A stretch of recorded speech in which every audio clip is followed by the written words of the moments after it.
Hades. Persephone has put me in an unenviable position. She's right, we need to get the word out that we're together sooner rather than later, but she's also proving time and time again that she will put her health and safety last in her long list of priorities. Those fuckers in the upper city might applaud her for that, but down here, it means I can't trust her to be honest with me. Which means I could harm her if I'm not careful. I don't want to be careful. Fuck, but I've never been so close to losing control with another person before. Every smart comment out of those pretty pink lips and sign of arch amusement in those hazel eyes makes me want to drag her down into the dark with me. To divine all her darkest, filthiest fantasies that she's barely been able to admit to herself she wants, and then give them to her. That doesn't explain why I took her to the greenhouse, though. That place has nothing to do with reputation or sex. It's one of my few refuges. I only took her there because it seems like she could use a little refuge right now, too. That's it. Simple, really. No reason to look further into it. I flip a page in the book in my hands and watch her eat out of the corner of my eye. Her motions are short and irritated, but she's stopped staring at me like she wants to stab me with her fork. It takes longer than I expect before she sits back with a sigh. I can't eat another bite. I ignore her and turn another page. It's going to be a pain in the ass to go back and figure out where I actually was in this book, because I'm sure as hell not reading it right now. Persephone huffs out a low curse that almost makes me smile and slouches back against the couch. Within 5 minutes, she's snoring softly. I shake my head and stand. How in the God's name did she manage to make it this far while ignoring her most basic needs? Her mother has been Demeter for years. A person can only charge blindly ahead for so long before everything collapses around them. Apparently no one taught Persephone that lesson. I send a text to Karen, and a few minutes later, he and 2 others appear to silently take the food away. I pull a throw blanket out from the small chest tucked against the wall and drape it over Persephone. She looks smaller in sleep. That has instincts I thought non-existent rising to the fore. Then again, everything about this woman fucks with my instincts. I watch her sleep for a few moments, measuring her breathing. She's fine. I know she's fine. I don't know why I'm so sure the moment I turn around, she's going to be rappelling down the side of my house or creating chaos. My original plans for tonight need an update, which means I need to make a few calls. By the time Persephone wakes a few hours later, I have things in motion to my satisfaction. She sits up like someone fired a gun next to her head and blinks at me. I fell asleep. Yes. Why did you let me fall asleep? She sounds so accusing that I almost smile. Again. You needed it. You have an hour to get ready.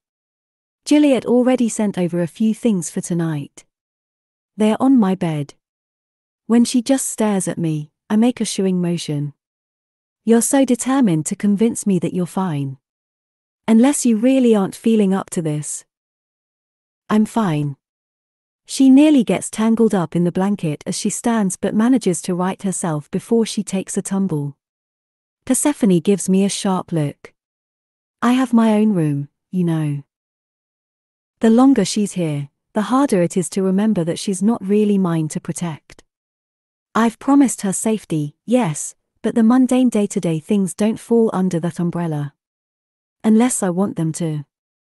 I have no business telling her that she's staying in my room going forward, no matter how appealing I find the idea. Get ready.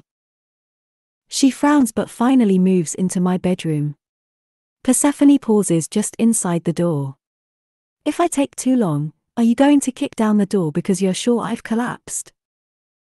It's a good thing I don't feel guilt, or I might be blushing.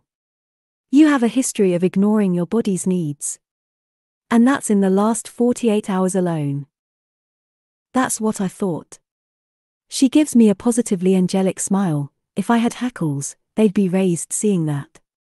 Persephone bites her bottom lip. Why don't we save the dramatic entrance? You can play guard dog and supervise at the same time. She presses her fingers to her temple. I'm not in danger of passing out, but one can never be too sure, right? Heat courses through me, and I have to lock myself down to resist taking a step toward her. You wouldn't be trying to tempt me into losing control, would you? Of course not. She turns and there's definitely a little more swing in her step than there was earlier. As I watch, Persephone pulls her sweater over her head and drops it on the floor. She's not wearing anything underneath it. Even as I tell myself to hold firm, I follow her into my bedroom. She pauses in the doorway to the bathroom and works her leggings off, bending at the waist. Fuck.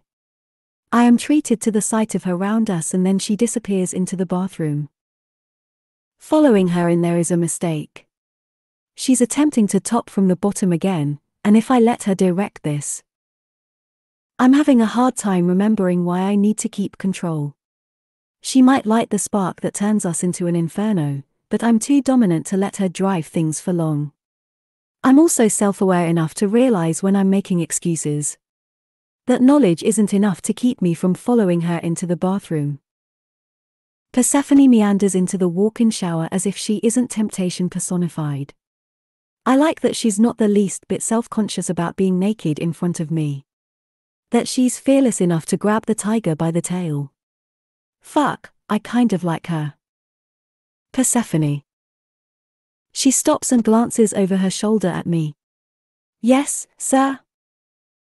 She knows exactly what she's doing to me, and the little brat is enjoying every moment. Truth be told, I am, too. I take a position on the bench near the entrance of the shower, well out of the water's spray.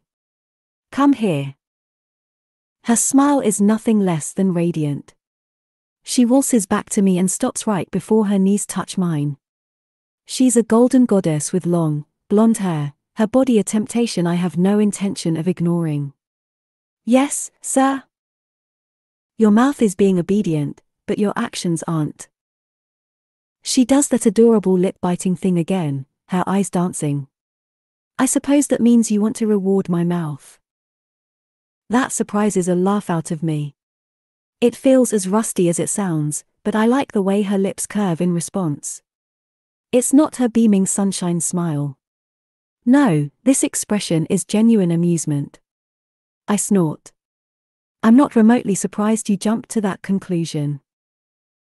She leans forward a little, putting her rosy nipples right at eye level. Do I get to name my reward? I shake my head slowly. You're wasting time. Shower, Persephone. She hesitates a beat, as if I've surprised her, and then moves to obey.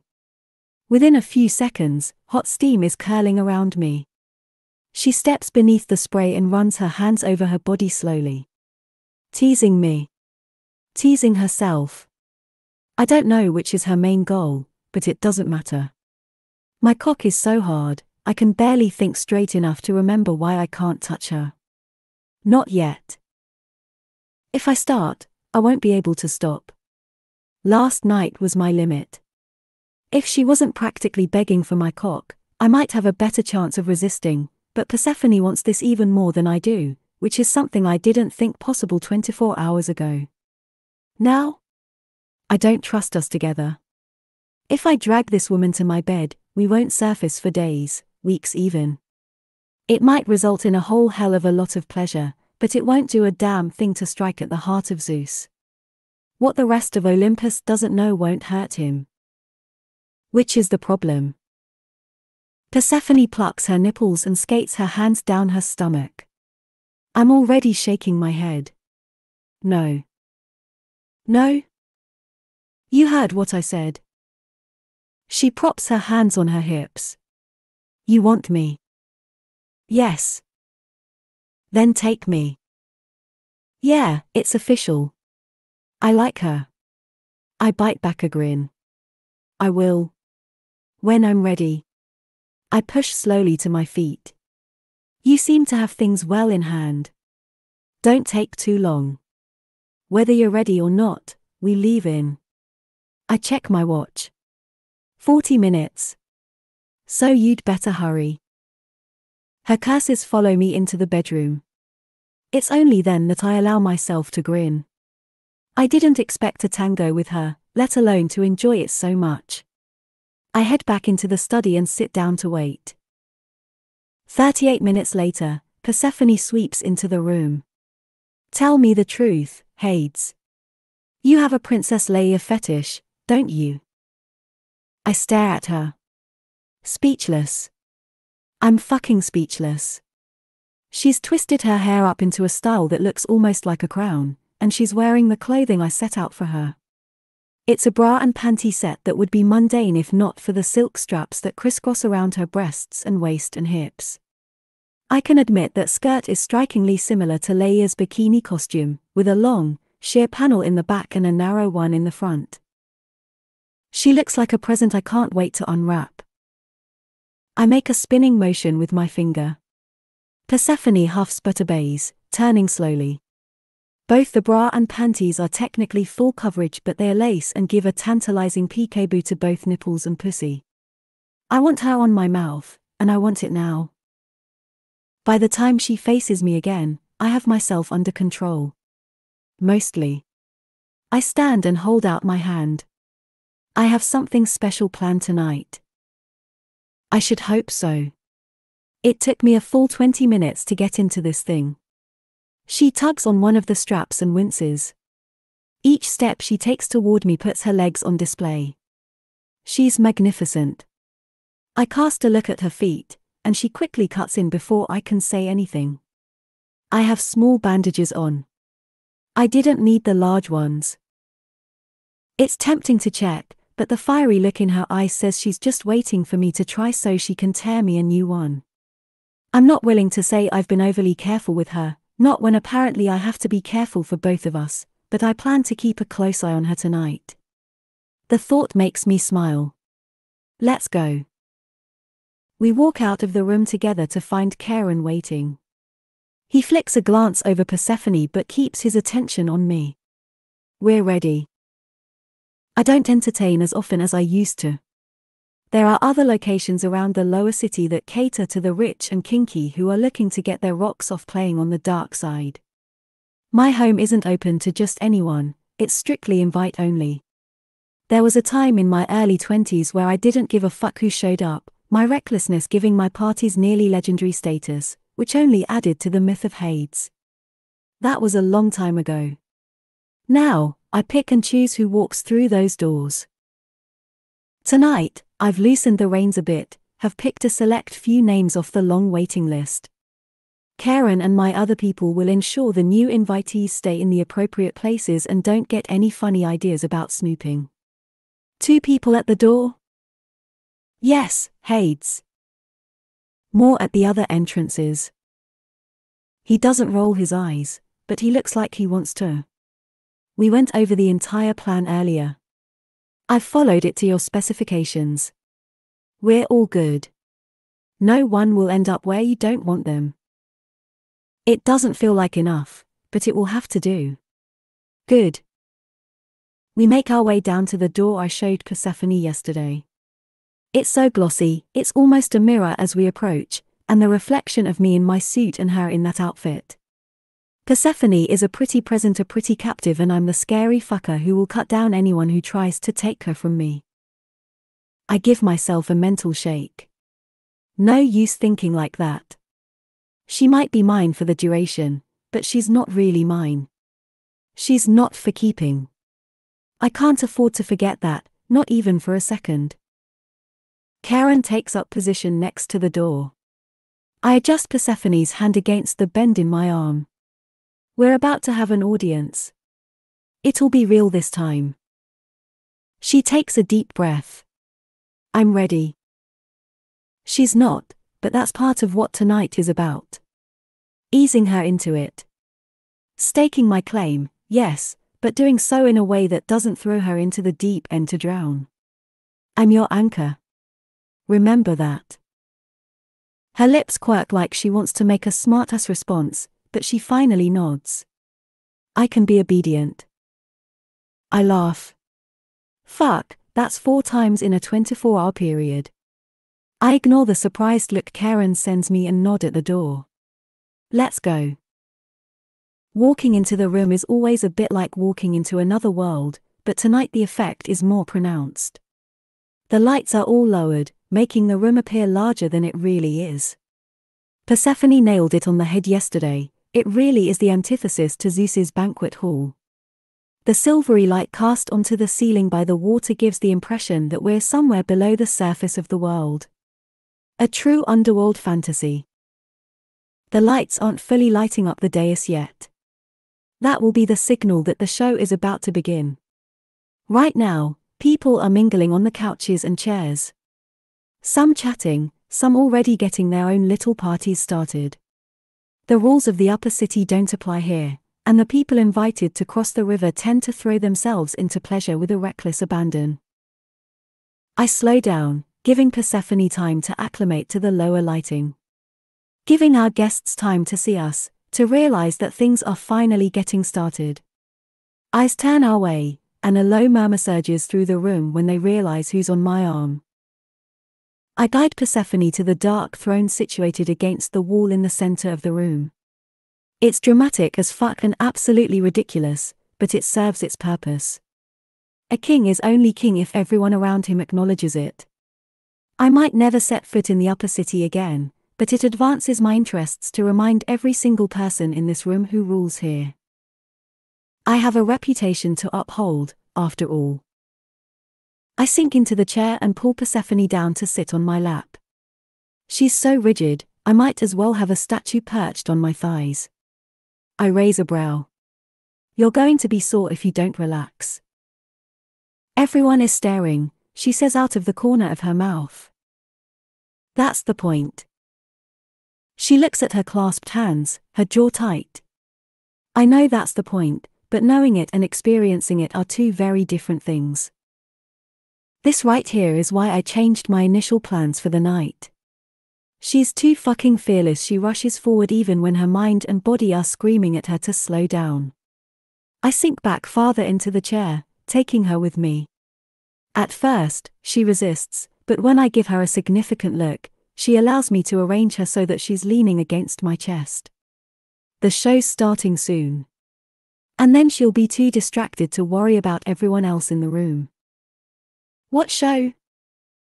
I allow myself a smile and loosely wrap an arm around her waist. Throughout the room, the lights dim the tiniest amount, and the ones aimed at the center dais brighten a little. Do you remember being on display? Of course. It happened yesterday. I settle her more firmly on my lap. Another night, it would serve my interests to keep her off-center, but I want her at ease. You won't be up there tonight. I don't miss the way her muscles subtly loosen. I know the idea of being watched turns her on, but she's also new to this. Being thrust into the center would be too much, too soon, and I can't deny that I very much want her to enjoy this time with me. I won't? No. Now relax and enjoy the show, I murmur in her ear. It's just for you. Chapter 14. Persephone. How am I supposed to focus on the show when Hades is touching me everywhere? His thighs are hard beneath mine, his chest solid at my back, his arm an iron band across my hips that I don't mind in the least. I shift a little just to feel the tension of him holding me down without holding me down. Be still. I shift again just to be contrary and then live to regret my decision when I feel his hard cock against my ass. A temptation I am not allowed to indulge in, at least not yet. I thought I could entice him into changing his mind in the shower, but I should have known better. Hades hasn't wavered. If I couldn't convince him to take me while naked and wet, I certainly don't have a shot now, intricate lingerie or no. I'm temporarily distracted by two people stepping onto the dais. A white man and plus-sized white woman I don't recognize. He's wearing a pair of low-slung leather pants and she's got on nothing at all. There have to be nearly 50 people in the room, but he's only got eyes for her. I can't hear what they say to each other from here, but she sinks gracefully to her knees as if the motion is pure muscle memory. An answering pulse goes through me, a deep recognition. I relax back against Hades and turn my head slightly. Who are they? Does it matter? Eyes forward. Pay attention. I huff out a breath and turn back to the dais. The man presses his finger beneath the woman's chin and tilts her head up. Whatever he says has a beatific smile pulling at her lips. He hasn't done anything yet, but I'm enraptured despite myself. He moves a few steps away, and that's when I notice there's a bag at the edge of the dais. The man grabs a corded length of rope and begins to bind his partner. It's almost enough to miss the fact that heads are still turning in our direction. I can't see most of the audience clearly because of the shadows, but there's no mistaking a low murmur that started when we arrived and hasn't abated. I catch my name spoken and have to fight not to tense. There's no going back now. There never was. I close my eyes for a long moment, fighting against the fluttering feeling in my chest. I chose this. I will continue to choose this.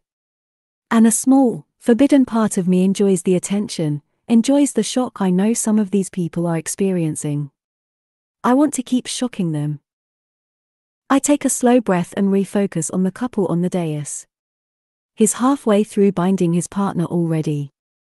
Every twist, every line he visually cuts across her curvy body, has tension winding tighter and tighter through me. It's like watching an artist create a masterpiece, except the masterpiece is another person and the obvious desire between the two of them pulses with each minute that ticks past. My breath gets choppy, and I have to fight my body's urge to shift against Hades. His lips touch the curve of my ear. Is it the bondage or the exhibition making you all hot and jealous? Everyone is watching, I whisper back.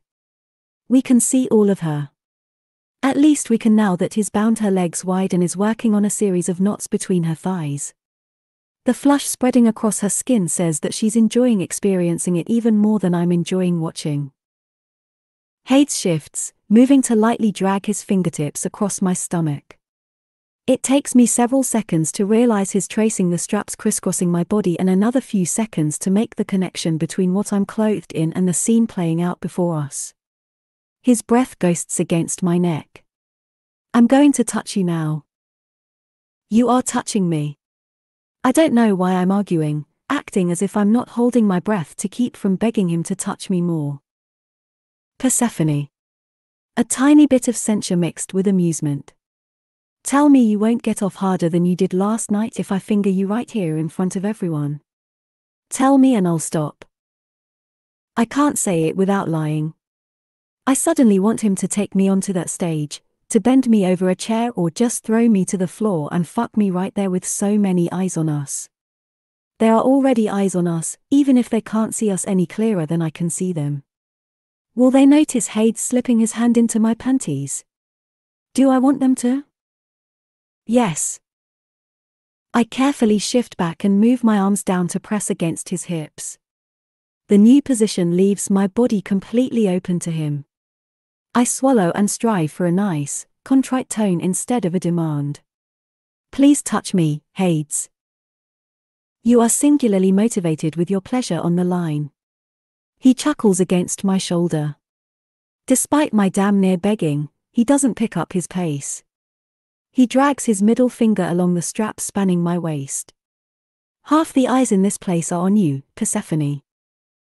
I shiver, pressing my hands harder to his hips in an effort to keep still. Well, we're sending a message, aren't we? Yes. Look around. If he were a literal demon on my shoulder, he couldn't be more tempting. Hades drops his hand another inch until his pinky finger brushes the top of my panties through the front of the skirt. Sure enough, he's right. Despite the low light, I can clearly see that half the people in the room are watching us and not the couple on the dais. It almost feels like they are here to boost my pleasure.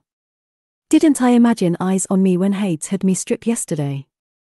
When we stood on that same dais and he made me come so hard my legs shook? It turns out the real thing is exponentially hotter. Hades's beard tickles my bare shoulder. Sheer skirt. Lace panties. They're going to be able to see everything I do to your pretty pussy. Are you prepared for that? Am I prepared for it? I'm pretty sure I might expire on the spot if he doesn't follow through on the lustful spell he's weaving about me. I lick my lips and fight not to lift my hips to guide his hand lower. Yes, sir. He presses a kiss to my shoulder. Say the word and this all stops. No harm, no foul. For someone so determined to be labeled a monster, he's incredibly invested in my pleasure and consent. A thrill of power licks through me. I'm not in charge. Not by any stretch of the imagination. But the knowledge that no matter what Hades does to me, I am choosing it. It's beyond sexy. I know. I trust you. The barest hesitation, as if I've surprised him. Good. Still, he moves slowly, gliding his hand down to cup my pussy through the skirt. The fabric is so thin as to not exist at all, and I can't help a small jump at the heat of his palm. He gives a low curse. I can feel how wet you are. Do something about it. He tightens his grip, holding me in that intimate place like he owns me. One day, you'll learn to stop trying to top from the bottom. He moves his free hand to my right breast and yanks the lace down, bearing me to the room. I jerk back, but his chest gives me nowhere to go and his hand between my legs follows me, pressing my body more firmly against his. Then Hades repeats the treatment to my left breast.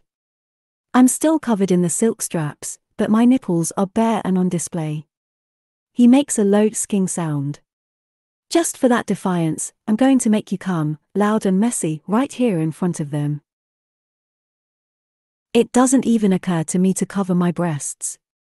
Instead, I spread my legs a little wider. Do your worst. My worst, Persephone. His voice gets lower, almost a growl. You dip one toe into the water and think you're ready to swim the length of the river Styx. You can't begin to handle what my worst has to offer. He finally moves his hand up, only to shove it into my panties and spear me with 2 fingers. The contact bows my back, but his other hand is there, bracketing my throat and holding me in place. Can you feel their eyes on you? I want to keep defying him, but my brain has gone all fuzzy with pleasure. He's not even fucking me with his fingers. He's holding me down, possessing me in a way I've never experienced before. Like he's staking his claim in front of an entire room of witnesses in the most primitive way possible. No, the most primitive way possible would be to bend me over this chair and fuck me until I scream. I shiver. Yes, I gasp. I can feel them watching. Do you know what they see? He doesn't move, just pins me to him. They see a monster about to devour a pretty princess. They see me taking one of their own and dragging her down into the dark with me. I'm ruining you before their very eyes. Good, I whisper fiercely. Ruin me, Hades. I want you to. You're clenching around me. His voice has gone deeper yet. You like this? Of course I do. Hades shifts his hand, his palm rubbing against my clit, and suddenly words are pouring from my lips. I like you staking your claim on me. Is that what I'm doing? He finally begins to move his hand, his searching fingers finding my G-spot and stroking it lightly. Isn't it? I have to fight not to lift my hips, fight not to moan. Staking your claim. Tarnishing me. Warning off everyone else. Persephone. He says my name like it's a song he's recently memoized. Who said anything about warning off everyone else? He nips my earlobe lightly. What if I want to share? What if I pull your panties to the side and let whoever is interested come over here and fuck you against my chest?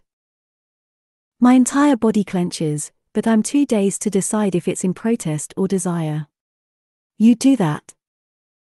He goes still for one endless moment. Then Hades curses and pulls me up so I'm sitting crosswise on his lap. He grips my hair with one hand and knocks my legs wide with his other elbow. Then he stops messing around. Each stroke of his fingers drives me closer to the edge. No, little Persephone. Sharing isn't my kink. I'll be the only one touching you. Your pussy is mine until it's not, and I'm not wasting a single moment by gifting it to someone else. Crude words. Sexy words. I reach up with a shaking hand to cup his neck. Hades? Yeah? He slows his strokes, adds his thumb into the mix, tracing devastating circles around my clit. You want something? I forget to be coy. I forget the rules. I forget everything but the edge of pleasure bearing down on me, a wave I'm suddenly certain will drown me if I'm not careful. There's nothing left but perfect honesty. I want you. You love your words so much. Use them. Fuck me, I breathe. Fuck me in front of them. Show every single one of them who I belong to. I need to stop, to keep the words in, but I can't with him touching me like this. Yours, Hades. Not Zeus's. Never his. Something like conflict dances across his face, there and gone as quickly as moonlight flickering across choppy water. I haven't decided if you've earned it. I might laugh if I had the air. I drag my hand down his chest to press against his cock. Punish me later if you want to. Just give us what we both need now. I'm distantly aware of the sound of sex coming from the dais, the slapping of flesh against flesh, but I only have eyes for Hades. Please. I kiss him. He tastes of whiskey and sin, a temptation I want to embrace fully. My reasons for agreeing to this bargain start to feel distant in this moment, with lust pounding through my body. I need him. I need him more than food, more than water, more than air. I lightly drag my teeth over his bottom lip. Please, Hades. You're going to be the death of me, he mutters. Before I can come up with a response for that, he withdraws his fingers. There's a rip and the front of my skirt is gone. Another vicious yank and my panties follow. I blink up at him and he gives a wicked grin. Second guessing yourself? Not in the least. I don't need his urging to move to straddle him. I'm in danger of grinding away at his cock through his slacks like a sex-drugged monster. I barely manage to hold myself off him. Condoms? MMMM. He reaches down the side of the chair and comes up with a foil package.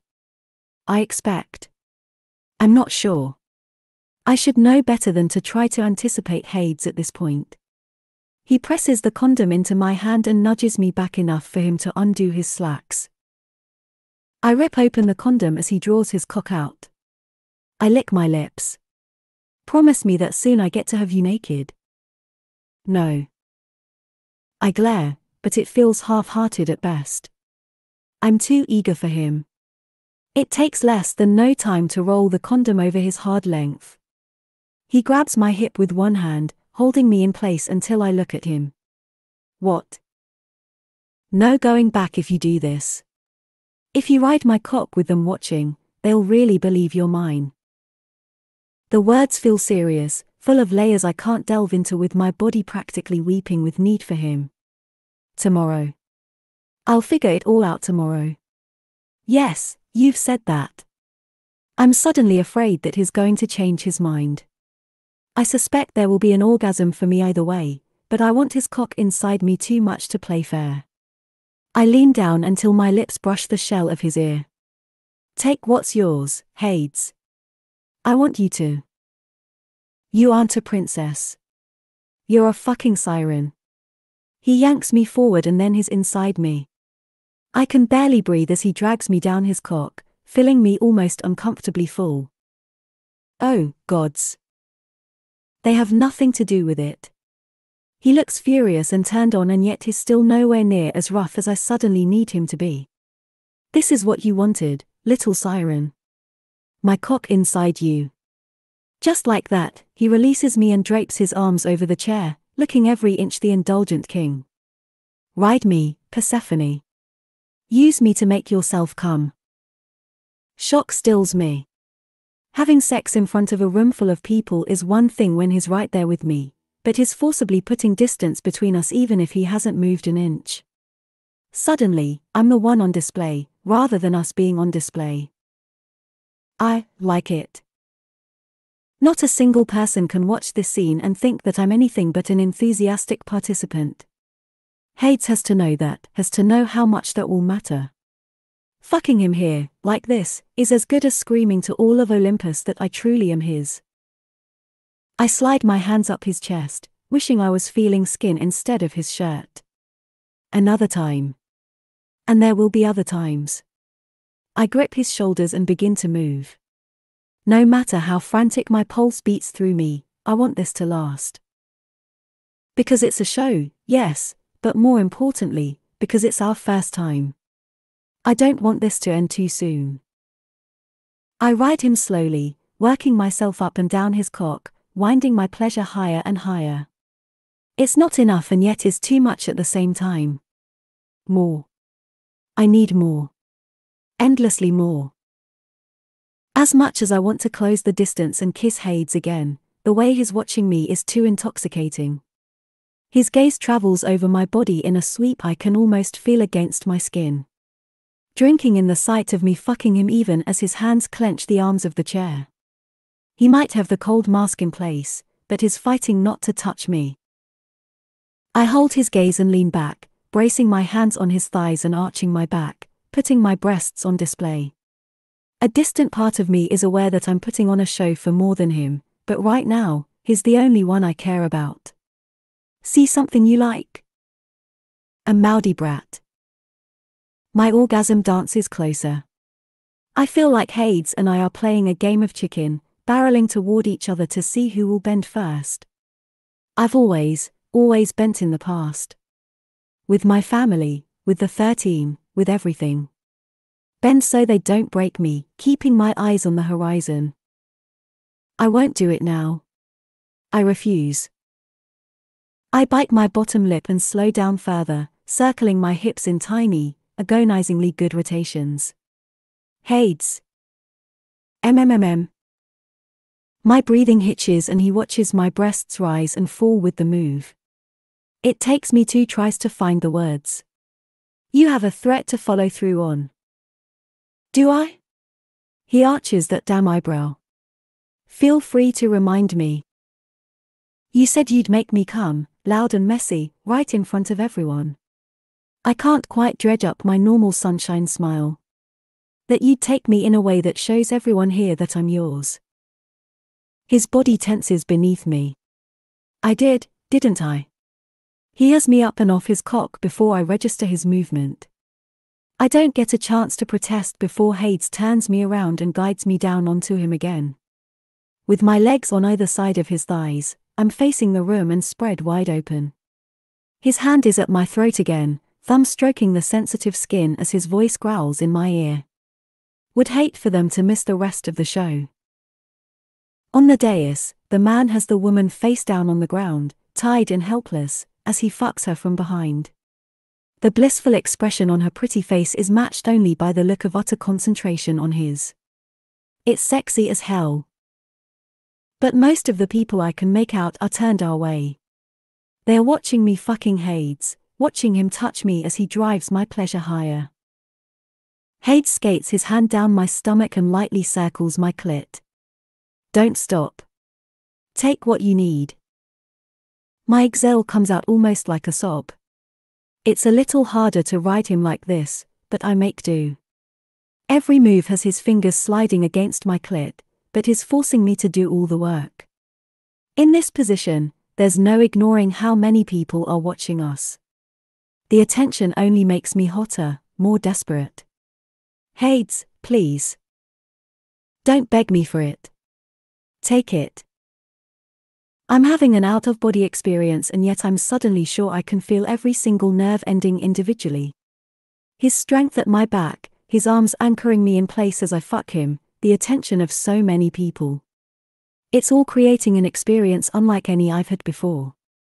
I brace my hands on the chair and roll my body, riding his cock, rubbing my clit against his fingers. Pleasure coils tighter and tighter through me, so intense I have to close my eyes. A held breath, a feeling of being tipped over the edge, and then I'm coming harder than I ever have before. Words pour out of my mouth, but I'm too overwhelmed to understand what I'm saying. All I know is that I never want this to stop. Nothing lasts forever. The cresting waves slowly recede, Hades' gentle touch bringing me back to earth. He slides out of me and shifts me enough to tuck his cock away, but I'm incapable of doing more than allowing him to move me to his will. When he finally gathers me into his lap, I rest my head against his chest and exhale slowly. His laugh rumbles my cheek. Yes. I'm not sure what I'm supposed to say. Thank him? Ask him if he dosed me with some magical aphrodisiac because I've never orgasmed like that before. Accuse him of playing dirty. I cuddle closer. You didn't come. No, I didn't.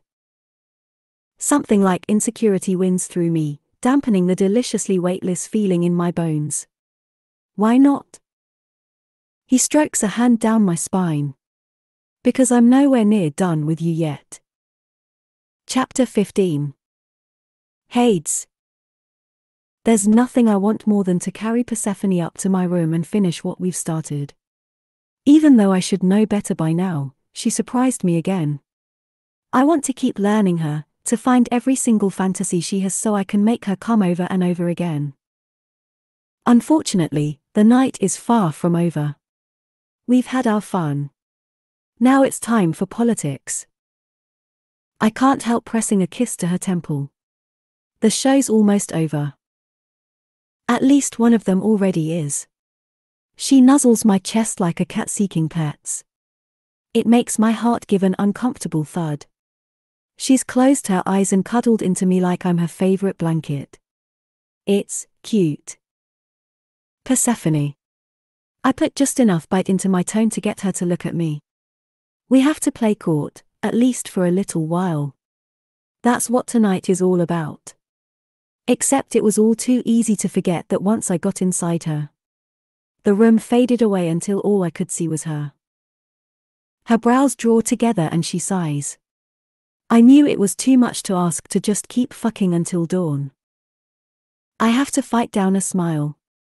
I think we can spare the time this will take. Aha. She fiddles with one of the buttons of my shirt and gives me a sly look.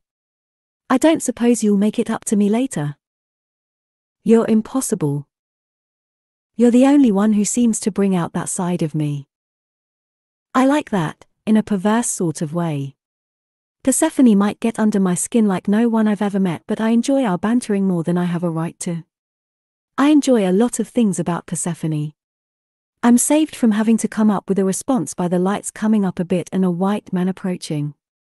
He's breathtakingly beautiful, his features so perfect it almost hurts to look at him. Square jaw, sensual lips, a wild riot of curly blonde hair on his head. He looks too pretty to take seriously, but he's Aphrodite's son. I know for a fact that he handles unsavory tasks for her so she can keep her hands pristine. He's dangerous in the extreme. I tap a finger against Persephone's hip and lean back. Eros. He grins, teeth white and straight. Thank you for the show. His gaze slides to Persephone. You've pissed off a lot of people in the upper city. She shifts in my lap. I wait for her to blush, to stammer, to do something to signal her regret for letting things go so far in front of others. She's never done anything like we just did. Having sex in front of an audience is a big fucking deal to a sheltered princess like Persephone. I start to verbally step in to save her. She surprises me yet again. Her voice goes sickly sweet and coated in poison. Funny, but a lot of people in the upper city have pissed me off. His grin doesn't falter, though his blue eyes are cold. Zeus is furious, and it's in everyone's best interest to keep him happy. I have no interest in keeping Zeus happy. She gives her sunshine smile. Do be a dear and give Aphrodite my regards. She's been managing Zeus this long. I'm sure she's more than capable of managing him a bit longer. That kills Eros' smile. He looks down at her like he's never seen her before. I can understand the sentiment. He whistles softly. Looks like someone underestimated Demeter's perfect daughter. Persephone's voice gains a hard edge. Be sure and tell them that, too, when you deliver your report for tonight. Eros holds up his hands, his easy grin returning. It's a mask, but nowhere near as good as Persephone's. Tonight, I'm just here to enjoy myself. Tonight. It's the barest of reassurances. I hold his gaze. Then enjoy yourself, tonight. But remember whose hospitality you're currently benefiting from. He tips an imaginary hat to me and moves away. A couple on a couch on the other side of the dais wave at him, and he joins them. Within a few seconds, they're stripping him to participate in the fun. I look down to find Persephone watching with a frown. She nibbles her bottom lip. You know he's here as a spy. Better than him being here to act out Aphrodite's vengeance. Something he's rumored to do on the regular. She looks around the room, and I can practically see her mind whirling as she's finally able to make out the faces of the crowd. There are a lot more people from the upper city here than I expected. People who attend the same parties I used to. Yes. I wind a strand of her blonde hair around my fingers, waiting for her to work through whatever she's chewing on. They knew you were here. Why are you only a rumor if all these people know you exist? I stroke my thumb over her hair. That's an easy question and a complicated answer. The simplified version is that Zeus has a vested interest in keeping me a myth. She looks at me. Because it gives him more power. Poseidon mostly keeps to his territory around the docks and doesn't have the patience for politicking. You're the only other legacy title. Without you in the mix, there's no one to stand in the way of Zeus playing king of all Olympus. Smart little siren. Yes. All the other 13 answer to Zeus in their way. Not a single one of them can bring forth the power that one of the legacy titles can. Not even Demeter, with her control of the city's food supply, or ours with his small army of private contract soldiers. When Persephone keeps frowning, I give her hair a gentle tug. What else? It's just so hypocritical. In the upper city, it's all purity culture and pretending that they're above such base human needs, putting value on denying themselves. Then they come down here and take advantage of your hospitality to play the kind of sex games that would get them exiled from their social circles and publicly shamed. She looks around the room. Though it's not only sex games, is it? They come to the lower city for a number of things they don't want others to know about. It doesn't really surprise me that Persephone connects the dots so quickly, not when she's already proven to have a sly mind behind that persona of pretty fluff. If their sins happen in the dark, do they even count? Her expression is downright ferocious. They use you and then they tuck you back into the shadows and pretend you're a boogeyman. It's not right. That strange pulse in my chest strengthens. I think I'm speechless. It's the only explanation for me staring at her like I've never seen her before. That's not only it, though. I've seen her fierce as fuck, but she's never directed that in defense of me. It's strange and novel and I don't know what to do with it. Thankfully, I'm saved from having to come up with a response by Hermes and Dionysus strolling up. Since the show's official and unofficial are finished, everyone around us are in various states of undress and beginning scenes. Not these two. They always show up, but Hermes is the only one who ever participates, if rarely. For Dionysus' part, his vices don't include sex of any flavor. Dionysus points at a chair occupied by two women. Move. They move, taking themselves a few feet away, and he drags the chair over to ours. Nice party. Glad you like it, I say dryly. He drops into the chair and Hermes perches on the arm of it. She runs her fingers through Dionysus' hair absently, but her dark eyes are shrewd. I sigh. Yes, Hermes. You know I don't like to tell you how to live your life. When has that ever stopped you? I feel Persephone tense like a coiled snake, and I smooth my hands down her body, tucking her more firmly against me and banding an arm around her waist. I don't think my little siren will physically attack someone, let alone one of the 13, but I didn't expect her to cut Eros down so efficiently either. She's full of surprises, which shouldn't delight me nearly as much as it does. Dionyse wraps an arm around Hermes' waist and tilts his head so she has better access to keep up her absent stroking. No matter how relaxed he appears, he's just as sober and shrewd as she is right now. You're poking the bear, my friend. Are you prepared for what happens next? It shouldn't be possible that both Hermes and Dionyse are more dramatic when they're sober than when they're drunk. And yet here we are. Not all of us make decisions on the fly. You know, when we said you should loosen up, we didn't exactly mean you should bang Zeus's fiancée in front of 50 people who are frothing at the mouth to run back to the upper city and tell him what they've seen in explicit detail. Hermes adjusts her glasses. Not us, of course. We don't indulge in spreading tales like that. I snort. If there's anyone in this room who believes that line, I have a nice oceanfront property in Ohio to sell them. Hades. She stops stroking Dionyse and sits up straight. Was that a joke?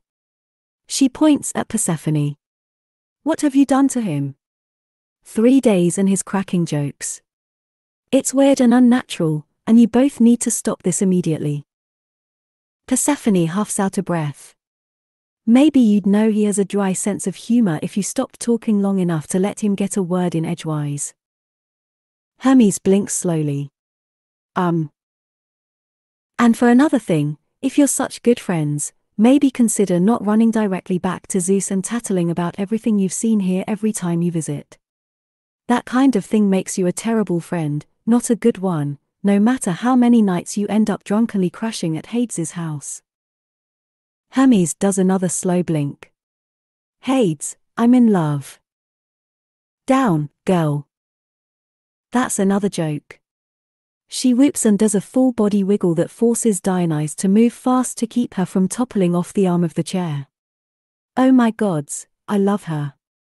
She straightens and grins at Persephone. You are seriously a delight. Persephone turns to me. I just yelled at her, and now she's talking about how much she loves me. What's wrong with her? She's just Hermes. I shrug. Carrying tails back and forth across the river Styx is part of her job. It's why all these people are here. Persephone's cheeks gain 2 bright spots of color. Right. I forgot for a second. She forgot because she was so quick to rush to my defense. I don't get it. She has nothing to gain from defending me. She came to me for protection, not the other way around.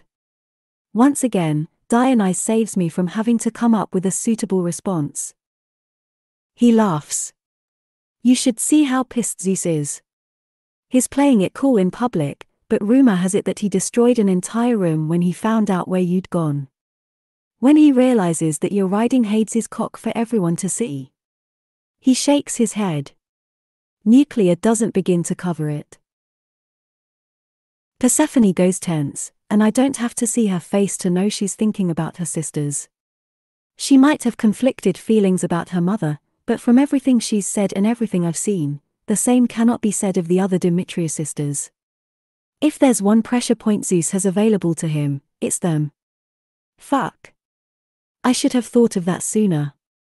I can't send my people to keep them safe without violating the treaty, and there's no way Zeus will stand by if I allow them into my home. It's a problem I don't have a ready solution to, but I'll figure it out. I press a kiss to her temple. Tired? Is that a euphemism for do I want to get out of here and go up to your room? She twists just enough for her lips to brush mine. If so, then yes. If not, then be prepared for me to convince you otherwise. I love her. Hermes claps. Hades, you have to keep her. She's turning you human and you're turning her interesting, and it's been less than a week. Imagine how entertaining you'll both be in a year or 5. Hermes. I sink enough warning into my tone to shock anyone to their senses. Naturally, she ignores me. Though I suppose if you tempt Zeus into striking, then we're looking at war, and that will put a damper on things. Persephone turns back to her. Wait, war. If he breaks the treaty, the 13 will come after him. That's how it works. Correction, that's how it's supposed to work. Hermes shrugs a shoulder. The truth is that at least a third of them are Zeus's little minions and are heavily invested in keeping the status quo. They'll join with him to stomp Hades into oblivion if they think he's going to rock the boat. And the other 2/3? Another shrug. Could go either way. The information isn't exactly a surprise, though it's one hell of a disappointment. If I'm the one to step out of line, all of them will unite to bring me down without hesitation. Hermes and Dionysus might feel bad about it, but they'll fall in with the others when push comes to shove. Of course the same doesn't apply when it comes to that piece of shit Zeus. I gather Persephone in my arms and stand, ignoring her protests that she can walk. Carrying her right now isn't about what she can and can't do. It's about what I want, about the small bit of comfort I'll allow myself. I have to think, and I can't do that here. Though I don't know what I hope to accomplish. We've already laid out our plan and jumped into a free fall. There's no going back now. No matter what the consequences are, we have to see this through to the end. I just have to figure out how to ensure that I don't get everyone I am responsible for killed in the process. Chapter 16. Persephone. I'm still chewing over the new information as Hades carries me out of the room. I protest being hauled around like this, but a small, secret part of me really likes it. I like a lot of things about Hades, truth be told. He's prickly and overbearing, but even after only a few days, I can see the truth of him. Hades. I lay my head against his shoulder and let the steady beat of his heart soothe me. I know your secret. He heads up the stairs. What's that? You snarl and snap and growl, but you've got an ooey center beneath the crusty exterior. I circle his top button with my forefinger. You care. I think you actually care more than any of the other 13, which is ironic considering the role you've been shoehorned into in Olympus. What makes you say that?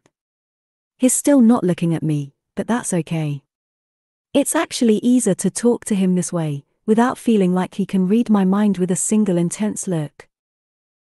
You want Zeus to pay, but not at the expense of your people. And they are your people.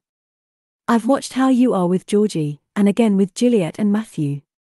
It's like that with everyone, isn't it? They would all walk through fire for you, and you protect them with your big, broody presence. I don't brood. You are the very definition of brooding.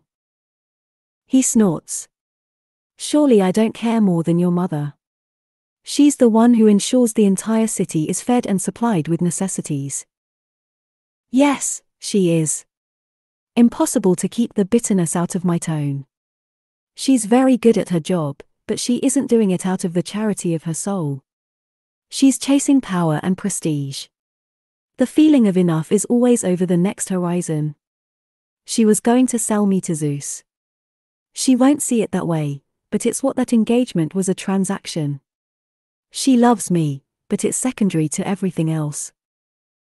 Hades doesn't immediately respond, and I look up to find him with a strange expression on his face. He looks almost conflicted. I tense. What do you know that I don't? A number of things. I refuse to be distracted by that half-assed joke. Hades, please. We're in this together, one way or another, for the rest of the winter. Tell me. The longer he hesitates, the more anxiety starts to creep in around the edges. He waits until we reach his bedroom and the door is closed between us and the rest of the house to finally answer. Your mother passed along an ultimatum of sorts. I don't know why I'm surprised. Of course she did.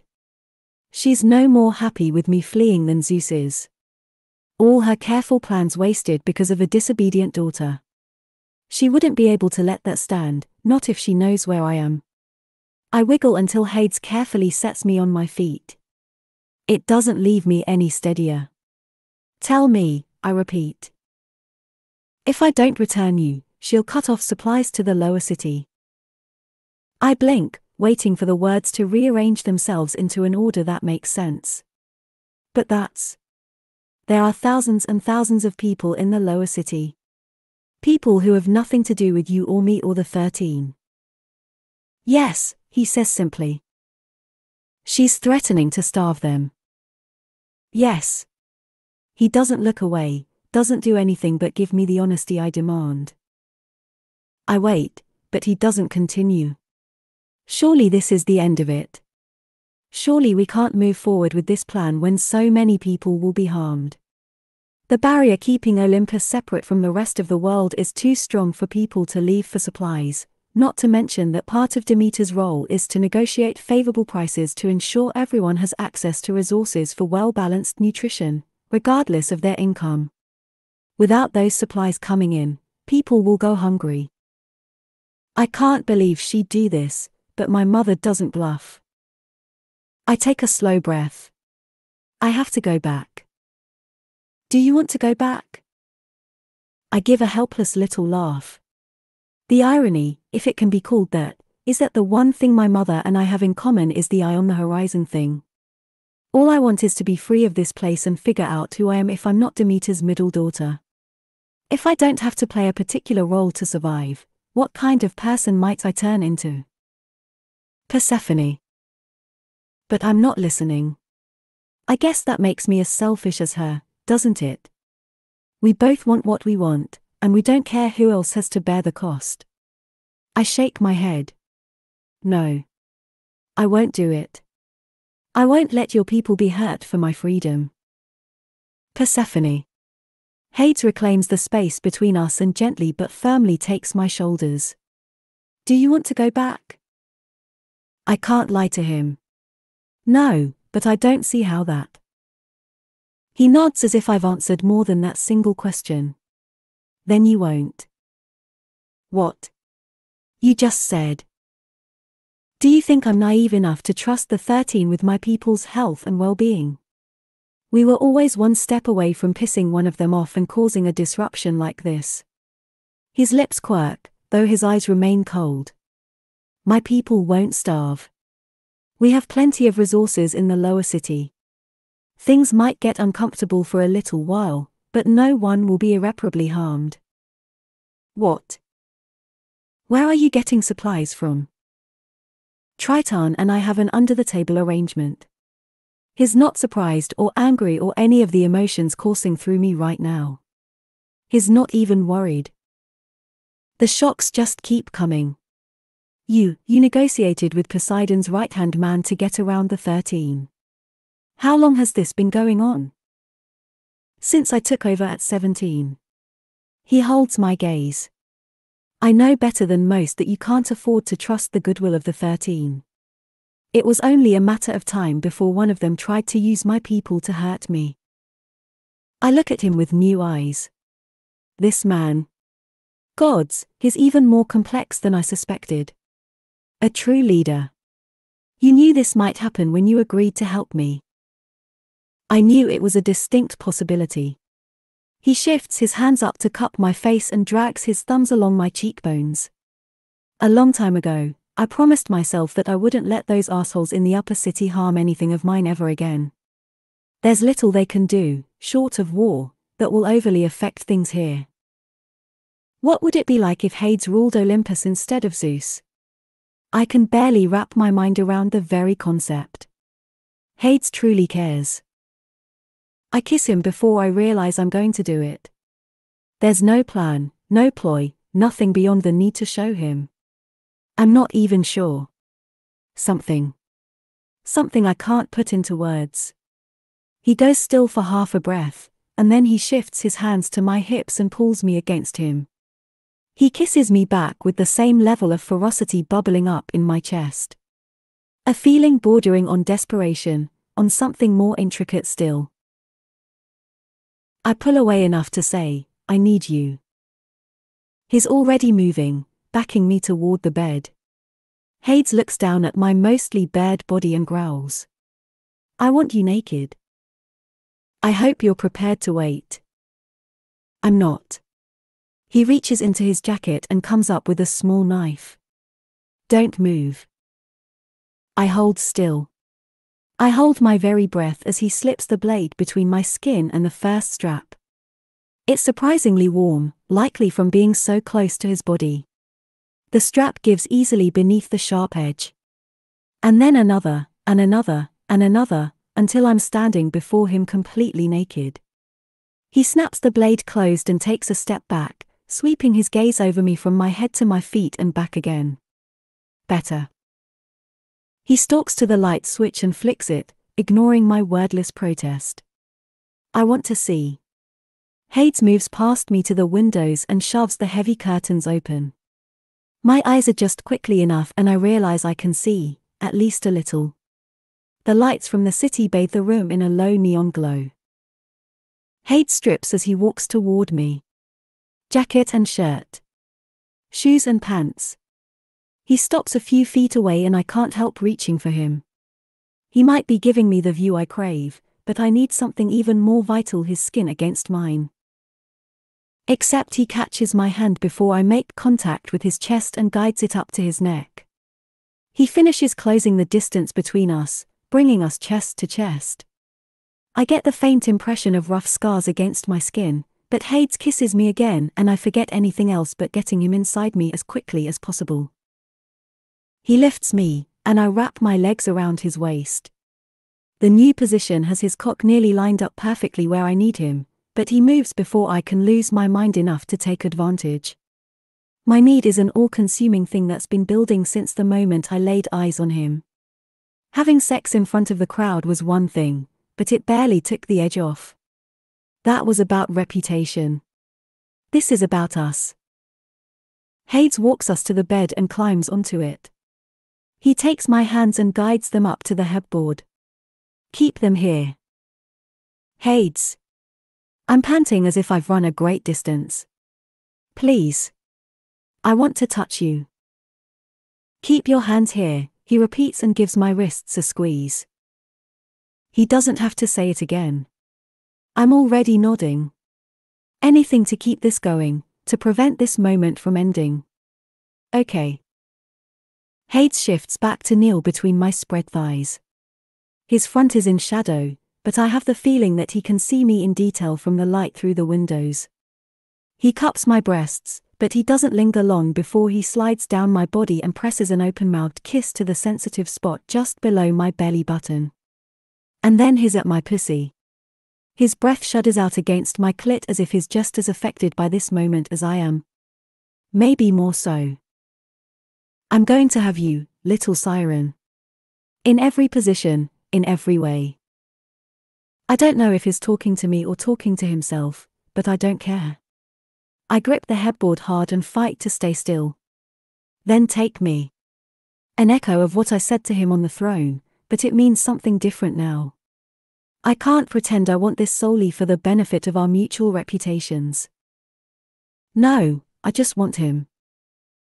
My desire to hear Hades' dry, rasping laugh is becoming a serious addiction.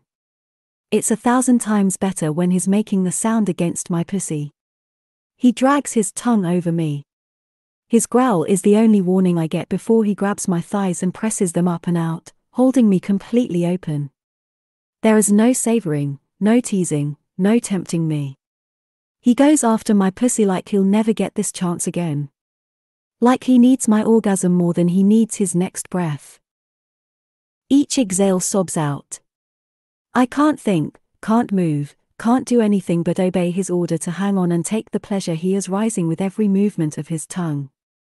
I start shaking and can't stop. Hades! He doesn't respond, just keeps up the same movements that have desire coiling tighter and tighter through me. It's too good. I want it to last and want the promised finale and just flat out want. Hades sucks my clit hard into his mouth and pushes 2 fingers into me. I come so hard, it feels like every system is shutting down. It's as if that orgasm took his edge off because he takes his time now, dragging his mouth over my stomach, kissing the curves of my breasts. I'm still spinning, but each touch, combined with the weight of his body on mine, slowly draws me back to earth. I lick my lips. Hades. He pauses. Yeah?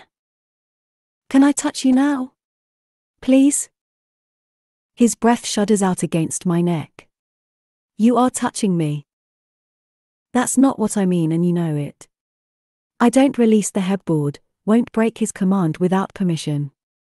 This feels like an important moment, like we're poised on the brink of something big. It doesn't make any sort of sense. This is only sex, an act that can be simmered down to its basic components. I desire him, so naturally I want to touch him. I don't want this to stop, so of course I won't disobey his order. Except it doesn't feel that simple. Hades is very intentionally hiding from me. By sight, by touch, by everything. I shouldn't resent that last bit of distance between us, not when he's so invested in my pleasure. But I do. I want everything, just like he's demanding from me. My chest goes tight. Hades, please. He hesitates so long, I think he's going to deny me again.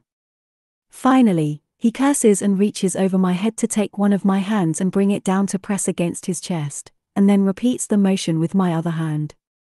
The skin is marred, too smooth in some places and raised in others. Scars. I'm feeling scars. I don't say a single thing as I slowly stroke my hands down his chest and back up again. Hades holds himself perfectly still. I'm not sure he's even breathing. Someone hurt him, and badly. Even without seeing the extent of the damage, I can tell he's lucky to be alive. Maybe one day, he'll trust me enough to let me see him fully. I arch up and kiss him. We don't need more words right now. He instantly relaxes against me, and I have the distant thought that he expected me to reject him. Silly man. Every piece of him I discover, every little nuance and mystery, just makes me want him more. Hades is a puzzle I could spend a lifetime exploring and never quite have the whole picture. It's a shame I only have 3 months. He breaks the kiss long enough to reach down into the nightstand and come up with a condom. I grab it from him and nudge him back with a hand on his chest. Let me. You're terrible at submission, he murmurs, but he's got that raspy laugh in his voice. Wrong. I tear the condom open. I am really excellent at submission. I'm equally excellent at communicating what I want when I want it. It's called being adaptable. Is that so? His breath hisses out as I stroke his cock, so I do it again. Hades? He gives a strained laugh. Yes. Promise me that I can give you a blowjob soon. Really soon. I need you inside me too much right now, but I want that. He reaches up and drags his thumb across my bottom lip. Whenever you decide you need my cock in your mouth, kneel and ask nicely. If I'm feeling agreeable, I'll even give it to you. I nip his thumb. Okay, I deserve that. Put the condom on, Persephone. Now. It turns out I'm not in the mood to tease him further, either. I roll the condom down his length. I barely get my hands out of the way when Hades pushes me back down onto the bed. Before being with him, I would have said I'm not into being manhandled, carefully or otherwise. Turns out I just needed the right man handling me. He pushes me onto my side and lifts one leg to wrap over his arm as he kneels between my thighs. It's a strange position, but I don't have time to comment because half a breath later, he's inside me. He sheathes himself to the hilt and we exhale in tandem. Hades barely gives me a second to adjust before he starts fucking me. Long, thorough strokes that have me completely pinned to the bed. Touch yourself, he growls. I want to feel you come around my cock. No witnesses. No audience. This time, it's just for me. I do as he orders, sliding my hand down to stroke my clit. It feels so good. It seems like everything we do together feels good. Being with Hades is like being in a fever dream I don't ever want to wake up from. I never, ever want this to stop. Hades adjusts his angle and picks up his pace, sending pleasure rising in a wave that I can't hold back. Oh gods. Don't stop. Don't you dare stop. It's like he's pulling the words right from my chest and speaking them back to me. I couldn't even if I wanted to. Words slip from my lips, forming into his name, over and over again. He leans down, bending my body to his wool, and claims my mouth as I come. His strokes get rougher, less even, and then he's following me over the edge. My bones turn liquid even as I fight not to break the kiss. It's gone from fierce to something gentle, almost loving. As if he's telling me without words how pleased he is with me. It's not something I would have thought I needed before now, but it settles a jagged piece in my chest. Hades finally pulls away. Don't move. Couldn't even if I wanted to. His rough chuckle trails behind him as he walks into the bathroom. A few seconds later, he's back. I watch him stalk toward the bed, wishing for better light. He barely looks human like this. It's almost as if he's an incubus sent to fulfill my dark desires and he'll be gone with the morning light. Stay. Hades stops short. What? Stay. I sit up, something akin to panic fluttering in my throat. Don't leave. Persephone. He reaches the bed and climbs up to pull me into his arms. Little siren, I'm not leaving. It takes some maneuvering to get us both beneath the blankets, but Hades doesn't stop touching me the entire time. We end up on our sides, him spooning me from the back. It's only when I'm fully wrapped up in him that I can breathe again. Thank you. Where would I go? You're in my bed. I want to laugh, but I can't. Instead, I stroke my hands down his arms. But you're leaving eventually. Or I am, rather. Eventually, no matter how good this is, it will end. Yes. I close my eyes, hating how disappointed his answer leaves me. What did I expect? We've known each other less than a week at this point. The entire reason I pushed this deal so hard was so that I could be well and truly free. Jumping from an engagement with Zeus into this bargain with Hades. That's not freedom. I know that, and yet there's still a strange burning in my eyes at the thought of this being over. Not yet. I have a little longer yet, and I plan to enjoy every moment to the fullest. Chapter 17. Hades. I'm up with the sun. Opening my eyes to find Persephone in my bed does something to me that I'm afraid to examine too closely. I like her here. It soothes me, which is bullshit. I can't afford to look into her eyes half begging me to stay through the night. She was coming down from the adrenaline rush of scening and sex. Even if we weren't in my bed, I wouldn't have left her hanging in that moment. It doesn't change the fact that I like seeing her golden hair spread out over a pillow next to mine. And the evidence of her being a restless sleeper, the sheet tangled around her waist, leaving her breasts bare to meet the morning light streaming through the windows. It's almost enough to make me forget myself and wake her up with my mouth. Almost. I look down at my chest, at the mess of scars left from the fire that killed my parents. A memory I can never escape because it's written on my very skin. With a sigh, I climb out of bed, careful to tuck the blankets up around Persephone so she doesn't get chilled, and walk to close the curtains. A quick shower later and I'm dressed. I almost head down to my study on the main floor but hesitate. Will Persephone see it as a rejection, as me leaving her? I can't be sure. Fuck, I shouldn't care one way or another. No matter how great the sex, we aren't dating. Forgetting that truth, forgetting the expiration date, is a recipe for disaster. I keep telling myself that even as I drop into the chair in my barely used desk in the study off the bedroom. A quick check of my phone reveals half a dozen text messages. I scroll through them, stopping at one from Hermes. Hermes, mandatory meeting at 9. Don't miss this, Hades. I'm being uncharacteristically serious. I knew this was coming, though I expected it days ago. I take a deep breath and open the laptop. It takes a few minutes to get everything booted up, but I'm still 10 minutes early to the meeting. Unsurprisingly, everyone else is here. The screen splits into 4. One image is myself mirrored back. One is Hermes and Dionyse, who appear to be sitting on a hotel bed and eating Cheetos, still wearing their clothing from last night.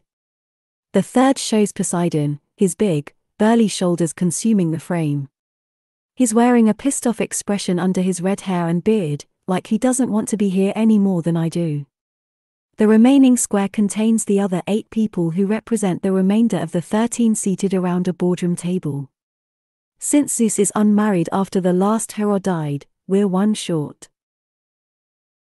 The thought of Persephone sitting at that table makes me sick to my stomach. Zeus sits in the center, and I don't miss the fact that his chair is slightly higher than the rest of them. Even though technically the power lies in the group itself, he's always fancied himself a modern-day king. To his right is Aphrodite, her skin flawless and her blonde hair flowing around her shoulders in carefully curated waves. To his left, Demeter. I study Persephone's mother. I've seen her before, of course. It's impossible to avoid her image in the gossip columns and news feeds. I see a bit of Persephone in the piercing hazel eyes and in the line of her jaw, though Demeter's has softened a little with age. She's as regal as a queen in her pantsuit, and she looks ready to call for my head. Lovely. For a long moment, no one speaks. I sit back. I'm certainly not going to be the one to break the silence. I didn't call this meeting. Zeus wants me here, so he had damn well better get on with it. As if he can sense my thoughts, Zeus leans forward. Return my fiancée. The treaty was honored and you know it. She ran from you, ran until she blooded her feet and damn near froze to death, because she couldn't get away from you fast enough. She crossed the river Styx of her own power. She's free to return whenever she wants. I make a show of looking at everyone gathered before responding. She doesn't want to. You're wasting everyone's time with this. You're defiling my baby, you monster. I raise my eyebrows at Demeter. You were prepared to sell your baby to a man with a reputation for killing his wives. Let's not throw stones. Demeter gasps, but it's all theatrics. I don't know her well enough to be sure if I'm seeing guilt or just fury on her face. It doesn't matter to me. Persephone will do anything to get away from these people, and I'll throw myself on a literal sword before I hand her back against her will. Zeus shakes his head slowly. Don't test me. The last Hades. You mean my father? The one you murdered? The reason this treaty was created in the first place. I lean forward. If you're going to threaten me, pick a better weapon. I meet the gazes of the other members of the 13 in turn. I honored the treaty. Persephone is free to come and go as she pleases. Are we done here? Prove it, Demeter snarls. I sense her behind me a moment before Persephone lightly touches my shoulder. In the monitor, I see her at my shoulder, wrapped in my sheet. Her hair is tangled and there's whisker burn on her neck and what little of her chest is in view. She leans down and glares at the screen. I am where I want to be, mother. I'm very happy with Hades. She reaches over my shoulder and shuts the laptop. I twist slowly to look at her. You just hung up on the 13. Fuck them. I don't know whether to laugh or bundle her up and take her somewhere that will protect her from Zeus's inevitable revenge. Persephone. Hades. She matches my censoring tone. They weren't going to believe you if they didn't see it for themselves, and half of them still won't believe. Letting Zeus rant just wastes everyone's time. You should be thanking me. I should be thanking you. Yes. She climbs into my lap and straddles me. You're welcome. I let my hands rest on her hips. They have no idea who you truly are, do they? No. She runs her hands up my chest, her expression contemplative. But then, I don't really know who I truly am either. I was hoping getting out of Olympus would help me figure it out. I cover her hands with my own. You're still getting out of Olympus. It pains me to say it, but none of that leaks into my tone. I made a promise, and no matter how much I've enjoyed going round with her the last few days, I will hold to it. We have until April. It will be enough. It has to be enough. She gives me a sad little smile. I'm going to have to call my sisters soon to check in again if you don't want them storming the place.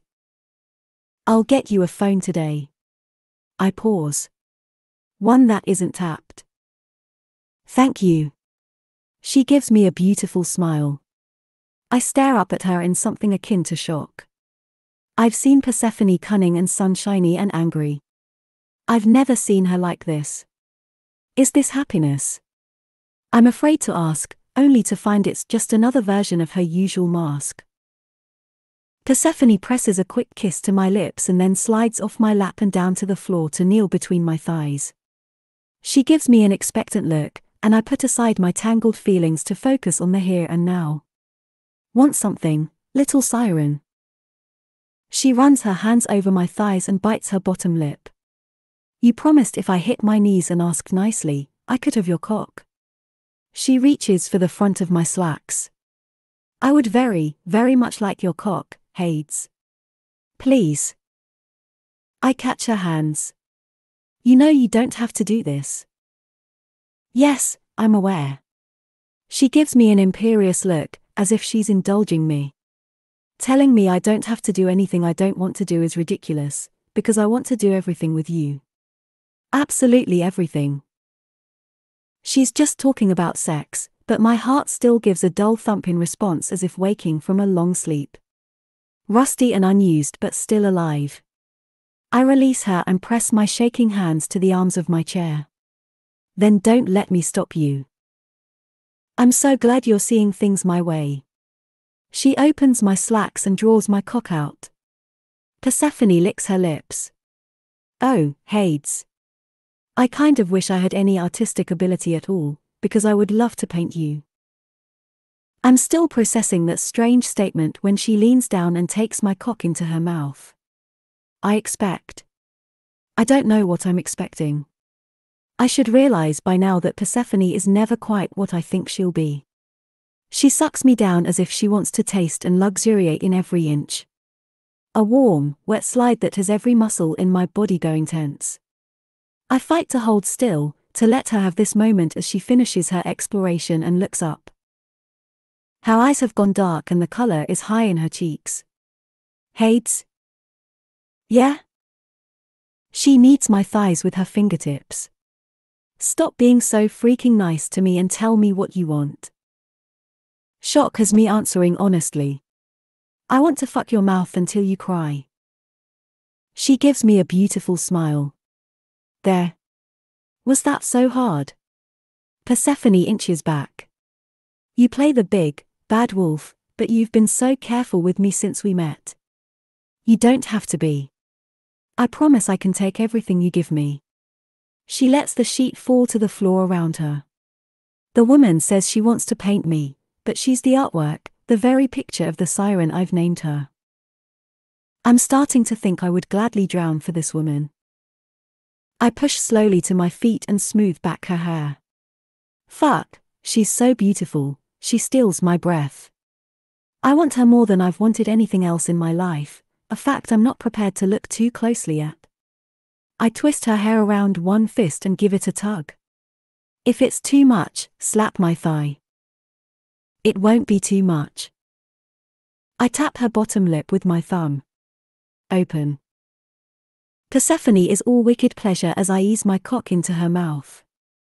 I start off slowly, letting her adjust to the angle, but the dark desire to do exactly as I described is too strong. I pick up my pace, thrusting deeper into her mouth. Into her throat. She closes her eyes. No. Don't do that. Look at me while I fuck your mouth. Witness what you're doing to me. Instantly, she opens her eyes. Persephone goes loose and relaxed, submitting to me fully in this moment. I know it won't last, which makes it all the sweeter. Pleasure builds with each thrust, threatening to tear me to pieces. It only gets more intense when tears slide from the corners of her eyes. I cup her face and wipe them away with my thumbs, tender even in this moment of restrained brutality. It's too much. It will never be enough. I'm going to come, I grind out.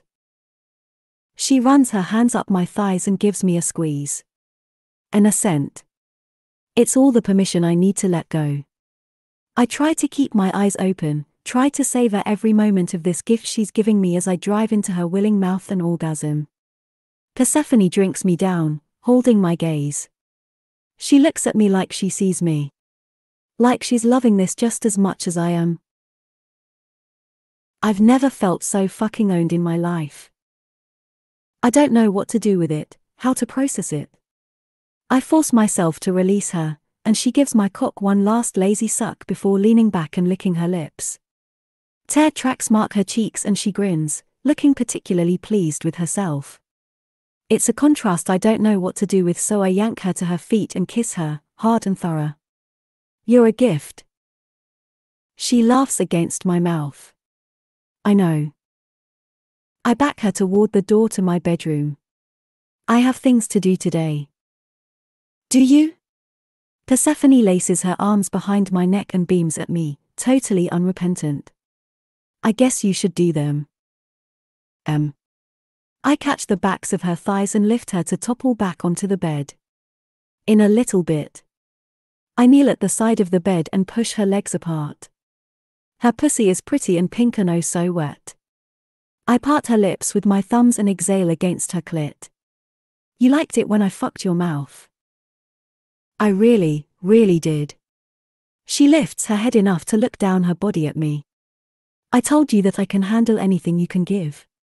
I should clarify. I crave anything and everything you do to me.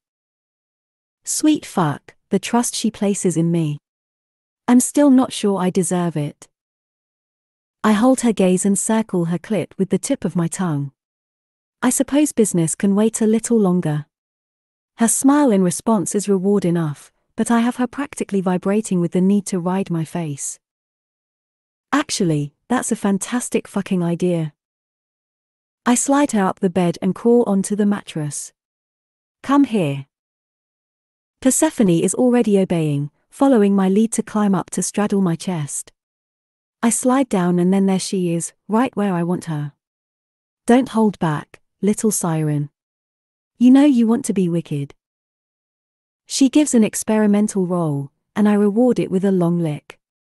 It doesn't take long before Persephone is rocking against my mouth, chasing her own orgasm even as I lose myself in the taste of her. She comes with a cry that sounds a whole lot like my name, her body shuddering above me as she grinds down against my tongue. It's not enough. How many fucking times will I think that before I acknowledge that it will never be enough? It doesn't matter. At least once more. I topple her back onto the bed and keep eating her out, driven by the need to make this. I don't know. I want to ensure that no matter where she goes or how much time passes, she'll always remember this. That she'll always remember me. Chapter 18. Persephone. Hades and I don't make it out of bed until nearly lunchtime, and only then because my growling stomach seems to offend him on a personal level. Which is how I end up sitting at the kitchen island with 3 plates worth of food in front of me. I'm still picking through the fries when Hermes strolls into the room. I raise my eyebrows. Do you ever go home? Home is such a fluid concept. She nods at the brand new phone sitting on the counter by my elbow. So you do have a phone. Your poor sisters have resorted to using me as messenger because they can't get a hold of you. I stare at it and then at her. My sisters sent you here. Apparently you were supposed to contact them a few days ago, and when you didn't, they assumed the worst. Also, Psyche sent along a message. She clears her throat and then my sister's voice emerges from her lips. I can only hold Callisto off for another day or two. Call as soon as you get this so we can calm her down. She and Mother have been fighting, and you know how that goes. Hermes grins and steals a fry off my plate. End message. Thanks. I've heard she can do that, but it's still eerie as hell to witness it. It's my job. She snags another fry. So, you and Hades are making the beast with two backs in real life, not just pretend. I'm not exactly surprised but also very, very surprised. I'm not about to start sharing secrets with the woman whose primary job is to collect them. I raise my brows. You and Dionysus seem awfully close for just friends. Is it true that he's not particularly interested in sex? Point taken. She laughs. Better call your sisters. I'd hate for Callisto to do something to piss off Zeus. The thought leaves me cold. Psyche knows well enough to play the game. Eurydice is all flavors of distracted by her boyfriend. Callisto? If Callisto and our mother go head to head, I'm not sure the city will survive it. If she goes after Zeus, I'll call them. Good girl. She pats me on the shoulder and walks out of the room, presumably off to torment some other unsuspecting soul. Despite that, I like her. Hermes might play at deeper games than I can begin to guess at, but she's at least interesting. And I think she and Dionysus actually care about Hades. I'm not sure it's enough to prevent them from siding with the other 13 if it comes to that, but that's a worry for another day. I take one last bite, grab the phone Hades gave me earlier, and head out of the kitchen and down the hall to the room I found during a cursory exploration of the first floor. I suppose it's a living room, but it feels like a cozy little reading nook with two comfortable chairs, a giant fireplace, and several bookshelves filled with everything from non-fiction to fantasy. I sink into the deep purple chair and turn on the phone. It's already got my sister's contact information in it and the video chat app installed. I take a deep breath and call Psyche. She answers immediately. Oh, thank the gods. She leans back. She's here. Callisto and Eurydice appear behind her. Anyone looking at the four of us wouldn't assume we're siblings. Technically, we're all half-siblings. My mother went through 4 marriages before she achieved her goal to become one of the 13 and ceased needing men to further her ambitions. We all have our mother's hazel eyes, but that's where the similarities stop. Eurydice looks ready to cry, her light brown skin already blotchy. You're alive. Yes, I'm alive. Guilt threads through me. I was too worried about getting as close to Hades as possible to remember to contact my sisters. Selfish. So selfish of me. But then, what else do you call my plan to leave Olympus forever? I push the thought away. Callisto leans forward and runs a critical eye over me. You look good. I am good. As tempting as it is to downplay the situation, being perfectly honest with them is the only way to go. Hades and I made a deal. He's going to keep me safe until I'm able to get out of Olympus. Callisto narrows her eyes. At what cost? Here's the crux of it. I hold her gaze. If Zeus considers me less desirable because I've been sleeping with Hades, he won't try to pursue me when I leave. When my sisters just stare at me, I sigh. And yes, I'm furious at Mother and furious at Zeus, and I wanted to prove a point. Psyche frowns. There's a rumor circulating this morning that you and Hades were, well, having sex in front of half the lower city.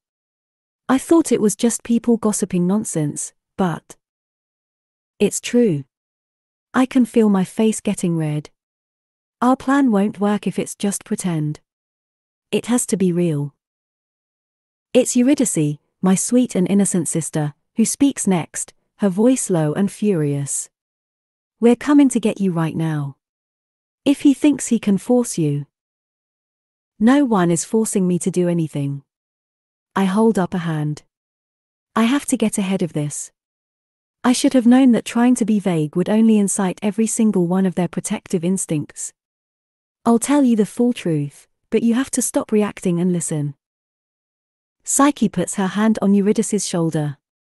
Tell us and then we'll decide how to react. That's about as good an offer as I'm going to get. I sigh and then tell them everything. How I pushed the bargain. Hades' constant mothering. How good the sex is.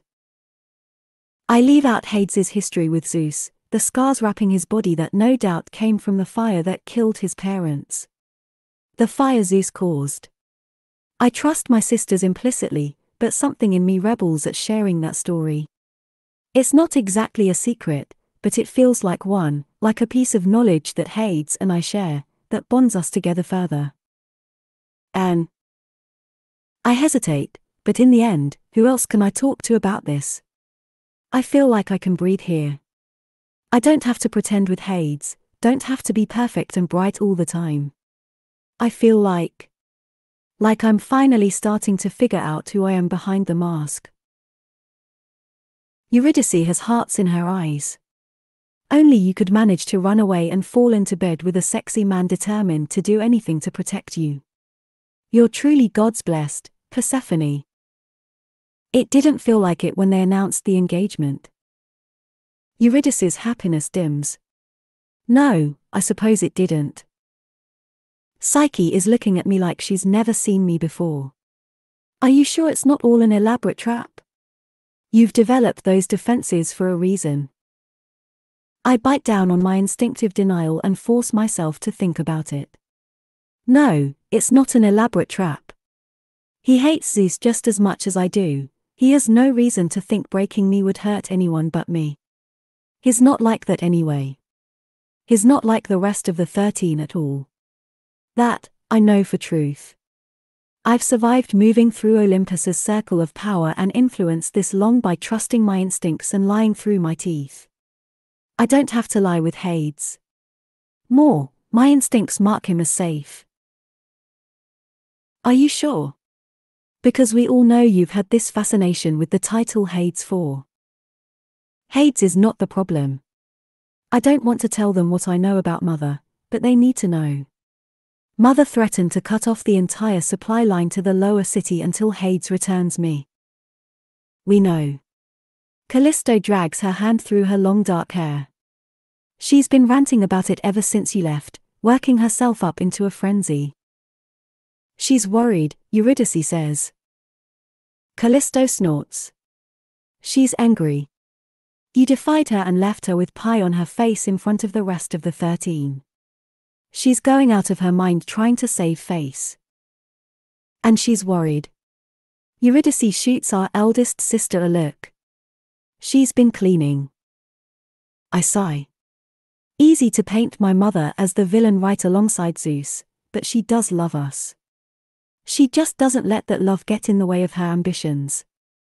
My mother can be stone-faced when issuing her orders like a general about to go into battle, but when she's worried, she cleans. It's her only tell. Ultimately, it changes nothing. She shouldn't have sprung that on me. No one is arguing that. Psyche holds up her hands. No one is arguing anything. We're just worried. Thank you for checking in. Stay safe. I miss you. We miss you, too. Psyche smiles. Don't worry about us. We have things under control here as much as possible. She hangs up before I really register the statement. Don't worry about them. I wasn't worried about them, not really. Until now. I call them back. It rings a long time before Psyche picks up. This time, Callisto and Eurydice are nowhere in evidence, and Psyche doesn't look as chipper as she did a few minutes ago. I frown. What's going on? What aren't you telling me? We're fine. Yes, you keep saying that, but it sounds like you're trying to reassure me and I am not reassured. Speak plainly. What's going on? She looks over her shoulder, and the light in the room gets a little dimmer as if she shut the door or a window or something. I think someone is following Eurydice. Actually, not just her. Callisto hasn't said anything, but she's even more on edge than the situation warrants. And I think I've seen the same lady the last 3 times I've left the penthouse. A chill cascades down my spine. They know where I am. Why would they try to track you to me? Psyche presses her lips together and finally says, I think they're making sure none of us try to flee. Why would Mother? I stop short. Not Mother. Zeus. That's my thought. Psyche runs her fingers through her hair and twists, a nervous gesture she's had since we were children. She's scared. I did this. Zeus wasn't following any of us before I ran. I close my eyes, trying to play through possible scenarios, possible reasons for him to do this beyond safeguarding their presence in the upper city. I don't like what I keep coming back to. You don't think she'll sub one of you into the marriage instead of me, do you? If that's the case, I have to go back. I can't be the reason one of my sisters ends up married to that monster, even if I have to take the hit to ensure it doesn't happen. No. She shakes her head and shakes it again harder. Absolutely not. They painted themselves into a corner by announcing it publicly. They can't force one of us to take your place without looking like fools, and that's one thing Zeus and Mother will not do. That's a relief, but not as much of a relief as I'd like it to be. Then why? I think he might try to trick you into coming back across the river Styx. Psyche holds my gaze, as serious as I've ever seen her. You can't do it, Persephone. No matter what happens, you stay the course with Hades and get out of Olympus. We have things covered here. The chill bleeds through my entire body. What lengths will Zeus go to in order to get me back? I was so focused on how he might try to take me that I didn't look at the other angles. Mother would never hurt her daughters, even if she moves us around like chess pieces. She might allow us to experience a certain level of danger, but she isn't a complete monster. I have a feeling that if I actually went forward with the marriage, she had some sort of secondary plan in place to ensure I didn't end up like the other Eros. It doesn't matter, because she didn't ask me. But Zeus. His reputation isn't fabricated. Even if being a wife killer is only rumor, the way he deals with enemies isn't. He doesn't maintain his ironclad grip on Olympus by being kind and considerate and shying away from making brutal calls. People obey him because they fear him. Because he's given them reason to fear him. Psyche must see the fear on my face, because she leans in and lowers her voice. I mean it, Persephone. We are fine and have things covered over here. Don't you dare come back for us. The guilt I've been very carefully not thinking about for days threatens to claw out my throat. I've been so focused on my plan, on my endgame, I didn't really stop to consider that my sisters might be paying the price. I'm the worst sister. No. She shakes her head. Not even a little bit. You want out, and you should get out. All 3 of us could leave if we wanted to. That doesn't make me feel better. It might actually make me feel worse. Being in that penthouse, being around those people. It makes me feel like I'm drowning. I know. Her dark eyes are sympathetic. You don't have to justify yourself to me. But my selfishness. Stop it. A harsh note creeps into my sister's voice. If you want to blame someone, blame Mother. Blame Zeus. Gods, blame the entire 13 if you want. We didn't choose this life. We're just trying to survive it. That looks different on all 4 of us. Do not apologize to me, and certainly don't call yourself selfish. My throat is burning, but I refuse to indulge in self-pity enough to cry. I fight for a smile. You're pretty smart for a younger sister. I have 2 brilliant older sisters to learn from. She looks away. I have to go. Call if you need anything, but don't you dare change your plans for us. The fierceness in her voice ensures that I won't. I force a nod. I won't. I promise. Good. Be safe. Love you. Love you, too. Then she's gone, leaving me staring into the empty fireplace and wondering if I've made a horrible mistake. Chapter 19. Hades. Dusk is stealing across the sky by the time I finish with the various things that needed to be accomplished today and go to find Persephone. Our territory is as prepared as we can possibly be for what's coming. I've had my people put out word that there might be supply disruptions and to plan accordingly. The spies in the upper city are on high alert and ready to slip back across the river to safety. Everyone is watching and waiting to see what Zeus and Demeter will do. I'm tired. Really fucking tired. The kind of exhaustion that sneaks up and drags a person down between one step and the next. I don't quite realize how much I'm looking forward to seeing Persephone until I step into the mini library and find her curled up on the couch. She's wearing one of the dresses Juliet delivered, a happy bright blue, and reading a book. There's a small fire crackling in the fireplace, and the sheer normalcy of the scene nearly knocks me on my ass. For a fraction of a moment, I allow myself to imagine that this is a sight that would greet me at the end of every day. Instead of dragging myself to my bedroom and collapsing on my mattress alone, I'd find this woman waiting for me. I put the fantasy away. I can't afford to want things like that. Not in general, and not with her. Temporary. This whole thing is temporary. I brace myself and step farther into the room, letting the door close softly behind me. Persephone looks up, and the haunted expression on her face has me immediately moving to her. What's wrong? Besides the obvious. I sit on the couch next to her, close enough to be an invitation if she wants it but far enough away to give her space if she needs it. I've barely settled when Persephone crawls into my lap and draws her legs up until she's balanced on my thighs. I wrap my arms around her and rest my chin on her head. What happened? Hermes delivered a message from my sisters. I'd known about that, of course. Hermes might have an uncanny ability to slip past my guards, but even she isn't able to dodge the cameras completely. You called them and the conversation with your sisters upset you. I guess you could say that. She relaxes by inches against me. I've just been sitting here, stewing in my self-pity. I'm a selfish asshole who threw this whole mess into motion because I wanted to be free. I've never heard her sound so bitter. I give her back a tentative stroke and she sighs, so I do it again. Your mother wasn't forced to take the position of Demeter. She went after it. I'm aware.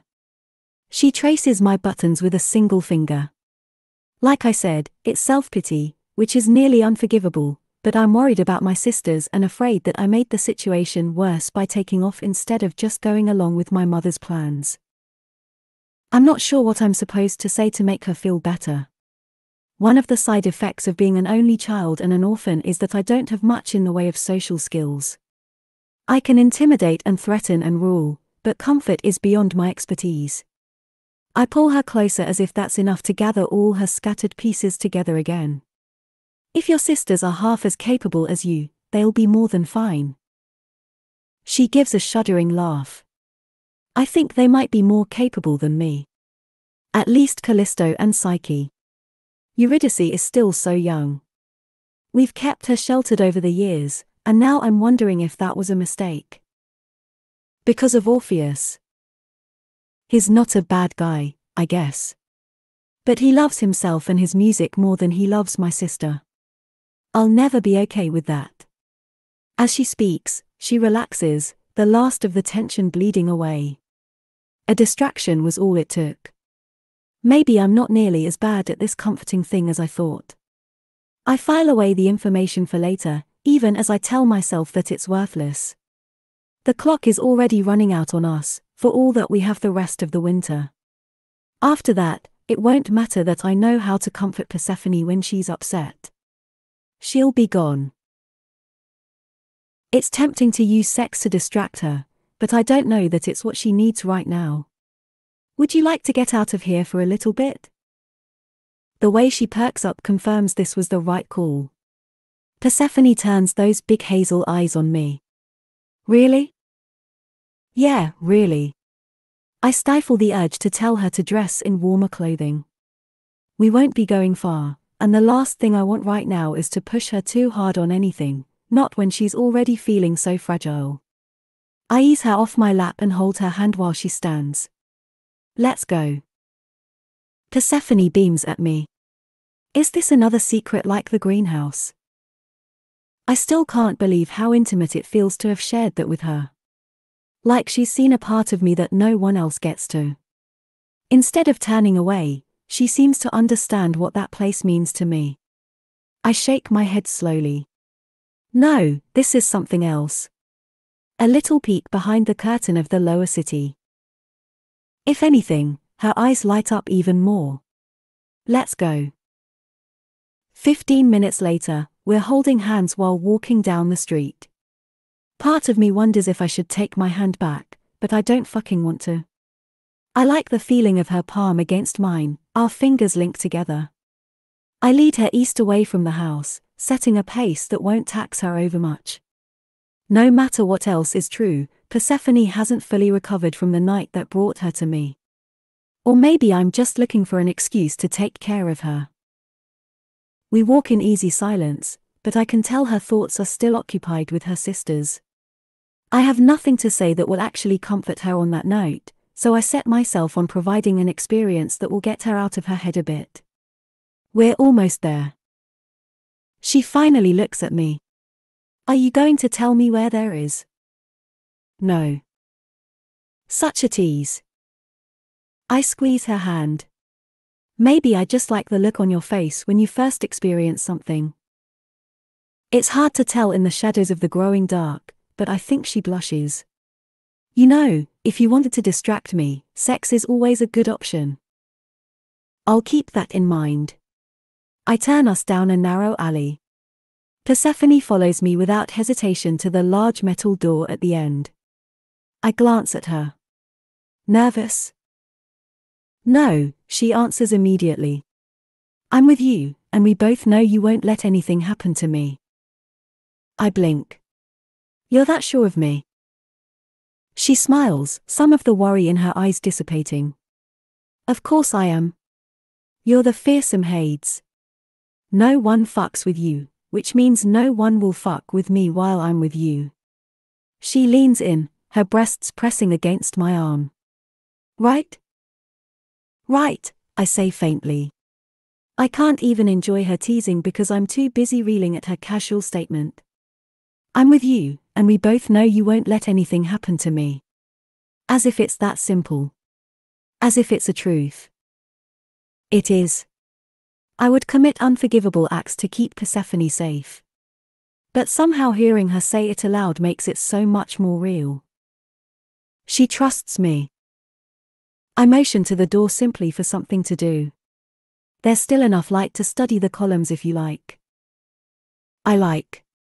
She keeps a hold on my hand as she peers at the white columns on either side of the door. I watch her instead of them, already knowing what she's seeing. A revel in a magical forest with satyrs and nymphs eating and drinking and enjoying themselves. Persephone finally leans back and grins at me. Another portal. Portal? Show me what's behind the door, Hades. I push open the door, and Persephone's gasp is almost lost in the commotion on the other side. She starts to push past me, but I keep my grip on her hand. No need to rush. Speak for yourself. Her eyes are even wider than normal as she takes in the scene in front of us. The indoor market is open most nights of the week during the winter. The ceiling is lost to the darkness above us, the warehouse an echoing space, or it would be if it were empty. This time of year, it's filled with bustling shoppers and vendors. Semi-permanent stalls are set up in narrow rows. They're all a uniform size, but the owners have made each space their own with brightly colored canopies and signs advertising everything from produce to soap to desserts to trinkets. All of them have shops scattered around the lower city, but they keep a sampling of their products here. Some of these people have had shops since I was a small child. Some of them stretch back generations. The entire warehouse is filled with the clamor of people buying and selling and a tangled mix of delicious food smells. I use the noise as an excuse to slip my arm around Persephone's waist and pull her close to speak directly into her ear. Hungry? Yes. She still hasn't taken her eyes off the market. It's not as crowded tonight as it will be on the weekends, but there is still a large number of people crammed into the rows between the stalls. Hades, what is this? Winter market. I inhale her summery scent. During the warmer months, this whole setup moves out into a city block that's specifically designated for this purpose. It's open every night of the week, though some of the vendors cycle through. She turns to look at me. This is like a secret world. Can we explore? Her curiosity and joy are a balm to my soul that I never knew I craved. That's what we're here for. Once again, I tug her back when she'd bolt into the crowd. Food first. That's my only stipulation. Persephone grins. Yes, sir. She bounces onto her toes and kisses my cheek. Take me to your favorite food place here. There it is again, the feeling of sharing parts of me with this woman that no one else gets to see. Of her appreciating and enjoying the bits of me that aren't strictly Hades, ruler of the lower city, the shadow member of the 13. In moments like this one, it's as if she really sees me, and that's intoxicating in the extreme. We end up at a gyroscope stall, and I nod at Damien behind the counter. He grins at me. Long time, no see. Hey. I nudge Persephone closer to the stall. Damien, this is Persephone. Persephone, this is Damien. His family has been selling gyros in Olympus for, what is it? 3 generations. 5. He laughs. Though if you ask my uncle, it's closer to 10, and on top of that, we can trace our lines back to Greece to some head cook who served Caesar himself. I believe it. I laugh just like he wants me to. We've had this exchange dozens of times, but he enjoys it, so I'm more than happy to indulge him. We'll have 2 of the regular. Coming right up. It takes him a few moments to put the gyros together, and I allow myself to enjoy the way his smooth movements speak of years of practice. I still remember coming here as a teenager and watching Damien's dad walk him through the process of taking an order and making the gyroscope, supervising his son with patience and love that I envied. They have a good relationship, and it was something I wanted to soak up peripherally, especially during those angsty teen years. Damien holds up the gyros. No charge. You know better. I pull cash out of my pocket and set it on the counter, ignoring his half-hearted protests. This, too, we do nearly every time I visit. I accept the gyros and hand one to Persephone. This way. I lead her around the edge of the warehouse to where a handful of tables and chairs have been set up and tucked back against the wall. There are several similar sitting areas scattered throughout the area, so no matter where one buys food, they don't have to walk far to find a place to sit and eat. I glance over to find Persephone looking at me with a strange expression on her face. I frown. What? How often do you come down here? My skin prickles and I have the uncomfortable suspicion that I'm blushing. Usually at least once a week. When she just keeps staring, I have to fight not to shuffle my feet. I find the chaos soothing. That's not the full reason. Once again, she's entirely too perceptive. Strangely enough, I don't mind elaborating. This is just a small portion of the population in the lower city, but I like seeing people here going about their business. It's normal. She unwraps her gyroscope. Because they're safe. Yes. Because you make them safe. She takes a bite before I can respond and gives a downright sexual moan. Gods, Hades. This is amazing. We eat in silence, and the sheer normality of this moment hits me right in the chest. For just a little while, Persephone and I could be two normal people moving through the world without the entirety of Olympus threatening to topple if we make a wrong move. This might be a first date or a third or one 10 years down the road. I close my eyes and push that thought away. We aren't normal and this isn't a date, and at the end of our time together, Persephone will leave Olympus. In 10 years, I might be in this very spot enjoying a gyroscope alone just like I have countless times in the past, but she'll be somewhere far away, living the life she was always meant to. One spent in the sunlight. Her empty wrapper crinkles as she wads it up. She leans forward, expression intent. Show me everything. There's no way we can see the whole thing tonight. Before she can wilt, I press on. But you can explore a little bit tonight and come back again every few days until you see everything you want to. The smile she gives me is so pure, it feels like she cracked open my sternum and wrapped her fist around my heart. Promise? As if I'd deny her this simple pleasure. As if I'd deny her any pleasure. I promise. We spend an hour wandering the stalls before I herd Persephone back to the entrance. During that time, she's managed to charm every single person she meets, and we end up with an armful of bags filled with candy, a dress that caught her eye, and a trio of glass figurines for her sisters. I almost feel guilty for cutting her time short, but the wisdom of it becomes readily apparent as we walk back home. By the time we reach our block, Persephone is leaning on me. I'm not tired. I fight down a smile. Sure. I'm not. I'm just conserving energy. Millimeter him. I lock the door behind us and consider her. Then I suppose I should resist carrying you upstairs and putting you to bed. Persephone nibbles on her bottom lip. I mean, if you want to carry me, I suppose I can keep my protests to a minimum. That feeling of her squeezing my heart only gets stronger. In that case, I scoop her up, bags and all, enjoying her little shriek. Enjoying the way she lays her head against my chest so trustingly. Just flat out enjoying her. I hesitate on the landing of the second floor, but she leans up and presses a kiss to my neck. Take me to bed, Hades. Not hers. Mine. I give a short nod and continue up the stairs to my room. I set Persephone on the bed and step back. Do you want me to have your stuff brought up here? She does that adorable lip nibbling thing again. Is that presumptuous? I know last night was one thing, but I'm being pushy about this, aren't I? Maybe, but I like the way she carves out a space for herself in my home, in my life. I wouldn't offer if I didn't want you here. Then yes, please. She reaches for me. Come to bed. I catch her hands before she can start unbuttoning my shirt. Put your things away. I need to do my rounds before anything else happens. Your rounds.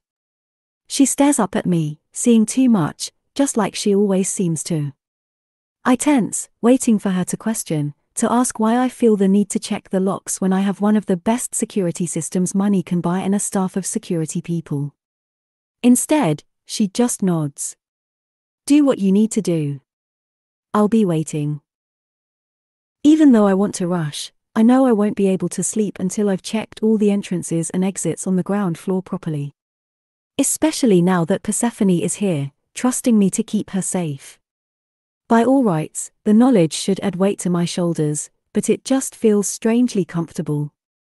As if things were meant to be this way. It doesn't make any sense to me, so I put it from my mind. I pause in the security room to check in with my people, but as expected, there's nothing new to report. Whatever move Zeus makes is yet to be seen, but it's unlikely he'll do it tonight. There will be a time for me to make another move, but I'm hesitant to do so. Not yet, not when things are going so well with Persephone. Better to let things simmer a bit and see what Zeus does before we do anything else. The excuse feels flimsy as fuck, likely because it is. I don't care. I push the thoughts away and head back up to my room. I'm not sure what I expect, but it isn't to find Persephone in my bed, sound asleep. I stand there and stare, letting the scene wash over me in waves. The way she's curled on her side, the blankets clutched to her chest with a loose fist. Her hair already a tangled mass over her pillow. How she has her back to what was my side of the bed last night, as if she's just waiting for me to join her and curl my body around her. I rub my thumb against my sternum, as if that will ease the ache there.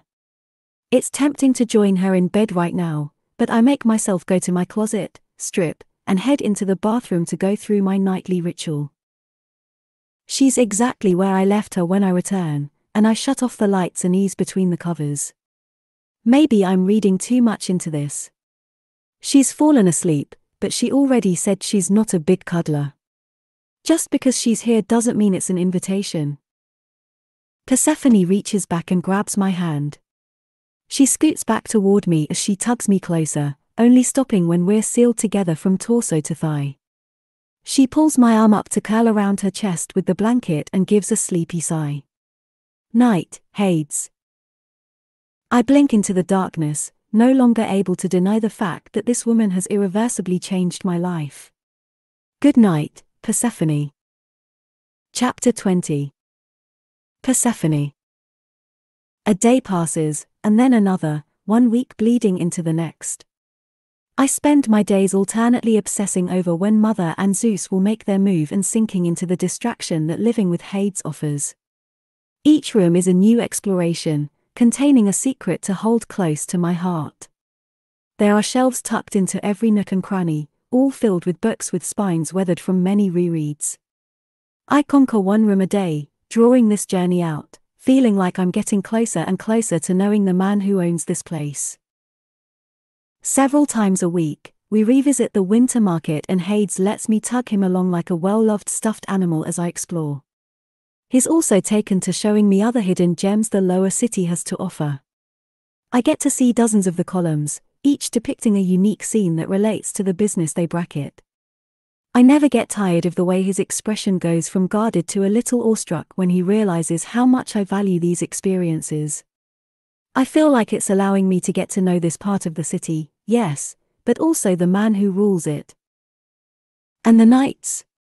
My nights are filled with knowing him in an entirely different way. I close the book I wasn't reading and look at him.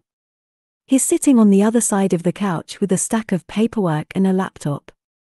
If I squint a little, I can almost pretend that we're normal people. That he's brought his work home with him.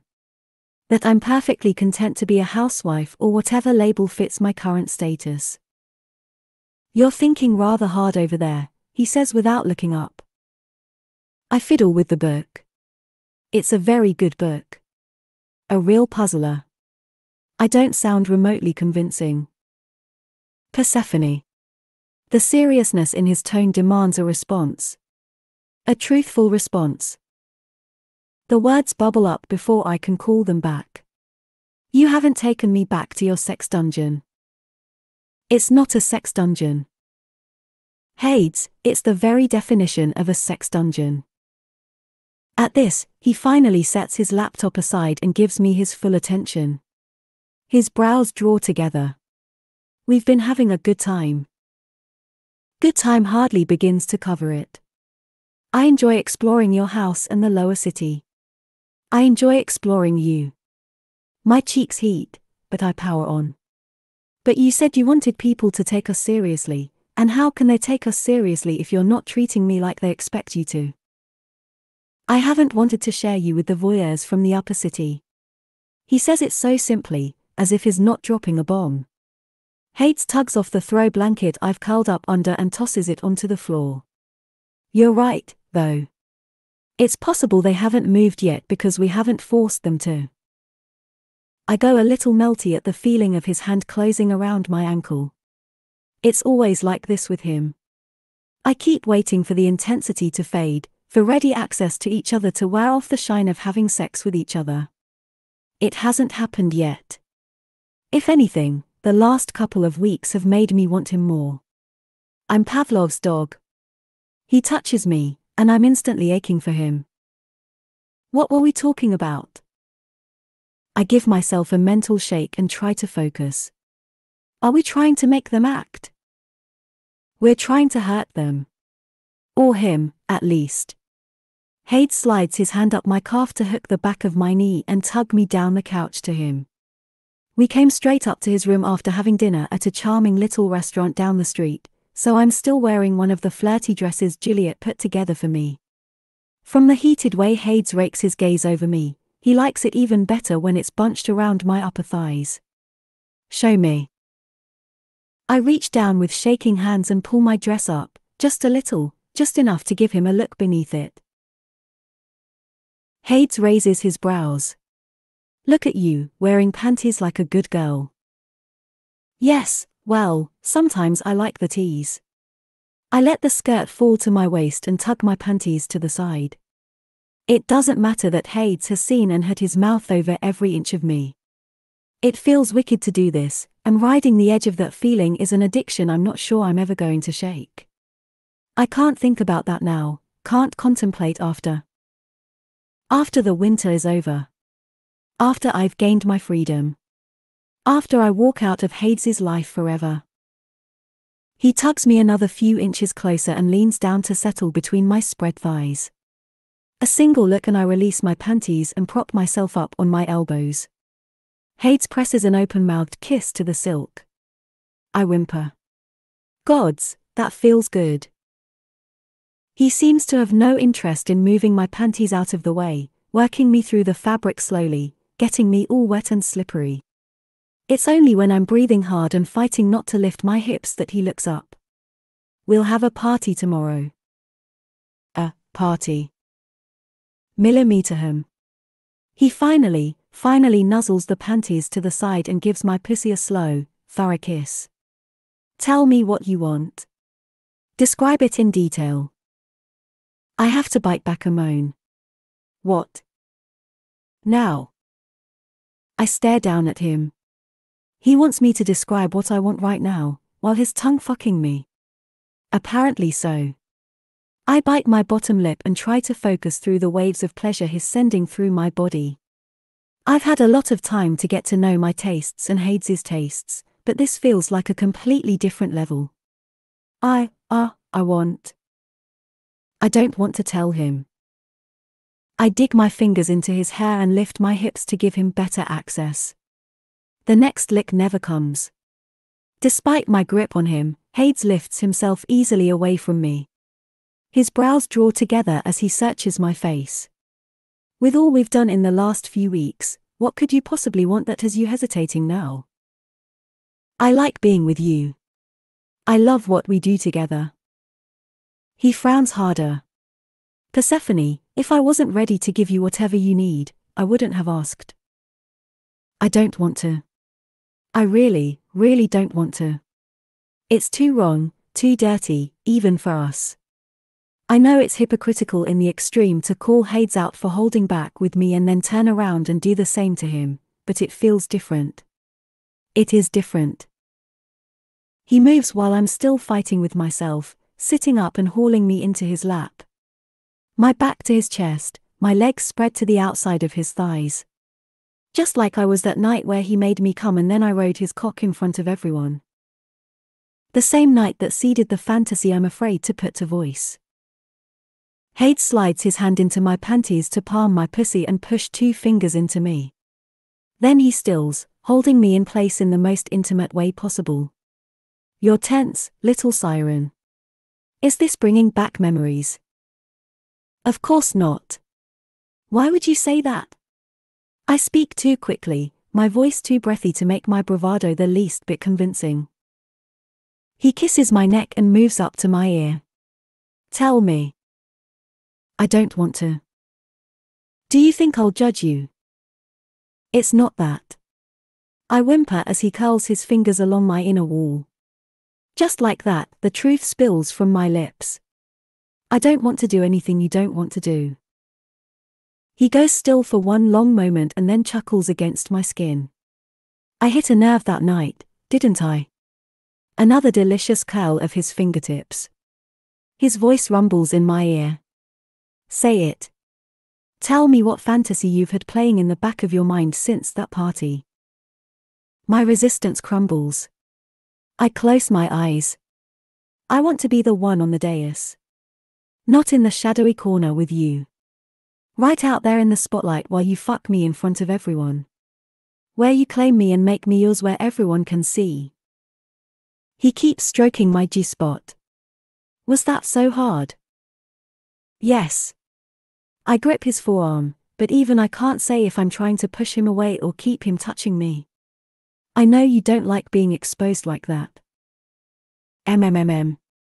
He nips my earlobe. He presses the heel of his palm against my clit. Do you think there's anything I wouldn't give you while you're mine? Fucking anything, little siren. I don't have words, but that's okay because he apparently has words enough for both of us. He keeps up those slow movements, a steady coiling of pleasure through me, tighter and tighter, as if we have all the time in the world. Time is one thing we don't have. His free hand comes up to yank the straps of my dress off my shoulders and let it fall to my waist. Somehow this being half-dressed while he fucks me with his fingers feels even sexier than if I was naked. Hades always knows what gets me off the hardest, and he never hesitates to put it into reality. I'll bend you over a chair and flip up your skirt so everyone can see your needy little pussy. Spread you wide with my fingers. Yes, I gasp out. I'll give this to you, love. I'll give you everything. He chuckles darkly. Would you like to know a truth?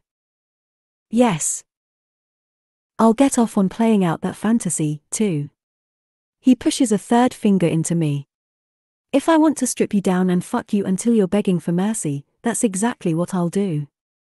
Because it pleases me. Because it will get you off. Because there is nothing you can ask me that I won't give you. Do you understand? Yes. This is it, the thing that I couldn't quite conceptualize, the reason why that dark threat held such promise for me. I should have known he'd understand, shouldn't have doubted him. Hades hauls me up and bends me over the arm of the couch. He flips up my skirt and pulls my panties down to my thighs. Don't move. He's gone for a few seconds and there's the crinkle of a condom wrapper. And then he's pushing his way inside me, 1 inch by devastating inch. The position creates a tighter fit and my panties prevent me from spreading my thighs. It's the lightest bondage imaginable, but it makes this 1,000 times hotter. Hades hooks his fingers at my hips and then he's fucking me.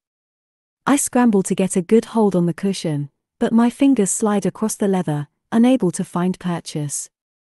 Hades doesn't hesitate. He pulls me up and back against his chest, one hand bracketing my throat and the other delving down to press against my clit.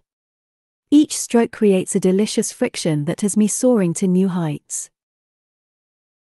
His voice is so low, I can almost feel it more than hear it. Your pussy is mine to do with as I please. In public. In private. Wherever I want it. The way you, little siren, are mine. If I'm yours. And I am. I undoubtedly am. I can't catch my breath, can barely get the next words out. Then you're mine, too. Yes. His rough voice in my ear. Fuck, yes, I'm yours. I come hard, writhing against his hand and around his cock. Hades bends me back over the couch and finishes in a series of brutal thrusts. He pulls out, and I barely get a chance to miss the feel of him at my back before he returns and lifts me into his arms. After that first night visiting the winter market, I've stopped pseudo-complaining about him carrying me around. We both know it'd be a lie if I kept it up, because I enjoy these moments just as much as he seems to. He walks us into what's become our bedroom and sets me down. I catch his wrist before he can move to the light switch like he normally does. Hades? Yeah? The urge to drop my gaze, to let this go, is nearly overwhelming, but after he's demanded I be honest and vulnerable with him, I can demand nothing but the same in return. I meet his eyes. Keep the lights on. Please. He goes so still, I think he stops breathing. You don't want that. I wouldn't ask for it if I didn't want it. I know I should stop pushing, but I can't seem to help myself. Don't you trust me not to turn away? His breath shudders out. It's not that. That's what it feels like. But saying as much puts him in a terrible position. I want his trust the same way he seems to crave mine. Forcing the issue isn't the way to get it. Reluctantly, I release his wrist. Okay. Persephone. He hesitates. Are you sure? Something flutters in my chest, as light and fluid as hope but somehow stronger.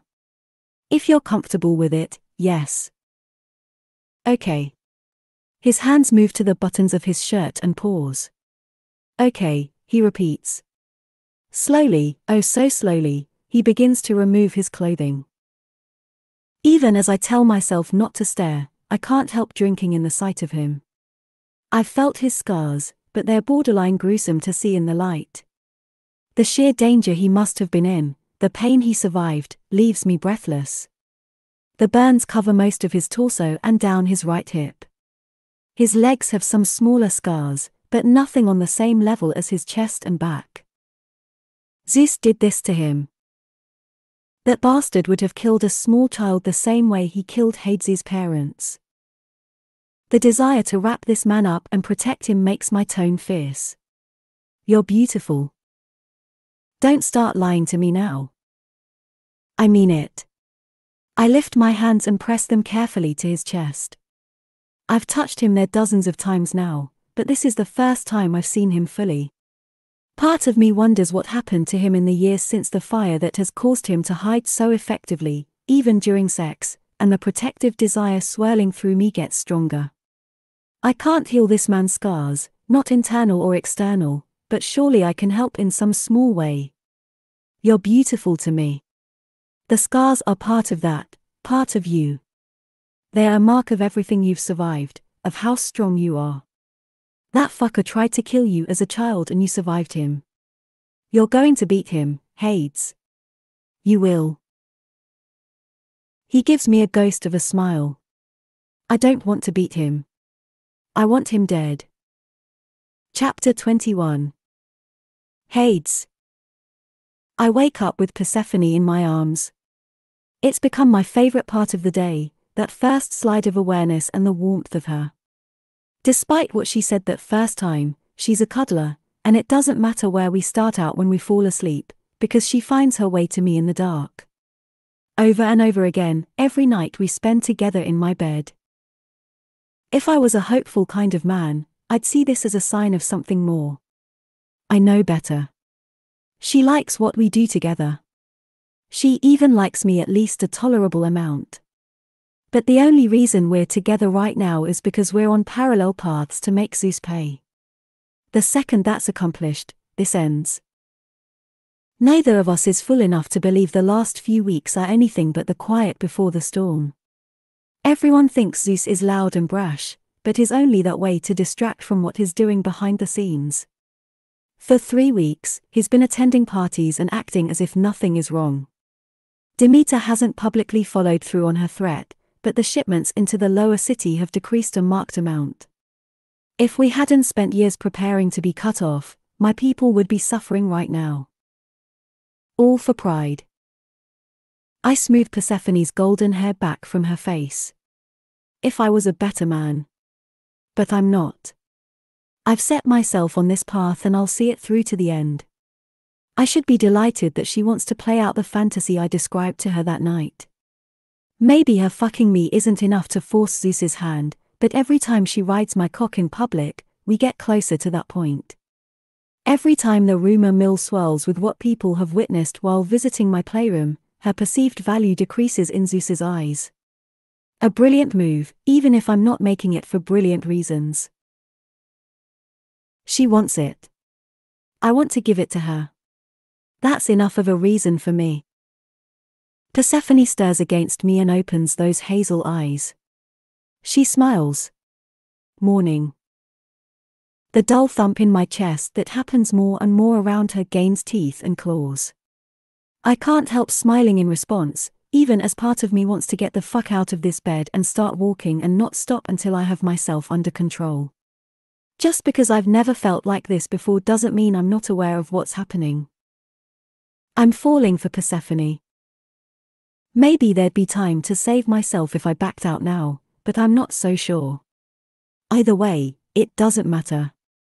I'm not stopping until I have to, no matter how much pain it causes at the end of this. I smooth her hair back again. Morning. She cuddles closer and lays her head on my scarred chest as if the sight doesn't repulse her. Who knows? Maybe it doesn't. She'd be the only one, though. I had one relationship very early on where I was naked with my partner, and his response was strong enough to ensure I never did it again. Maybe others would have been more welcoming, but I never gave them the chance. Not like I'm giving her the chance now. Are things going okay? Her hand quivers like she wants to touch me, but then she seems to forcibly still it on my waist. Respecting how hard it still is for me to lie here in the morning light with my scars exposed. You haven't said much this week about supply lines and the like. I release a slow breath and try to relax. I don't know if I want her to touch me or not touch me. I don't know shit when it comes to this woman, apparently. It's almost a relief to focus on the greater problem outside this bedroom. We're in a holding pattern. The supplies keep dwindling, but we were prepared for that. Zeus hasn't so much as prodded our borders. She tenses. I can't believe my mother would be so cruel. I'm so sorry. I honestly thought. She gives a mirthless laugh. I don't know what I thought that first night. That no one would miss me if I disappeared. It seems very short-sighted when I look back now. It wasn't short-sighted so much as you were terrified and reacting. But I know Persephone well enough now to know that acting without a plan amounts to an unforgivable sin. It just means you're human. Humans get scared and run sometimes. It's not something you need to beat yourself up over. She huffs out a breath, but she's still staring at things beyond this room. I don't get to be human. Not when my whole future hangs in the balance. And even then, I should have been thinking of someone other than myself. So we're back to this. I gather her into my arms and hold her close. Do you trust me, Persephone? What? She cranes her neck to see my face, her dark brows pulled together. What kind of question is that? A legitimate one. I try not to hold my breath while I wait for a response. Thank the gods she doesn't make me wait long. Persephone nods, suddenly solemn. Yes, Hades, I trust you. The clawing feeling in my chest only gets stronger. It feels like my heart is trying to dig its way through calcified tissue to get to her. I'm rapidly reaching the point where I'd cut my chest open and dig my heart out just so I can present it to her. What the fuck is wrong with me? She's leaving. She was always leaving. I never thought she'd take my beaten up heart with her when she walked away. Hades? I blink and push the new revelation away. If you trust me, then trust me when I say you're doing better than anyone else would have in your situation. She's frowning at me again. It's not that simple.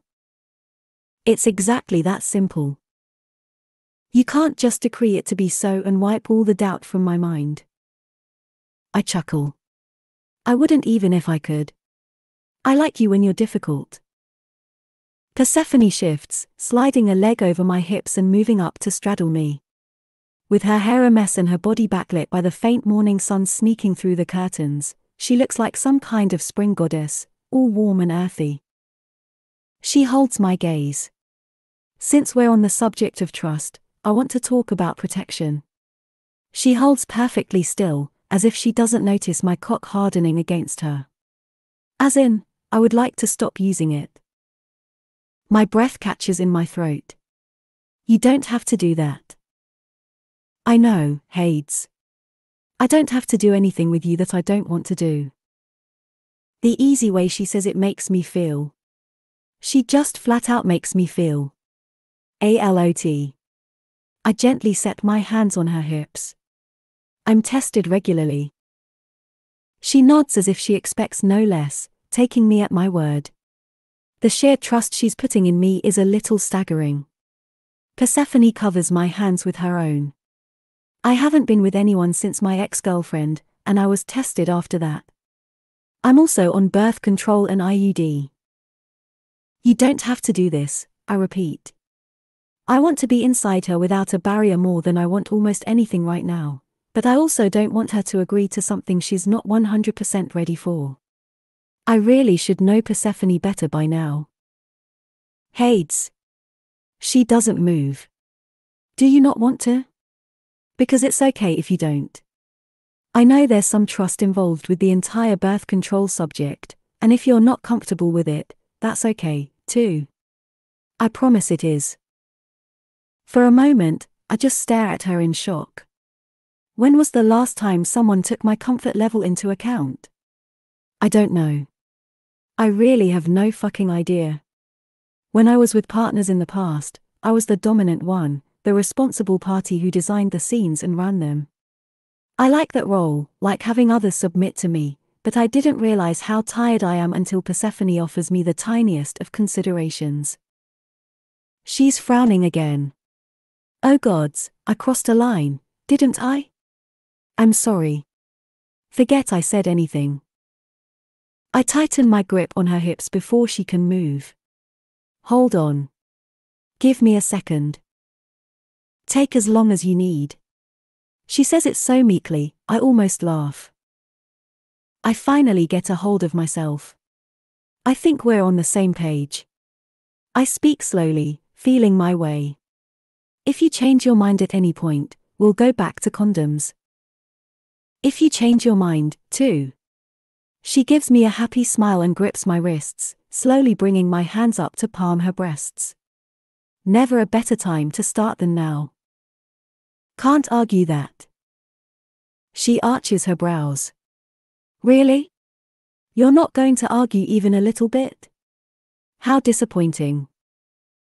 I snag the back of her neck and tow her down to meet my mouth. As much as I enjoy sniping back and forth with her, I'm not in the mood right now. The amount of trust she's placing in me staggers me on a level I'm not prepared to deal with. This isn't anything as deceptively simple as telling each other truths. She's taking my word that she's safe with me in this moment. Persephone melts against my chest, eagerly meeting my kiss. I slide my hands around to grip her ass and shift her up enough that my cock notches at her entrance. I hold perfectly still, giving her plenty of time to change her mind. I really should know better by now. She's set herself on this path and is ready to eagerly race forward just like she seems to do with everything else. She circles her hips slowly, working the head of my cock inside her. Persephone shifts to whisper in my ear. This feels so wicked, doesn't it? You're so hard, it makes me crazy. She gives her hips another swivel. Talk to me, Hades. Tell me how good I feel. I love it when you spill sexy filth into my ears while you're inside me. I love it, too. I let my hands coast down her ass to stroke the point where the curve meets the back of her upper thighs. You're so tight and wet, little siren. I think you like being wicked. Yes. She sinks another slow inch onto me. Don't play coy. You wanted my cock. Now take it. She moans and slams all the way down, sheathing me to the hilt. I tangle my fingers in her hair and draw her close for another kiss.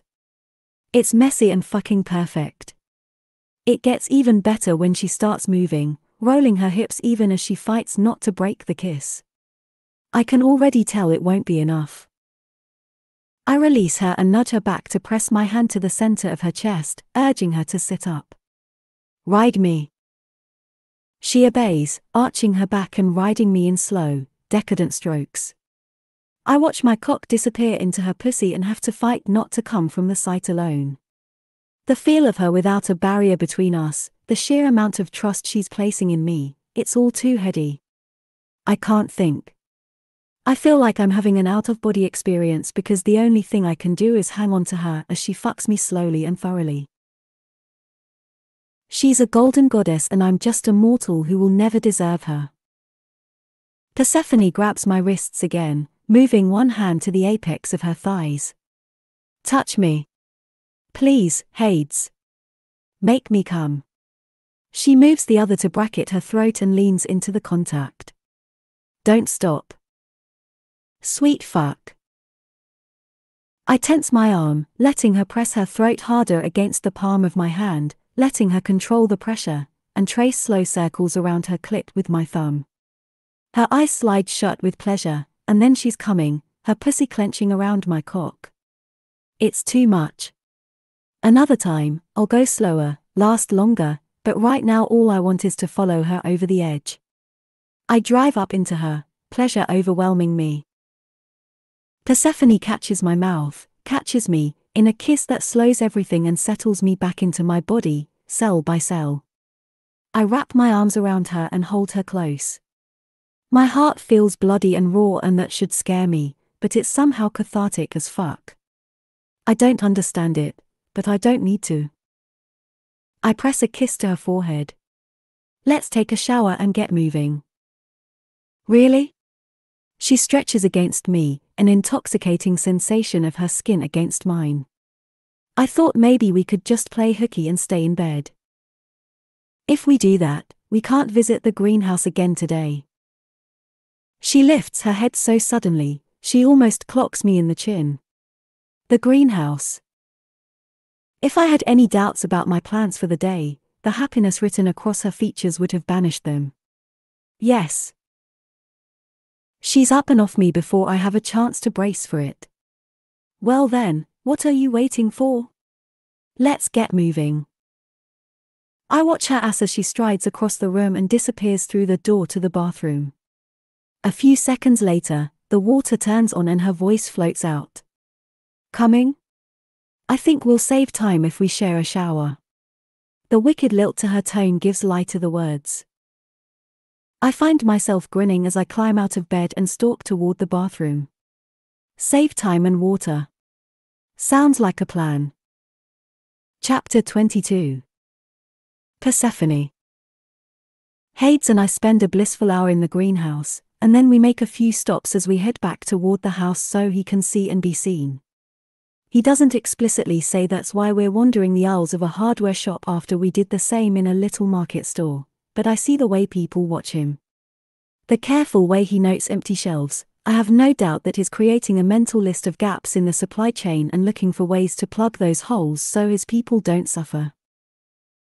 He's brusque and straightforward to the point of rudeness, but it couldn't be clearer that his people worship the ground he walks on. I lose count of how many times shop owners thank him for taking care of them while things are tight. More, people are working together to ensure everyone is taken care of. It's a mentality that I vaguely remember from a time before moving to Olympus, but years in the upper city have made it feel new and novel. It's not that everyone in the upper city is selfish or evil. Hardly. It's more that they take their cues from the rest of the 13 and are very, very aware that they are never truly safe. Yet another difference in the legion that separate Hades from Zeus. We leave the hardware shop and walk down the street. It feels the most natural thing in the world to slip my hand into Hades's, just like I always seem to when we take these walks. He laces his fingers through mine and it feels so right, I can't breathe for a few steps. I open my mouth to say, I'm not even sure. I see the sign before I get a chance to. I stop short. What's that? Hades follows my gaze. It's a pet store. Family-owned, have been for 3 or 4 generations, if I'm remembering right. Not counting the 3 who currently run it. He rattles the history off just like he did about the family who runs the gyroscope stall in the winter market, without having any awareness of how novel it is that he has this information readily available from memory. Can we go in? I don't bother to keep the excitement from my voice. When he raises a single brow, I can't help trying to explain. When I was very young, we had 2 dogs. They were working dogs, of course nothing goes to waste on a farm, industrial or not, but I love them. Having pets in the high-rise is strictly forbidden, of course. I have to fight down the urge to bounce on my toes like a child. Please, Hades. I just want to look. If anything, his brow rises higher. Somehow, I don't believe you. But he gives one of his slow smiles. Of course we can go in, Persephone. Lead the way. A bell dings above our heads as we walk through the door. I inhale the mixed scent of animals and wood shavings, and a feeling wells up inside me that's part nostalgia and part something I can't identify. I don't spend much time thinking about my life before my mother became Demeter and we moved to the city. There's no way she'd leave us behind, and pining for a life that was no longer mine seemed a study in madness. Better, easier, to focus on the future and my path to freedom. I'm not even sure why a pet store brings it all back, but my heart is in my throat as I wander the first aisle, looking at guinea pigs and brightly colored birds. We reach the end near a counter and see two pretty black women standing there, heads bent over a computer. They look up and catch sight of us. One of them, the woman wearing a faded pair of jeans and an orange knit sweater, grins in recognition. Finally decided to take my advice. Hello, Gail. He moves past me and she pulls him into a hug. We're just doing the rounds. Oh, that. She waves it away. We're fine. You've more than made sure of that. She grips his shoulders and looks up at him. We support you. No matter what. There it is again, the sheer loyalty Hades commands. He does it without threats or making lavish promises. His people will follow him to the end of the earth simply because he respects them and does his best to see they're taken care of. It's a powerful thing to witness. He nods. Appreciate it. She drops her hands and grins again. Don't suppose today is finally the day I convince you to get a dog or two so you aren't haunting that giant house by yourself. I perk up. Dogs? She finally looks at me, and her attitude cools a little. We don't normally keep any dogs but Old Man Joe in the shop. She motions behind her at a dog bed that I thought contained a bunch of towels. A head lifts and I realize it's not towels at all. It's a Komondor dog. He shakes his hair out of his eyes and gives a big yawn. Oh my gods, I whisper. Hades, look at that magnificent creature. I see, he says dryly. Gail shrugs. Like I was saying, we don't normally keep dogs here, but Jessie found a box of them by Cypress Bridge. I don't know if someone from the upper city decided to dump them there or if it was one of ours, but... She sighs. People can be real assholes sometimes. I managed to drag my attention away from the dog at that. They just dumped them there? I have absolutely no business feeling a kinship for these puppies I've never seen, but I can't deny that it feels like a strange twist of fate. Can we see them? Yeah. She jerks her thumb over her shoulder. We have them back here. They look like they were old enough to be weaned, so that's a silver lining. I'm already moving, slipping past Hades and Gail in the direction she indicated. Sure enough, there is a large box set up near the back of the shop. I lean over and look in and gasp. Oh my gods. There are 3 of them, all perfectly black. I'm not quite sure of the breed. I suspect they're mutts, but they're cute as they sleep in a puppy pile against one corner. I reach out, then stop to look at Gail. May I? By all means. Most of the frostiness is gone from her when she looks at me, and I'm certain I see amusement lingering in her dark eyes. I take it you're a dog person. I'm an equal opportunity pet person. I go to my knees next to the box and reach down to run a gentle hand over the back of the puppy on top of the pile. I like cats, too. Fish, I can take or leave. Noted. Now Gail is definitely fighting back laughter, but that's okay. I don't mind her finding me amusing. Hades, look. He sinks to his knees next to me. I'm looking. There's something strange in his tone, and it's enough to get me to drag my attention from the puppies. Oh my gods, they're so soft. I study his face. He looks almost pained. What's wrong? Nothing. I wrinkle my nose. Your words are saying nothing, but your expression is saying something else altogether. He sighs, but not like he's irritated. More like he's giving in. They're very cute. He reaches down and lifts one carefully into his arms. Now he really looks pained. They shouldn't have been left like that. I'm aware of Girl moving back to the computer with the woman who must be her mother, giving us space and at least the illusion of privacy. It happens a lot, especially if they aren't purebred. They are essentially worthless to breeders and just more mouths to feed. It's crappy. Crappy, Hades echoes. The puppy nuzzles his chest and settles into his arms with a sigh. He strokes its head with a single finger like he's afraid of hurting it. It's a terrible thing not to be wanted. My heart gives a painful twist. I speak before giving myself a chance to think. You should adopt one. She's right about that big, empty house, and no one loves like a dog. He or she will win you over before you know it. He contemplates the puppy, still petting it methodically. It's not a good idea. Why? It's easier not to care. I might laugh if there was any air left in the room. Hades might pretend he doesn't care, but this man cares more than any other I've ever met. He tries too hard to hold people at a distance, but he obviously hasn't noticed how epically he's failed. I'm not sure I should be the one to tell him, but it's my place to pull back the curtain and show him the truth of his circumstances. I'm not a permanent fixture in his life. The thought leaves me feeling hollow. Suddenly, I'm determined to convince him to buy this puppy. The thought of Hades wandering the halls of his house alone after I leave, a lord of emptiness and sorrow. I can't stand it.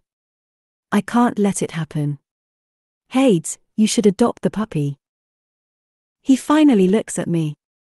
This is important to you. Yes. When he just waits, I give him a sliver of the truth. Everyone should have a pet at least once in their lives. It's such a blessing, and I think it would make you happy. I like the thought of you happy, Hades. The last comes out almost like a confession. Like a secret, just between us. He stares at me a long time, and I'm at a loss to guess what's going on behind his dark eyes. Is he thinking about the deadline looming over us, too? Impossible to say. He finally nods slowly. Maybe a dog wouldn't be a bad idea. I can't help holding my breath. Really? Yeah. His attention tracks down to the remaining 2 pups. He'll be awfully lonely without his littermates. I'm pretty sure my eyes are in danger of popping out of my head. What? Instead of answering directly, he raises his voice. Gale? When she reappears, he nods at the puppies. We'll take them all. She presses her lips together. I'm not one to tell you how to do your business. He arches a brow. When has that ever stopped you? 3 dogs is a lot, Hades. 3 puppies. You're biting off more than you can chew. She points at the puppies. And they all chew the shit out of your expensive shoes. He's undeterred. He's put himself on this path and he won't be dissuaded. I'll give the staff hazard pay. It will be fine. For a moment, I think she'll keep arguing, but she finally shrugs. Don't come crying to me in a week or 2 when teething really sets in. I won't. One final look and she shakes her head. Better call some of your people to come help fetch and carry. You're not set up for puppies, so we'll need to load you up. Consider it done. We'll get whatever you think is best. She walks away, still shaking her head and muttering about stubborn men. I turn back to Hades and can't stop from grinning widely. You're buying 3 dogs. We're buying 3 dogs. He pushes easily to his feet, the pups still cradled in his arms. You should know by now that I can't say no to you, Persephone. You turn those big hazel eyes on me, and I'm putty in your hands. I snort. I can't help it. You're so full of shit. Language, he murmurs, mirth lighting up his eyes. I burst out laughing. The giddiness soaring through me is pure, undiluted happiness. A feeling I have no right to, not with everything hanging over our heads, but somehow that makes it more precious. I want to cling to this moment, to shove reality away and let us have this time uninterrupted. Because no matter what he says, these dogs aren't really mine. They're his, the way it should be. I'll get them for the rest of the winter, but that's it. Then I'll leave and they'll be Hades's little pack. Companionship that he'll hopefully allow even if he holds the humans around him at a distance. My little bubble of happiness deflates instantly. He deserves so much more than the hand life has dealt him. He deserves to be happy. He deserves to be surrounded by friends and loved ones who will fill his giant house with laughter and experiences. He's such a good person, even if he's a villain as far as Olympus is concerned, at least the parts of Olympus that even believe in him. It takes a solid 30 minutes to get everything we need and for Hades's man Karen to show up with 2 guys to help haul it all back home. It's not until I walk through the front door that I realize I was thinking of this place as home before just today. That it feels more like a home than the high-rise penthouse my mother owns ever did, my sister's presence or no. A sliver of panic spears through me. No matter how much I'm enjoying my time with Hades, this can't be home. I've sacrificed too much, asked my sisters to sacrifice too much, to not follow through now. I have to leave after I turn 25, have to take my trust fund and power my way out of Olympus. If I don't, what was even the point? I'll have traded one beautiful cage for another. And that's one thing I can't allow. Chapter 23. Hades. Hades, we're going to be late. I sit on the floor while the 3 black pups play in and out of my lap. It took them most of the day to warm up to the space, and we decided to clear out a room near the interior courtyard so we have easy access to the outside for potty breaks. So much to consider, it almost distracted me from what's coming. Almost. I look up and my breath catches in my throat. Persephone is beautiful in everything she wears, but she's stunning in black. The stark color sets off her golden skin and blonde hair. It doesn't exactly cover up her brightness but gives the feel of a stray sunbeam that somehow found its way to the underworld. The dress clings to her skin like oil, pouring over her breasts and down her hips to fall to the floor around her feet. She looks like a fucking queen. Hades? I give myself a mental shake, but I can't take my eyes off her. You look beautiful. She glances down at herself and smooths her hands over her hips. Juliet outdid herself with this one. It's deceptively simple, but the cut and fabric are just masterful. I carefully move the pups off my lap and rise to my feet. It wouldn't look nearly as masterful on anyone else. Now you're just teasing me. But she's smiling as if my compliments make her happy. I have to rein in the impulse to promise to compliment her every day if it puts that expression on her face. Has she noticed how she's slowly relaxed and unfurled in the last few weeks? I have. She's stopped guarding her words so closely, has stopped considering each conversation like a battlefield she might not come out the other side of. Another clear indication of the trust she places in me. In how safe she feels. She nods at the puppies, her expression going indulgent. Have you considered names? Dog. I don't mean it. I only say it to see her roll her eyes at me. She doesn't disappoint. Hades, you have 3 dogs. You can't call them all dog. They need names. Cerberus. I point to the largest of the 3, the one who's the clear leader, even at this age. This one is Cerberus. I like it. She smiles. Now, the other two. I want you to name them. Her brows draw together, and for the first time since she walked into the room, she looks unsure. I don't think that's a good idea. Because she's leaving. Instinct tells me to back off, to protect myself, but the deadline makes me reckless. Persephone. Yes? Is there hope in her tone? I'm afraid to assume. There are 1,000 things I could say right now, 1,000 things I want to say. Spending the last few weeks with her has made me the happiest I can remember being. She challenges me and delights me in turn, and I have a feeling I could know this woman for decades and she'd still find ways to surprise me. I suddenly, desperately want this winter never to end, want spring never to come, want to stay with her here forever. But there is no forever. Not for us. I cross to her and cup her face in my hands. If we were different people in different circumstances, I would get down on my knees and beg you to stay at the end of the winter. I would move heaven and earth and the underworld itself to keep you with me. She blinks those big hazel eyes at me and licks her lips. If. She sounds so hesitant, I simultaneously want to gather her into my arms and don't want to move in case she never finishes that sentence. She doesn't leave me hanging long. If we were different people, you wouldn't have to beg. I'd plant my roots right here in this house, and it would take a catastrophic event to make me walk away. If. A key word, a vital word, one that might as well be 100-foot wall between us and that future I'm too goddamn foolish not to want. We're not different people. Her eyes go a little shiny. No. We're not different people.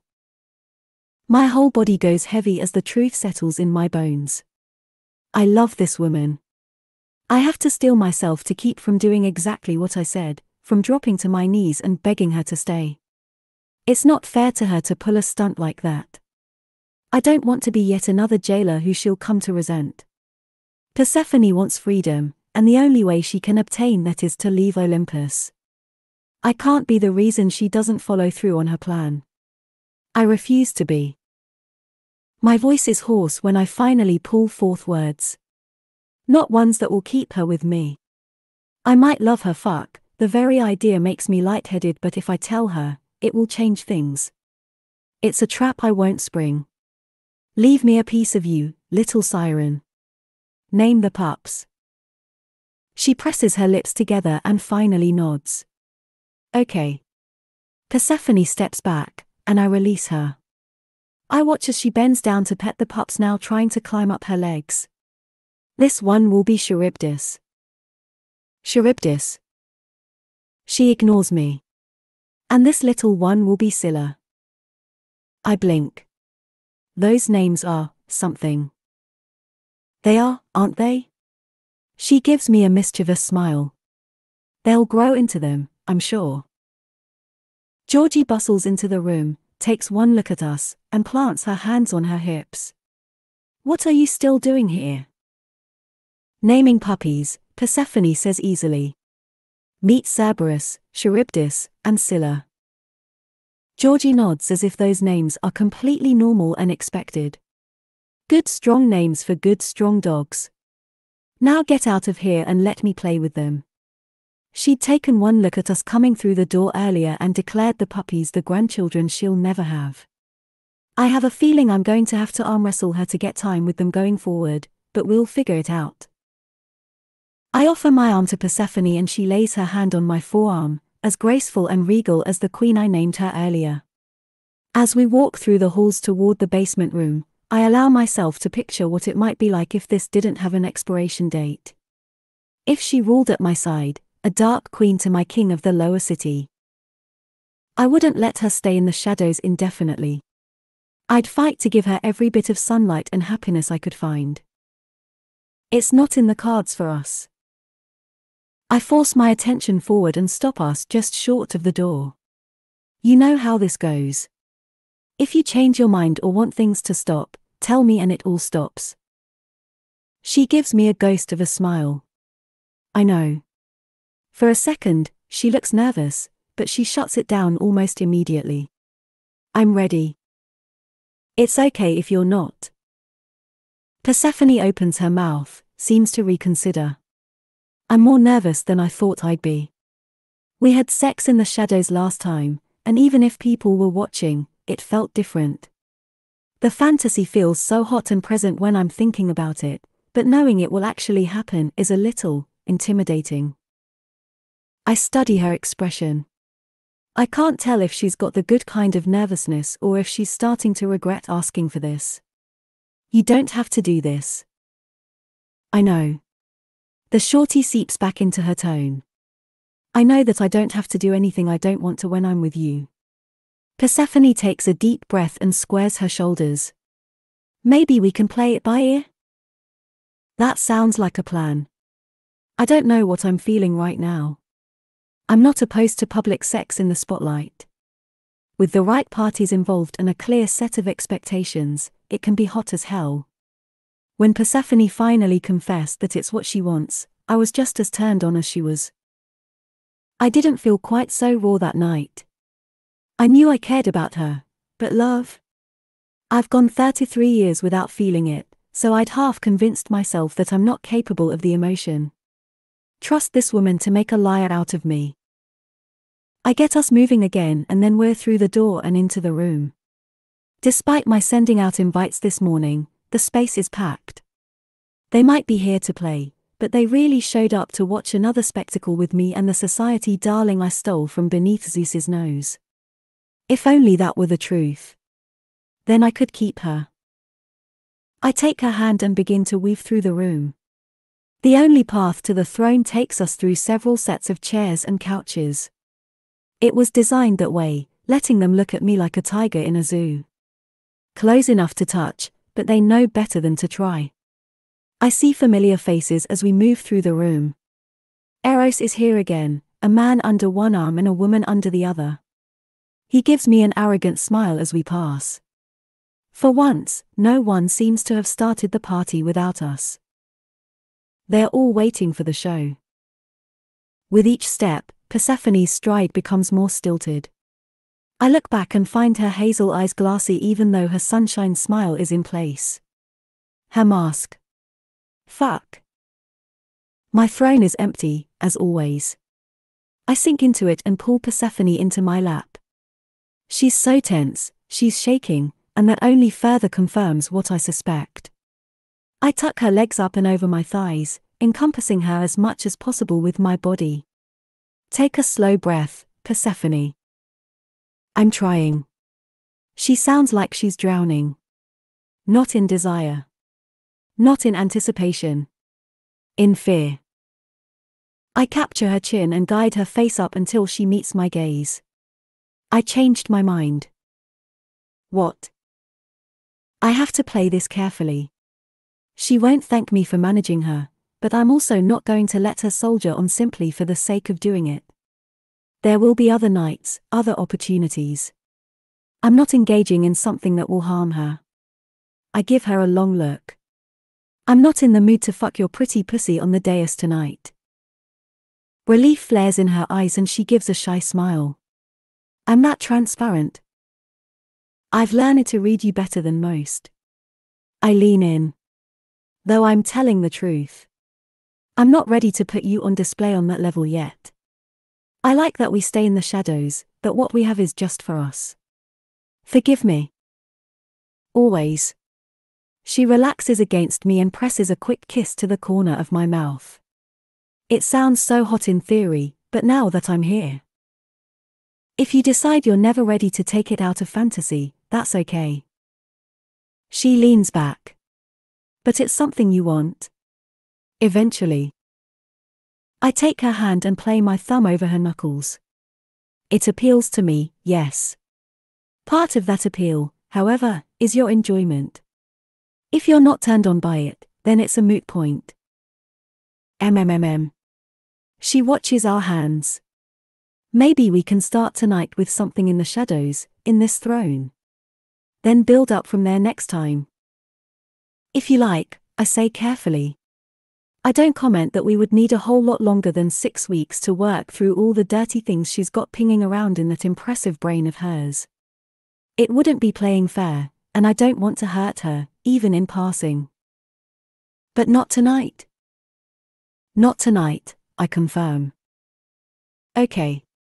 She seems to relax further, then a sly smile pulls at the edges of her lips. In that case, Hades, I would very much like to start the night off with you fucking my mouth while you sit on your throne. I go still. She's had her lips wrapped around my cock dozens of times since the first, but I don't think I'll ever get used to those filthy words coming from her. I won't ever stop craving them, either. I don't tell her that the night is young. She's been vulnerable with me, and now she's offering us something we both want to get us back on firmer ground. I release her and sit back, draping my arms over the chair. By all means, little siren. Get on your knees. She wastes no time sliding off me and obeying. Even on her knees, she looks every inch a queen. She undoes the front of my pants and draws out my cock. The little tease licks her lips and looks up at me. They're all watching, aren't they? I don't have to look to know the answer, but I do it anyway. Now that they've realized the agenda has changed, there are a handful of shadowy figures who are already in the midst of scenes and fucking, but the majority of them are lounging on couches and chairs and facing our direction. They can't see clearly, but their imaginations are doing the work for them. She shivers, and this time it's all desire. They look at us and see you debasing Zeus's property. You're not his property. It comes out harsher than I mean it to. She wraps a hand around the base of my cock. I know. Persephone gives me a heartbreaking smile. Ruin my makeup, Hades. Put on a good show, just for us. Us. This woman will kill me if she keeps talking like that, like it's us against the world. Like we're a team, a unit, a pair. I don't correct her, though. Instead, I allow myself to sink into the fantasy the same way she seems to be doing. The fantasy of us. I wrap her hair around my fist and steel my expression to something cold and contained. Suck my cock, little siren. Make it good. Yes, sir. She doesn't hesitate, just swallows me down until she has to move her hand for her lips to meet my base. She gags a little, but that doesn't deter her in the least.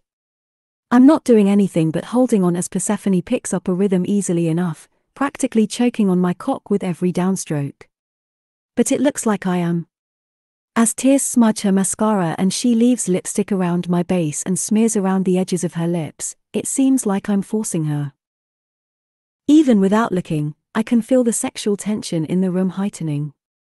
But I do look. I survey the room while Persephone fights to take my cock into her throat, seeing those who look on the scene with lust and those who appear almost worried. I hate it. Every other time I've done a scene like this, it's been to build another layer to the myth of Hades, to add to the reputation that I am a man not to be fucked with. They've looked at me with fear before, and it's never bothered me because their fear serves a purpose. Persephone isn't just some anonymous partner playing a role before she drifts back to her normal life. It doesn't matter that she needs this scene, needs the end result as much as I do. The thought that they think I'm tarnishing Zeus's fiancée purely for revenge sits like broken glass in my chest. The fact that they believe that something as earthy and natural as sex can tarnish a person only drives those shards deeper. Her fingers dig into my thighs and I jerk my gaze from the room to Persephone. She moves off my cock enough to say, "Stay with me, Hades. We're the only ones who matter tonight." She's right. I know she's right. I close my eyes for a breath, too, and open them. The only one in this room who matters is kneeling between my legs, staring up at me with hazel eyes gone so hot, it's a wonder we both don't combust on the spot. She's a beautiful mess and knowing that she allowed it for me. That's some intoxicating shit. I'm here. I clear my suddenly tight throat. I'm with you. She smiles and takes my cock back into her mouth, resuming driving me out of my mind with pleasure. I don't try to hold out. Not when Persephone is sucking me so sweetly, not when she's turned this into something just for us instead of a show for them. I swipe my thumbs over her cheeks, catching her tears. I'm almost there. A warning and a promise. She immediately picks up her pace, sucking my cock like her redemption is on the other side of this orgasm. I let go. The entire room shrinks down to her and me, and pleasure takes over. She swallows me down as I come, sucking me until I have to nudge her off my cock. Persephone licks her lips and gives me a happy smile. I really, really love seeing you undone like that. I really, really love you. Somehow, I keep the words inside. I can't tell her that without chaining her to me, without ruining everything. But I can show her. I can give her a gift in return for everything she's given me over the last few weeks, accumulating in this scene. This woman doesn't deserve to be on her knees. She deserves to be worshipped. She deserves to be on the throne as my equal. I intend to put her there. I tuck myself back into my pants. Up. She must expect to end up back in my lap, because her eyes go wide when I move and nudge her onto the chair I just occupied. Onto the throne. Her brows draw together, but I don't give her a chance to question me. I simply go to my knees before her. Her eyes go wide. Hades, what are you doing? For a moment, I can only stare up at her. Her dress spills over her legs and down to the floor, the dark throne behind her and careful lighting giving her blonde hair a halo effect. Even with her makeup less than perfect, there's no denying the power vibrating from every cell of her being. I thought she looked like a queen before, but I was fucking wrong. She's a goddamn goddess. Chapter 24. Persephone. I can't deal with looking at the rest of the room, so I focus entirely on the man kneeling at my feet. Doesn't he understand how unnatural this is? Yes, he's been on his knees before me before, but it was different then. Private, just between us. No matter our positions, there's no doubt in my mind that he's dominant down to his very soul. He's never actually submitted to me. He's not doing it now, either. But it looks like he is, which is all that matters to the people witnessing.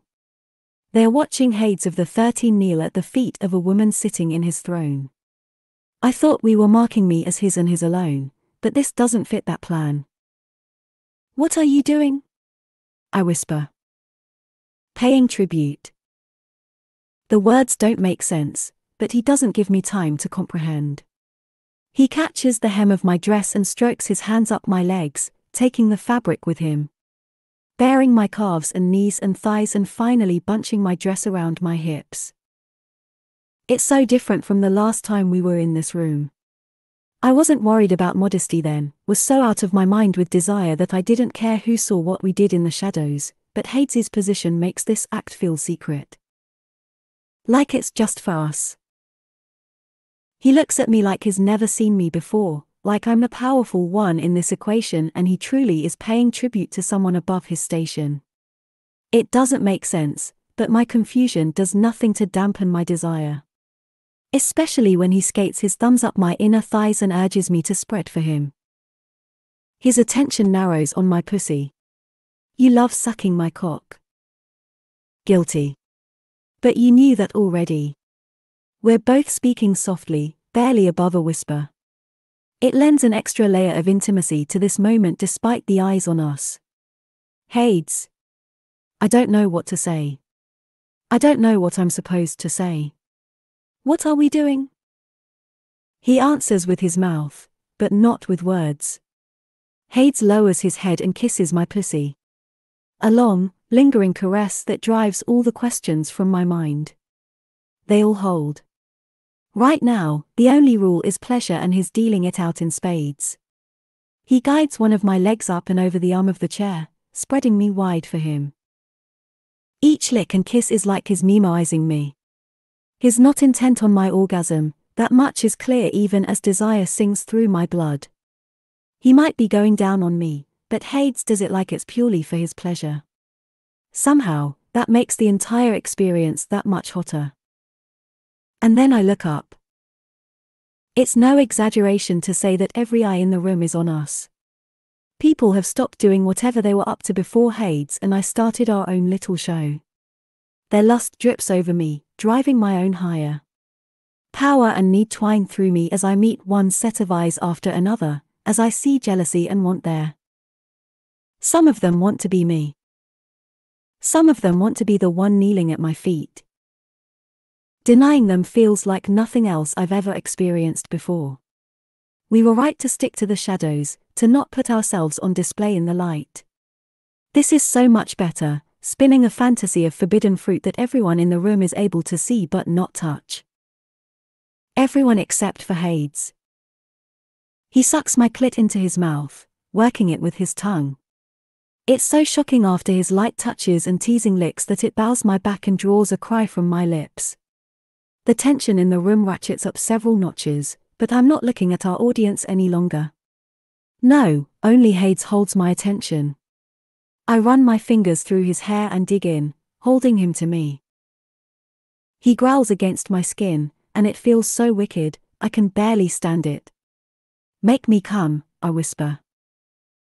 For a second, I think he might pull back, remind me that no matter how equal we are, he is the one in charge right now. He doesn't. He obeys.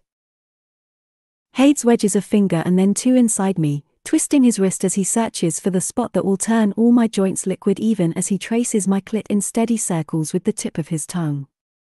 Where before he built my pleasure in steady waves, lapping at my control, now he spins a tsunami of desire that I have no hope of fighting. I never intended to fight it. I come with his name on my lips, the sound of it seeming to sing to every corner of the room. Even as he gentles his touches and coaxes me back into my body, I'm shaken by the feeling that nothing will ever be the same again. We've crossed a point of no return that neither of us recognized. There's no going back now. I'm not sure I want to, even if the road remained open. Hades finally shifts my dress back into place and rises. At first glance, he seems perfectly composed, at least until I get to his eyes. They're wild with the same need surging beneath my skin. This wasn't enough. It barely took the edge off. He holds out his hand. I stare at it for the space of a heartbeat. It seems such a simple gesture, but even as shaken as I am, I know better. He's not demanding. He's requesting. Putting us on equal ground. The thing I don't understand is why. In the end, it doesn't matter. I slip my hand into his and let him tug me to my feet. He turns to face the rest of the room, all of whom have stopped pretending to do anything but stare at us.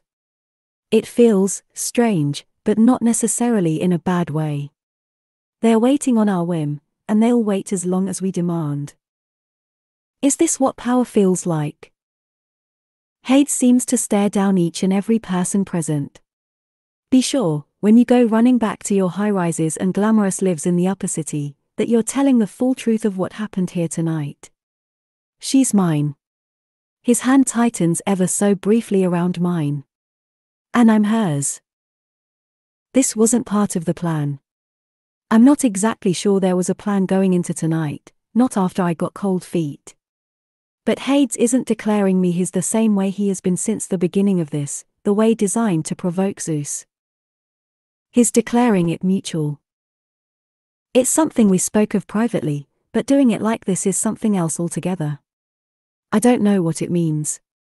Because I don't know what it means, I can only fight to keep my expression under control as Hades turns us toward the exit and we leave the room. The door barely closes behind me when I murmur, "Not holding court tonight?" Fuck them. He barely sounds like himself. They're only here for the gossip, and I'm not in the mood to play villain. He moves down the hall toward the stairs, nearly dragging me behind him. They don't see me. No one fucking sees me but you. My heart lodges itself in my throat. What? But he doesn't speak again until we enter his bedroom suite and he slams the door behind him. I've never seen him like this. Angry, yes. Even a little panicked. But this? I don't know what this is. Hades, what's wrong? I swore I wouldn't do this. He drags his hands through his hair. What we have isn't simple, but it's the most honest I've been with another person for as long as I can remember. That means something, Persephone. Even if it doesn't mean something to you, it does to me. I still don't understand, but I at least have an answer to this. It means something to me, too. That calms him a little. He drops onto the couch and exhales roughly. Give me a minute. This isn't your fault. It's shit in my head. I need a minute. But I don't want to give him a minute. I want to understand what's upset him. I want to fix it.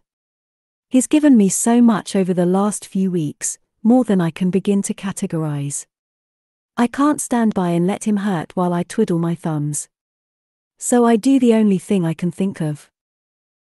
I walk to him and sink to my knees in front of him. When he just watches me, I wedge myself between his thighs until he's forced to either push me back or make way. He spreads his legs with another of those heartbreaking sighs. You already sucked my cock once tonight, little siren. That's not what this is. If I thought for a second it would help, I'd have him in my mouth and gladly. Sex won't fix this, though. Of that I'm sure. Instead, I press myself to his torso and wrap my arms around him as best I can. He goes so still I might think he was holding his breath if I couldn't feel his chest rise and fall against my face. Slowly, oh so slowly, he wraps his arms around me, gently at first and then hugging me tightly to him. It's going to hurt when you leave. He speaks so softly, I barely register the words. When they hit, it's with the force of a nuclear explosion. I had suspected he cared, of course. Hades might be fearsome in so many ways, but he's too honest to be able to lie with his body. He touches me like I mean something to him. He's drawn back the curtain on bits of the lower city, showing me things he cares about, letting me in. Even if I haven't allowed myself to contemplate the implications of that too closely, I've noticed. Of course I've noticed. I care too. Hades. I meant what I said before. I won't ask you to stay. I know that's not possible. He releases a long breath. I bite my tongue before I can say anything else. He's right, it's not possible for me to stay, but that doesn't change the fact that I meant what I said earlier tonight. If we were different people, this place would be home and this man would be mine. 3 months felt like an eternity when I agreed to this. A soft laugh slips free, muffled against his shirt. It doesn't feel like an eternity now. Just under 2 months left and it feels like a blip in time. Look away too long and it will slip past, leaving the distance between us growing. I'll never see Hades again. Somehow, with everything going on, that never occurred to me. That I might miss this man. That it will feel like tearing out a part of myself to walk away. Silly, foolish thoughts. It's only been a few weeks. Maybe one of my other sisters would fall so hard for a partner in that time, but that's not me. I understood the boundaries of this when I fought so hard to get Hades to agree to the deal. It was only for show, only because we had no other choice. He wouldn't have chosen me if I hadn't been Zeus's before I was his. He wouldn't have even looked at me twice, a woman who's the epitome of everything about the upper city that he hates. A walking sunbeam, a fake persona that I project to get people to do what I want. I lean back and try for another laugh. It comes out broken, closer to a sob. What am I supposed to say? Nothing will change the course we're on. A path shared for a short time while his need for revenge and my desire for freedom overlap. It was never meant to last forever. It should fill me with relief to know that Hades won't ask me to stay, that he won't muddy the waters around us with things neither of us should want. It doesn't. Instead, a strange desperation claws its way through my body, up and up and up, until it spills from my lips. Kiss me. He only hesitates for the briefest of moments, as if to memorize my features before he closes the minuscule distance between us and takes my mouth. Hades kisses me roughly, with none of the tender care he's displayed time and time again. Good. I don't want his tenderness. I want the memory of him woven into the fabric of my very soul. He pushes to his feet and yanks me up with him, barely breaking the kiss. We use rough hands to drag off each other's clothes, ripping my dress when the fabric doesn't move fast enough, sending buttons flying from his shirt. I'm still kicking free when he walks me backward through the room to his bed. I can't wait. I'm already nodding. I don't need the slow seduction right now. I just need him. Hurry. He lifts me and I wrap my legs around his waist. The smallest adjustment and his cock is pushing into me, Hades' hands on my ass controlling my descent onto his length. Fast, fast, too fast. I don't care. I writhe, trying to get closer. We haven't stopped kissing, can't get enough. Who needs to breathe when I have Hades? He's my very air. The thought should scare me. Maybe it will when I've had some time to think about this. Right now, all I have is need. He lifts me and lowers me, using his strength to fuck me where he stands. It's enough to make me lightheaded. I pull my mouth from his long enough to say, more. Harder. I expect him to take me to the bed. Instead, he turns and moves to the dresser to set me on it. Hades brackets my throat, pushing me back to pin me against the wall. Watch. He barely sounds like himself, his voice gone low and vicious. Watch how much you need me in this moment. When you're free and chasing that dream of a life you want, you remember how good it felt to be filled by me, little siren. He slams into me and then withdraws, his cock glossy with my wetness. I can't look away. I don't want to. Hades keeps seducing me with his words, entrapping me. Someday, when you let some asshole seduce you and you're riding their cock, remember tonight and know that they will never compare to me. You think of me when they're inside you. My gaze flies to his face, the possessive fury there just as hot as what he's doing to my body. I want to sink into it and never surface. I can't, though. I can't. Don't be cruel, I gasp. I am cruel. He slams into me again, sealing us together as closely as two people can be, and kisses me roughly. He lifts his head enough to say, "You've ruined me, Persephone. Forgive the fuck out of me if I want to return the favor." And then there's nothing else to say. We devolve to our base selves, chasing our mutual shared pleasure. When I come, it feels like my orgasm has been ripped from me, like it's something I can never take back. Hades follows me over the edge a few moments later, sealing us together and burying his face in my neck as he comes. Stillness descends. I cling to him and keep my eyes closed, unwilling to let reality intrude. It's there, though, hovering at the edge of our fading pleasure. The coolness of the room against our sweat-slicked skin. The ache of various parts of my body from what we've done to each other. Hades' rough breathing slowing out even as mine does the same. He finally lifts his head, but he doesn't look at me. I'm sorry. I should let it end at that. We can circle all we want, but it changes nothing about our situation, about our deadline. Instead, I swallow hard. I'm not. Chapter 25. Hades. I don't sleep. Even after showering and crawling into bed with Persephone, holding her in my arms as her breathing evens out, sleep won't come for me.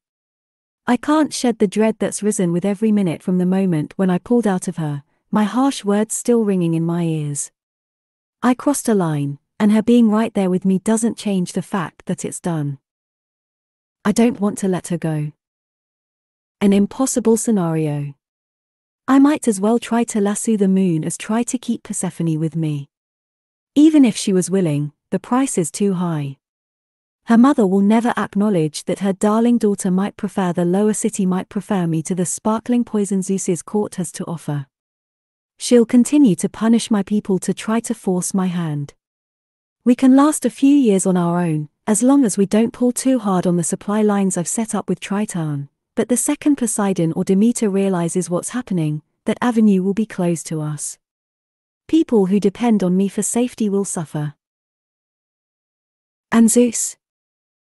He'll never rest as long as Persephone's by my side.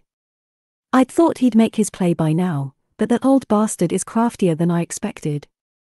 He'll move against me, but he's going to do it in a way that can't be tracked back to him. If I can't prove it. No, there are 1,000 reasons to honor my agreement with Persephone and pave the way for her to gain her freedom. There's only one: to ask her to stay. I love her. Not enough. It will never be enough with the odds stacked against us. I'm so deep in my head, it takes a few moments to register the sound of a phone ringing. I lift my head, but it's not my ringtone. Persephone. She stirs and blinks those big hazel eyes at me. Hades? Someone's calling you.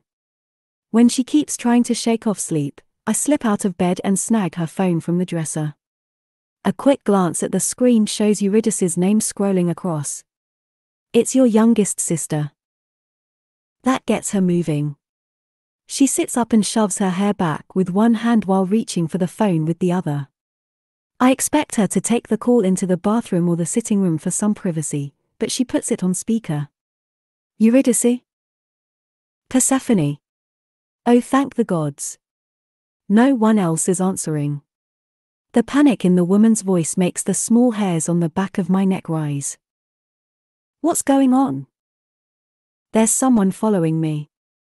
I was supposed to meet Orpheus at this bar, but he never showed and this guy got really pushy, so I left. But her breath sobs out. He's following me. There are no cabs. I don't know what to do. There were people around, but we're too close to the river now and all the streets are empty. I tried to call Orpheus, but he's not answering. What do I do, Persephone? The more scared her sister sounds, the more Persephone shuts down her own emotions, her voice going brisk. Where are you? Your exact location. The sound of the wind in the speaker. Juniper and 56th. I meet Persephone's gaze. Her sister is close to the river Styx but not close enough. If she tries to cross over, Zeus's people will attempt to take her. If I do, I'm violating the treaty. She has to get to the river, I murmur. Persephone nods. You need to cross the river Styx, Eurydice. Do you understand me? If you go down Juniper, you'll see the bridge. I will meet you there. It's a token of Eurydice's fear that she doesn't even question it. I'm scared, Persephone. We're coming. I'm already moving, hurrying into the closet and pulling on the first items I get my hands on and then shoving a gun into the back of my waistband. I hope we won't need it tonight, but I want to be prepared. I grab jeans and a top for Persephone. She's hanging up as I walk into the room. I text Karen to meet us at the door with a team. We have to play this carefully, but one look at the tightness in Persephone's expression and I know I'm going to throw caution to the wind and do whatever it takes to ensure her little sister is safe. This is my fault. I'm already shaking my head before she finishes. No, don't take this on. How can you say that? Doesn't this sound familiar? A strange man herding a scared woman to the river. It has Zeus written all over it. She's right, but that changes nothing. We have to get to the bridge. We'll know more once we get her safe. Focus on that right now. I half expect her to argue, but she squares her shoulders and takes a slow breath. Okay. Let's go. We rush downstairs to find Karen and the others waiting. The Juniper Bridge is too far to get to on foot with any degree of urgency, so we all pile into 2 cars. I keep a hold of Persephone's hand the entire drive. There's no point in trying to dispel her tension, not when someone she cares about is on the line. The only thing I can do is offer what little comfort I have available. She keeps calling numbers and finally curses. That motherfucker is sending me straight to voicemail. His phone wasn't shut off before, and now it is. It's not a jump to know who she's talking about. Orpheus isn't the most reliable. A neutral statement, since I'm not sure what she needs right now. I will never forgive him for this. Her eyes go cold. I'll kill him myself if something happens to Eurydice. There's nothing to say to that's remotely helpful. I'll kill him for you is hardly the kind of romantic statement a person wants to hear, no matter how worried and furious she is right now. I'm saved from having to come up with a better response by our arrival at the bridge. We screech to a halt and pile out of the car. It feels like a night for people to do bad things, the air cold and close, a low fog drifting up from the river and over the ground. It gives the atmosphere an eerie edge and obscures our vision. It reminds me of the night Persephone crossed the river Styx. I follow Persephone to the large columns that the juniper bridge has on either side, a clear indication of the boundary on our side of the river. It's one of the better lit bridges, and I know she's searching the other side for signs of her sister, just like I am. We were quick, but even on foot, she should be here by now. Hades. The fear in Persephone's voice is a call I can't help but answer. She should never, ever be afraid. Not while she's with me. She'll be here. I have no business offering this assurance. I don't know the circumstances, other than Eurydice being pursued. As if my words summon her, the fog on the other side of the bridge shifts and a woman's form emerges. She's not running. She's stumbling. I can't make out the details at this distance, but she's holding her arm close to her body as if it's injured. Fuck. Persephone grabs my arm and utters a wordless cry. She makes it a single step before I catch her around the waist. We can't cross the bridge. She doesn't get a chance to get the rest out. A man moves out of the fog behind Eurydice, a hunting hawk to her injured dove. Persephone goes still, and when she speaks, her voice is freakishly calm. Let me go. If I let her go, she will run to her sister, likely playing into Zeus's hands. Whether that means snatching her up off the street tonight or a longer game is irrelevant. It will happen. If I hold her back while something happens to her sister, I'll lose her long before the end of the winter. More, I won't be able to live with myself if I stand idly by while this woman is harmed. Persephone. The man hunting Eurydice reaches her and grabs her shoulder, spinning her around. She screams, the sound sharp and terrified. I'm moving before I register that I've made a decision. I turn and thrust Persephone into Charon's arms. Do not let her cross the bridge. I'll be the only one to pay the price for tonight's transgressions. I won't allow her to. She curses and fights him, but Charon wraps her up in a tight hug, pinning her arms to her sides and keeping her immobile without hurting her. It's enough. I sprint across the bridge toward her sister, running faster than I have in a very long time. Not fast enough. I know that as I reach the halfway point. Eurydice's attacker throws her to the ground. She hits with a thump that makes me sick to my stomach, but she doesn't lie still. She doesn't even look back at him. She just sets her eyes on her sister and starts crawling toward the bridge. Eurydice. Persephone's agonized cry gives me wings. That and the man looming over her little sister. His face is twisted into a fierce scowl. He doesn't yell, but his words carry over the distance despite it. Call for your sister, Eurydice. Scream for her. I suspected that Zeus is behind this, the man's words confirm it. I don't remember pulling my gun, but its cold weight is in my hands as I reach the pillars on the upper city side of the bridge. Get away from her. He finally looks at me. Or what? A flash of metal in his hand as he leans down and grabs Eurydice by the hair. You're on the wrong side of the river, Hades. Touch me and there will be consequences. I know. I pull the trigger. The bullet hits him in the wrist of the hand holding the knife, sending him spinning away from her. One look at Persephone's sister, and it's clear Eurydice won't be able to cross the distance between us.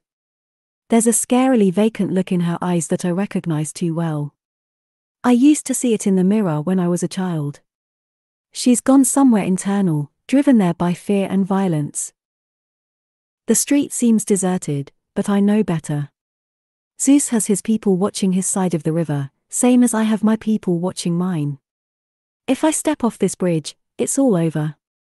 War will come to Olympus.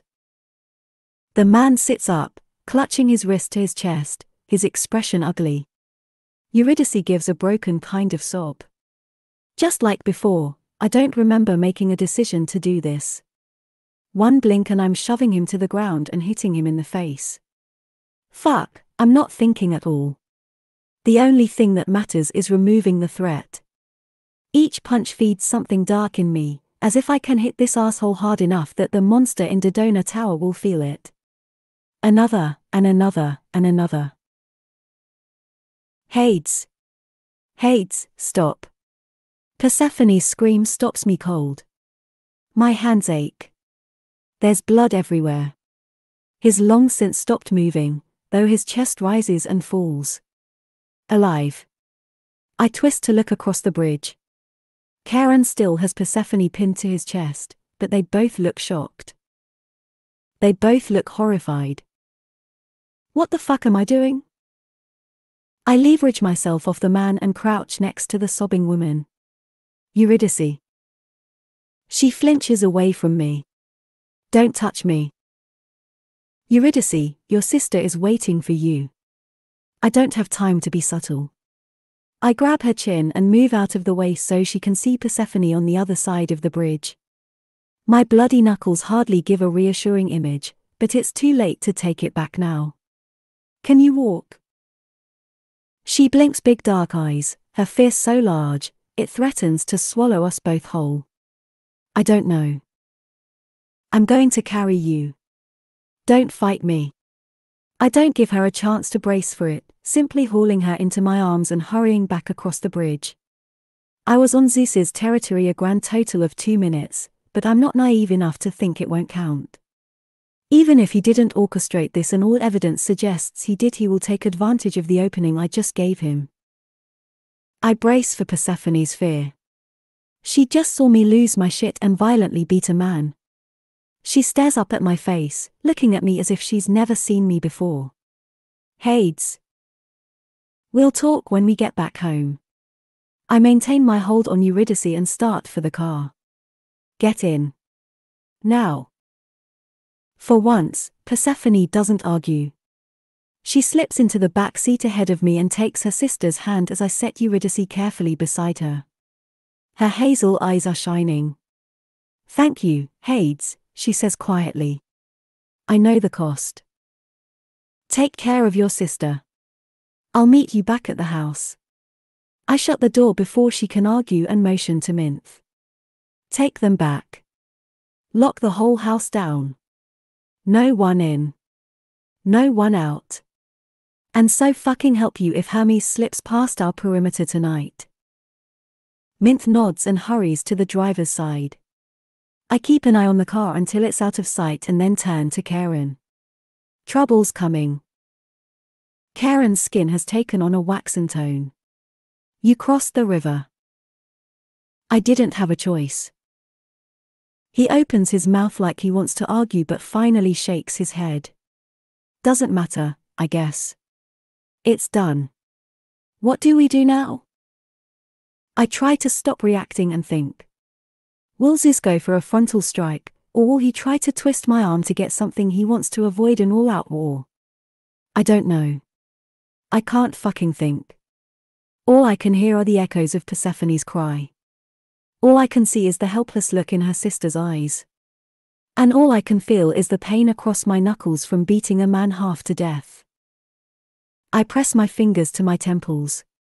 What would Andreas say? I snort as soon as the thought crosses my mind. Andreas is going to kick my ass for being so impulsive. We can't assume they'll come in across the bridges. Pull as many people back from the edges of the territory as we can. If they don't want to go, don't force them, but get word out. War is coming. Karen hesitates and then nods. Do you want me to pull in all our people to the main house? The temptation almost overwhelms me. I want Persephone safe, and I already know she'll be a target. The urge to bolster our defenses until nothing can get past is a strong one. But Persephone is not the only person in the lower city who needs protection from what's coming. I force myself to shake my head. No, keep the doubled patrols on the river. Dredge up anyone you need to help those who want to get out of the potential conflict zone. Hades. Karen has to stop and wrestle the fear out of his tone. The entire lower city will be a conflict zone if they come for us. I know. I clasp his shoulder. I'll get us through, Karen. Have no doubt about that. I just don't know how yet. I can't act until Zeus does. I'm torn between the hope that he won't strike immediately and the fear that he'll draw this out until we're all going out of our minds. The entire ride back to the house, I can't quite shake the fear that I'll arrive and Persephone will be gone. That Zeus will have somehow slipped past all my defenses and taken her back. That she'll have realized I can't truly protect her like I promised and decided to take her chances on her own. That she'll recognize me for the monster the rest of Olympus thinks I am and flee. 1,000 scenarios, each fed by the knowledge of how ugly things are going to get. I had planned on multiple scenarios when we started this, but nowhere in those were what happened tonight. Some things you can't take back. When I find her and her sister sitting in the living room with the 3 pups playing around them, it feels like being sucker punched. They are here. They are safe. For now. I sink onto one of the chairs and catch Persephone's gaze. She piles 2 of the puppies into her sister's lap and sits back. I approve. Pushing Eurydice right now is the wrong call. She's just experienced. Well, we won't know exactly what she's experienced until she rouses enough to tell us. Which takes time. So I sit there and watch silently as Eurydice slowly comes back to herself.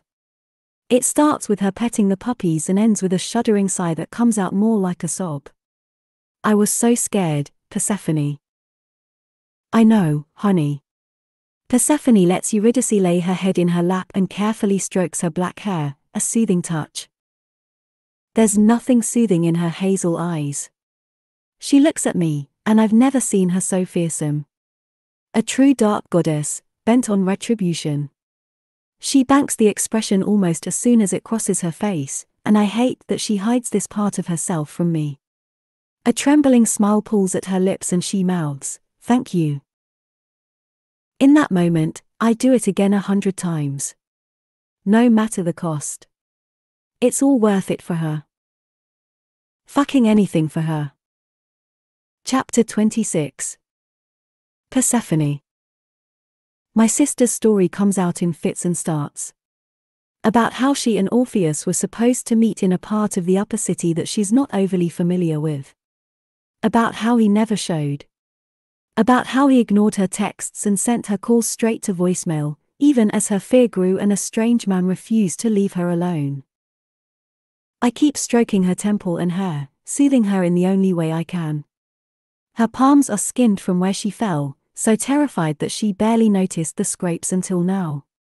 Her arm is bruised from where he slammed her into the side of a building before she escaped him the first time. There are bruises on her knees from where he threw her to the ground on the other side of the bridge. I note and file away every single injury. As much as I want to blame Orpheus for this, there's only one person responsible. Zeus. Even thinking his name has rage flickering higher inside me. I want blood for blood. When Eurydice drifts into silence and her eyes slide closed, I finally look at Hades again. He's already on his feet, draping her in a throw blanket that had been on the couch from the last time I was reading in this room. It feels like 1,000 years ago. He passes me my phone. Update your other sisters. Right. Of course. I should have thought of that myself. I accept the phone but don't unlock it. You made a huge sacrifice saving her. He'd shot a man. He'd beaten him. I think if I hadn't yelled his name, he wouldn't have stopped beating him. I don't know how I feel about that. I wanted that man to suffer, but seeing such unrestrained violence was shocking. It's nothing. Don't do that. It's difficult not to raise my voice, but I'm painfully aware of my sister's head on my thigh. We'll pay the consequences for this, and I'm not sorry you saved her, but I also am not going to let you brush it off. Thank you, Hades. I mean it. His big hand cups my face. His dark eyes hold a legion of thoughts that I'm not privy to. I'm sorry you had to see me lose control like that. I don't want to ask the question, but I make myself put the words to voice. Did you kill him? No. He drops his hands. And you won't pay any price for my decision. I'll ensure it. Before I can argue, he brushes his thumb across my bottom lip and then stalks out of the room. I have to clench my jaw shut to keep from calling after him. From telling him that he doesn't have to shoulder this alone. I'm the reason he broke the treaty. I can't let him bear the cost by himself. First, though, he's right. I need to update my other sisters. I type out a quick update and send it to a group text with only Callisto and Psyche. They don't make me wait long for responses. Psyche, I'm so glad she's okay. Callisto, that fucking asshole.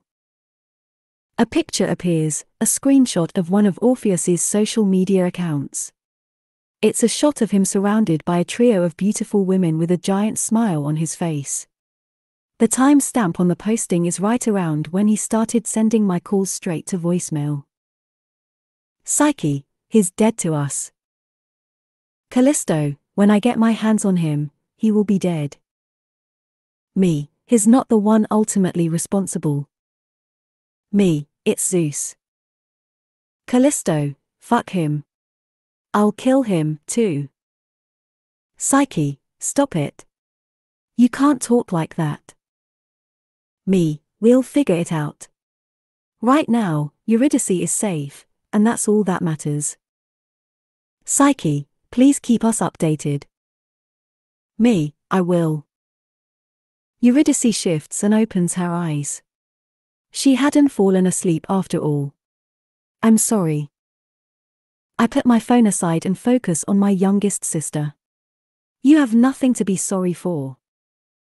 She rolls onto her back so she can see my face better. The sweet innocence I'm so used to seeing when I look at her is gone. There's a jaded world weariness that I wish more than anything I could wipe away. She takes a deep breath. Hades isn't supposed to cross the river. Very few outside the 13 believe Hades exists. Or at least that was the truth before we started our campaign to rub Zeus's nose in the fact that I'm with Hades now. Don't do that. I know I'm the youngest, but I'm not nearly as naive as you all act. It doesn't matter what the rest of Olympus thinks. It only matters what Zeus thinks. She grabs my hand in both of hers. He's going to use this to get to you, isn't he? He's going to try. Don't worry about that. She shakes her head. Don't shut me out, Persephone. Please. I can't stand it. I thought I could ignore the 13 stuff and just be happy, but... Her voice goes watery. Do you think Orpheus set me up? I might be nurturing an intense new loathing for her boyfriend, but I truly want to be able to answer that question with a negative. Orpheus was never good enough for her, but his only real sin was being a musician more in love with himself than with my sister. That makes him a fuckboy. It doesn't make him a monster. If he sold her out to Zeus? Monstrous doesn't begin to cover it. Apparently Eurydice doesn't need me to answer. I can't help wondering if he did. He was acting weird today, more distant and distracted than usual. I thought maybe he was having an affair. I think I would have preferred that. It's over between us. It has to be. I'm sorry. I wanted my sister to leave Orpheus in the review, but not like this. He was bound to break her heart at one point or another, but this level of betrayal goes so deep, I don't know how she's going to navigate her way through. We've sheltered Eurydice as much as we could, and look how that turned out. I sigh. Let's see about making you some tea and finding you a sleeping pill. Okay, she whispers. I don't think I can sleep without one. I know, honey. I climb to my feet and pull her up with me. She's safe. We're all safe tonight.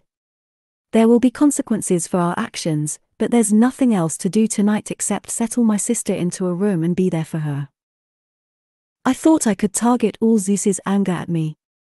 I thought leaving Olympus wouldn't bring down negative consequences on anyone else. I feel so fucking naive. Even if I left tonight, disappeared never to be seen again, my sisters would bear the consequences of my actions. Hades would bear the consequences of my actions. The entire lower city will. I have been so incredibly selfish and I've put so many people in harm's way. I get a shower going for Eurydice. I'll be right back, okay? Okay, she whispers. I'm not sure if leaving her alone right now is a good call, but she really isn't going to sleep without some tea and a sleeping pill. I'm sure Georgie has at least the former down in the kitchen. Someone will know where to find the latter. I open the door and I'm not even remotely surprised to find Hades there. Somehow, I'm even less surprised to see the steaming mug of tea in his hand and the bottle of sleeping pills. For some reason, his anticipating my needs makes me want to cry. I swallow past my suddenly prickling throat. Eavesdropping? Only a little. He doesn't smile, holding himself so tense, it's almost like he expects me to turn away. Can I come in? Of course. I step back so he can enter the room. The feeling in my throat only gets worse as Hades sets down the mug and pill bottle and steps back. I press my lips together. Can you hold me? Just for a few minutes. Just like that, the cold in his expression thaws. Hades holds out his arms. As long as you need. I step into his embrace and cling to him. I'm shaking and I'm not sure when I started. This night began with the highest of highs and then plummeted into the lowest of lows. If Hades hadn't broken the treaty, I don't know if that man would have stopped. I might have lost my sister. I bury my face in his chest and hug him tighter. I can never thank you enough for what you did tonight. Just, thank you, Hades. No matter what else happens, I won't let him bear the cost of his actions alone. I'm done running. Chapter 27. Hades. I expected Persephone to turn away from me. She's seen what I'm capable of now. There are no illusions that I'm really a good man playing pretend. I've spent the last 30 minutes bracing for it while I let her get her sister settled upstairs. I never expected her to turn to me for comfort. I'm sorry. Persephone releases a long breath, her hands fisting the back of my shirt as if she thinks I'll move away 1 second before she tells me to. It seems like I've brought you nothing but problems since I got to the lower city.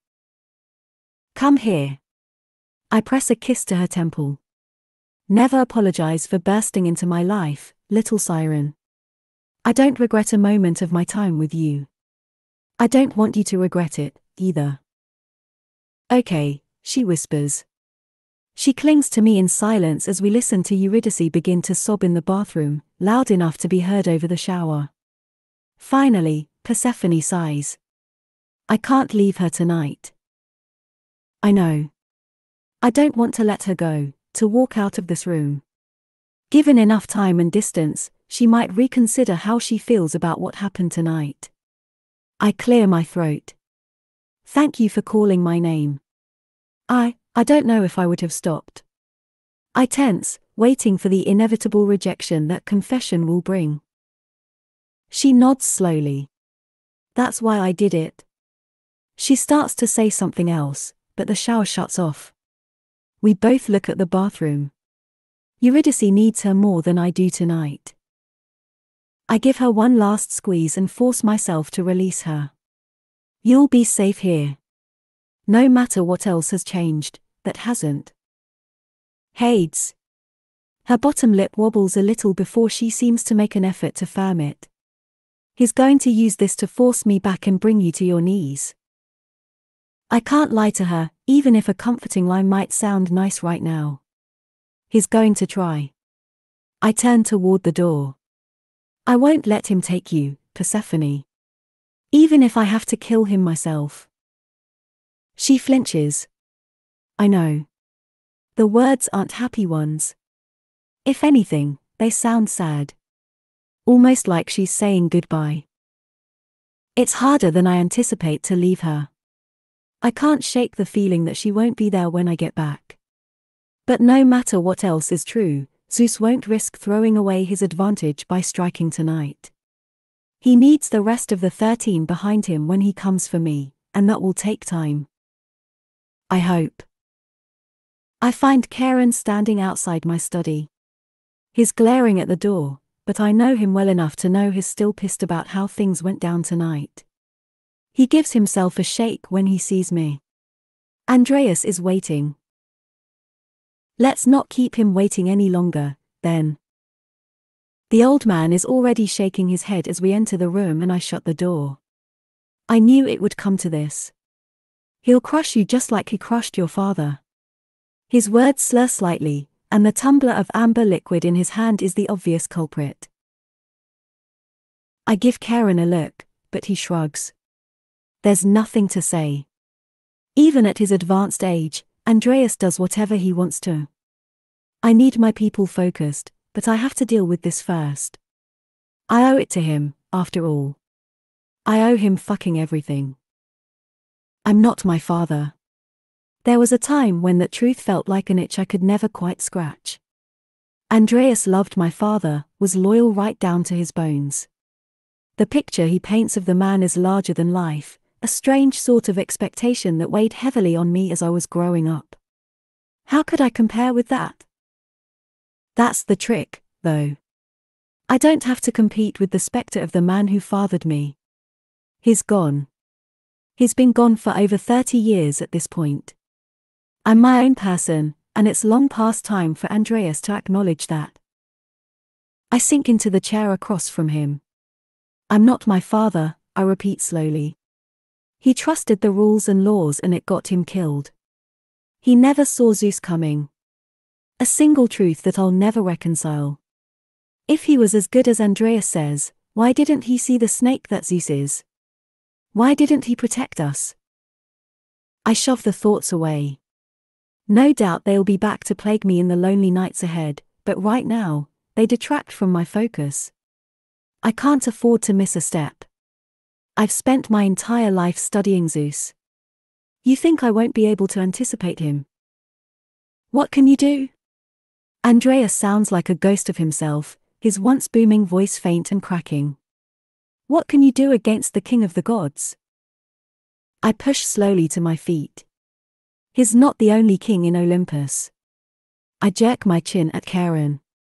Get him to his room and have someone stay with him. Then we need to talk. We get Andreas on his feet and I clasp his shoulders. Get some rest, old man. We have a war to win. Andreas searches my face. Hades? A grin splits his craggy face. Hades, my old friend. I've missed you. Not me. My father. My chest sinks, but I give his shoulders one last squeeze and let Karen herd his uncle out of the room. I stalk to my desk and pick up the bottle of whiskey Andreas left behind but put it down without opening it. No matter how attractive the thought of smoothing my rougher edges is, I need to be sharp tonight. Longer than tonight until the end of this. The door opened behind me with a faint creak, raising the small hairs on the back of my neck. Every instinct I have screams danger, but instead of spinning around and throwing the bottle of whiskey, I turn slowly, already suspecting who I'll find. Only one person is capable of slipping past my security. Frankly, I'm surprised she actually used the door this time instead of appearing in my office chair as if by magic. Someday, you're going to have to tell me how you get past my security even when it's at its highest. Someday, maybe I'll consider it. Hermes isn't wearing her characteristic grin. She's dressed in a pair of black fitted pants and a long purple shirt that looks like a cross between menswear and a dress. The better to fit in with the shadows, apparently. I walk around to lean against my desk. Official business, I take it. Yes. Something like regret flickers over her features. You misstepped, Hades. You shouldn't have given him an opening. It's tied all our hands, even those of us who consider you a friend. For some reason, that's what gets me. Friends. I've barely been able to acknowledge the fact that she and Dionyse might be friends, and now they're gone. Despite my determination to maintain control, hurt flickers to life. Not that good of friends if we end up on the opposite side of a war. She narrows her eyes. You don't know what it's like in the upper city. It's a different world than it is down here. You might be the benevolent king of the lower city, but Zeus is another animal entirely. Crossing him requires paying a higher price than most of us are capable of. I wonder at that. I've known Hermes for years, but we've never talked about either of our pasts through mutual silent agreement. I don't know where she came from, don't know anything about her family or if she has won. I don't know how high a cost she'd pay to try to stand against Zeus. A sigh slips out. I don't mean to sound so fucking tired, but the enormity of what's coming will overwhelm me if I think about it too hard. I've planned for this possibility since I was old enough to understand what had happened to my parents and who was responsible. I never planned on Persephone, though. The thought of her bearing any part of the cost? No. I won't allow it. I don't give a fuck what's required of me. Let's get on with it, then. I motion for her to deliver whatever message she's obviously brought. What does the old bastard have to say? Hermes nods and clears her throat. Her voice, when it emerges, is a startling approximation of Zeus's booming tones. You have 13 hours to return both Demetria girls to the proper side of the river. Failure to do so will result in the annihilation of you and everyone within your command. I can't be held responsible for the civilian losses. Make the right choice, Hades. Hermes exhales and gives herself a shake. End transmission. The joke falls flat between us. I study her. 13 hours? Never let it be said that Zeus lacks a sense of theatrics. 1 hour for each of the 13. He's not going to back off even if I return them. He's waited too long for an opportunity exactly like this. I don't know what happens if I die and there's no one of my bloodline to continue the name. Does the title die out with me and he splits the lower city with Poseidon? Or does Zeus step in and assign someone of his choosing? Neither option would benefit my people. No, I don't suppose he is. The conflict on her face says everything I need to know. Hermes doesn't like where this is going, but she won't put her neck on the line to stop it. I'm not sure she could stop it even if she wanted to. While I'm still contemplating responses, Hermes ducks forward and drags me into a hug. Please, please be careful. I return the hug awkwardly, half expecting a knife in the ribs. I make no promises. That's what I'm afraid of. She gives me one last squeeze and steps back. Her dark eyes shine a little before she blinks the tears away. Do you have a response? He'll have my response in 13 hours. She opens her mouth like she wants to argue but finally nods. Good luck, Hades. Use the front door when you leave. Now where would be the fun in that? She flashes me a smile and then she's gone, slipping out the door and leaving me wondering what the fuck I'm going to do. No matter how intensely I've prepared for this, it doesn't change the fact that the cost will be high. Zeus will strike hard and fast once I've missed this deadline, and he'll bring the war to my territory to ensure my people pay the highest price. It serves a dual purpose of hurting me and potentially damaging their steadfast loyalty, paving the way for them to accept a new leader when he finally succeeds in taking me out. I have a plan. I have to stick to it. Chapter 28. Persephone. 1 minute I'm alone, trying to decide how long to give my sister in the bathroom, and the next I hear a rustle behind me and spin to find Hermes perched on the bed. I press a hand to my chest, trying to soothe my racing heart, but I don't allow myself any strong reaction, not when she's watching me so closely. Hermes. Persephone. Her expression is carefully neutral. I have a message for you. Will you hear it?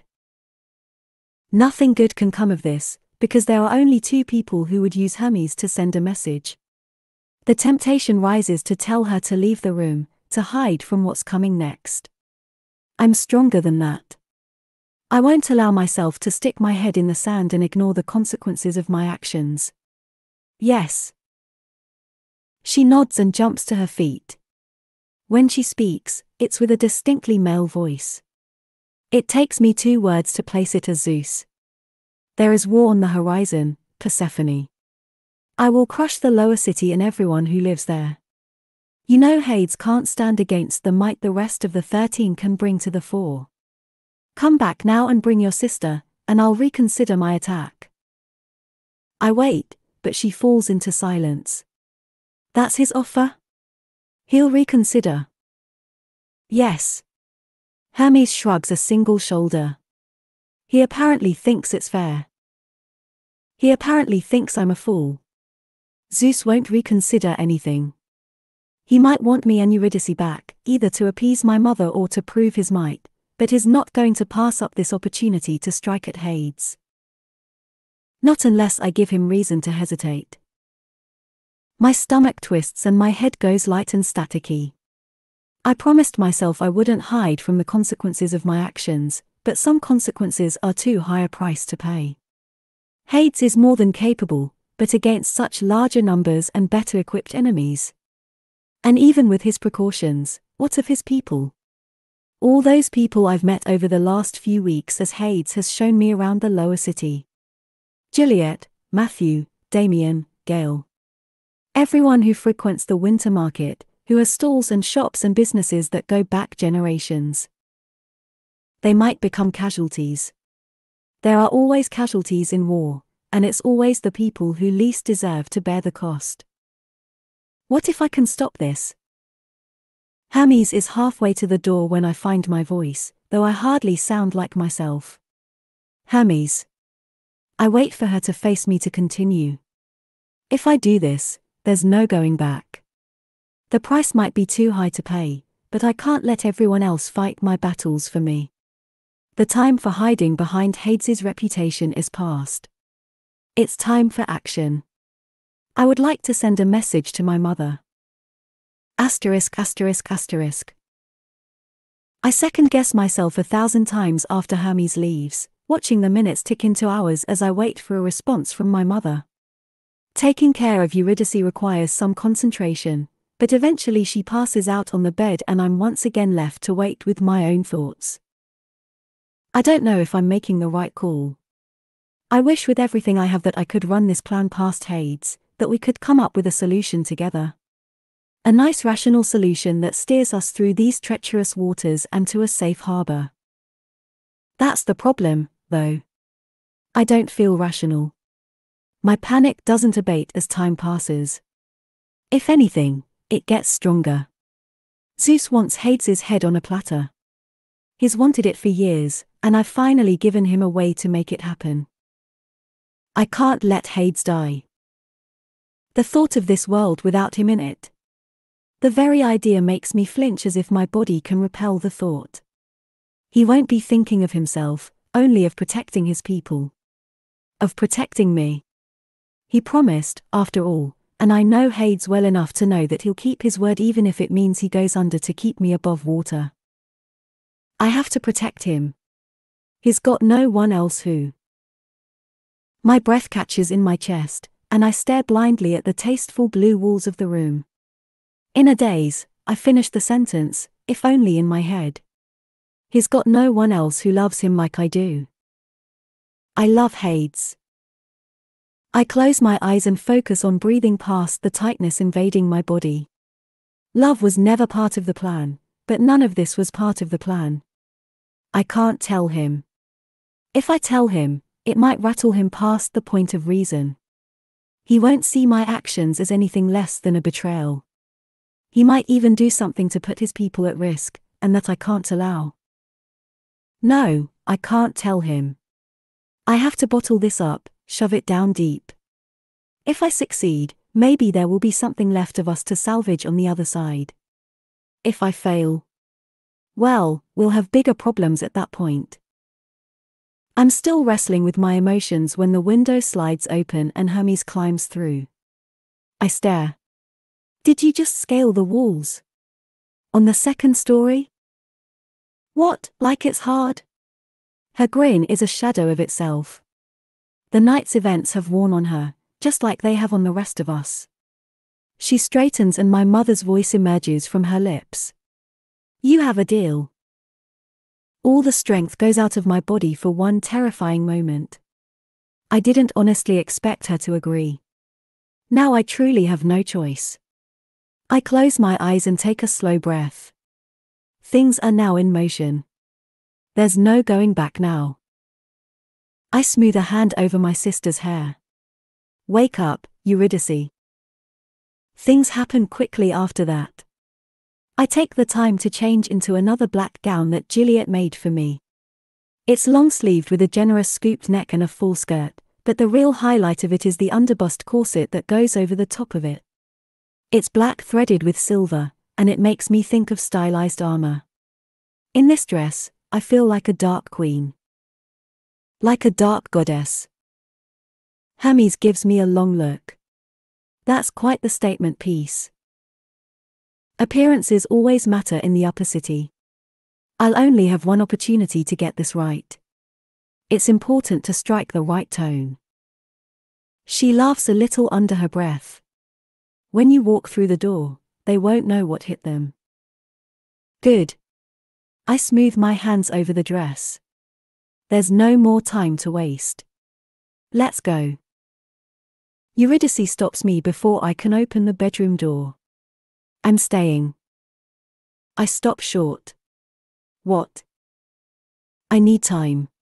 She wraps her arms around herself. I'll figure out what I'm doing in the morning, but I'm not going back to the upper city tonight. I can't. I start to argue, but Hermes cuts in. Look, if this all goes down the way you want it to, her staying won't make a difference. If things go tits up, her staying here also won't make a difference. She's right. I hate that she's right. Not to mention that the safest place for Eurydice right now is in Hades' home. No matter what happens next, he won't let any harm come to her. I swallow hard. Okay. I pull my sister into a tight hug. Be safe. You, too. She squeezes me back just as tightly. Love you. Love you, too. I force myself to release her and turn to Hermes. I'm ready. I half expect Hermes to direct me to the window despite my wardrobe change, but she leads me out the door and down the hallway to the back staircase that comes out near the kitchen. Then we're down in the tunnels that I haven't visited since the night I met Hades. I silence my questions at her seeming magical ability to navigate Hades' home. It's uncanny in the extreme, but it works. We make it to the exit without being caught. The night air has gained teeth since we were last outside. I shiver, part of me wishing I'd grabbed a coat, but the one Hades provided me doesn't work with this outfit and I'll only have one chance to make the impression I want to. Besides, it feels fitting that I fled to the lower city without a coat and return the same way. Hermes glances at me. Not far now. 2 blocks away, we find a nondescript black sedan tucked between two buildings, an uncharacteristically serious Dionyse behind the wheel. Hermes takes the front seat, and I slide into the back. He looks at me in the rearview mirror and shakes his head. Damn, looks like Hermes was right after all. I'll take my payment in cash. She sounds like she's just going through the motions of their banter, her mind on something 1,000 miles away. Let's go. Panic gathers in my throat as we wind through the lower city and ease over Cyprus Bridge. The pressure is lighter than before, barely noticeable. Because Hades invited me into the lower city. I shiver but resist the urge to wrap my arms around myself. My heart sinks as we leave the lower city behind. There's no going back now. Maybe there never was. I expect them to head west toward my mother's penthouse, but they turn north instead. This is wrong. I lean forward between the front seats. Where are we going? I'm delivering you to your mother. She's with the others in Dodona Tower. I'm on Hermes before she can move, my hand wrapped around her throat. You tricked me. Dionyse doesn't even slow down. He barely glances at us. Don't fight, children. I'd hate to have to turn this car around. Hermes rolls her eyes. You're the idiot who didn't ask for more details. You offered a deal. Your mother took it. I just deliver the messages and now the package. Sit back before you hurt yourself. Instead, I tighten my grip. If this is a double cross. What will you do, Persephone? Kill me? Hermes gives a mirthless little laugh. You can try. It mirrors something Hades said earlier. That Zeus will try to take me and crush the lower city. The first part of that is a non-issue because of my actions. It's the latter I'm trying to avoid. Damn it, Hermes is right. I asked for this. I don't get to threaten and posture because it's not playing out exactly like I expected.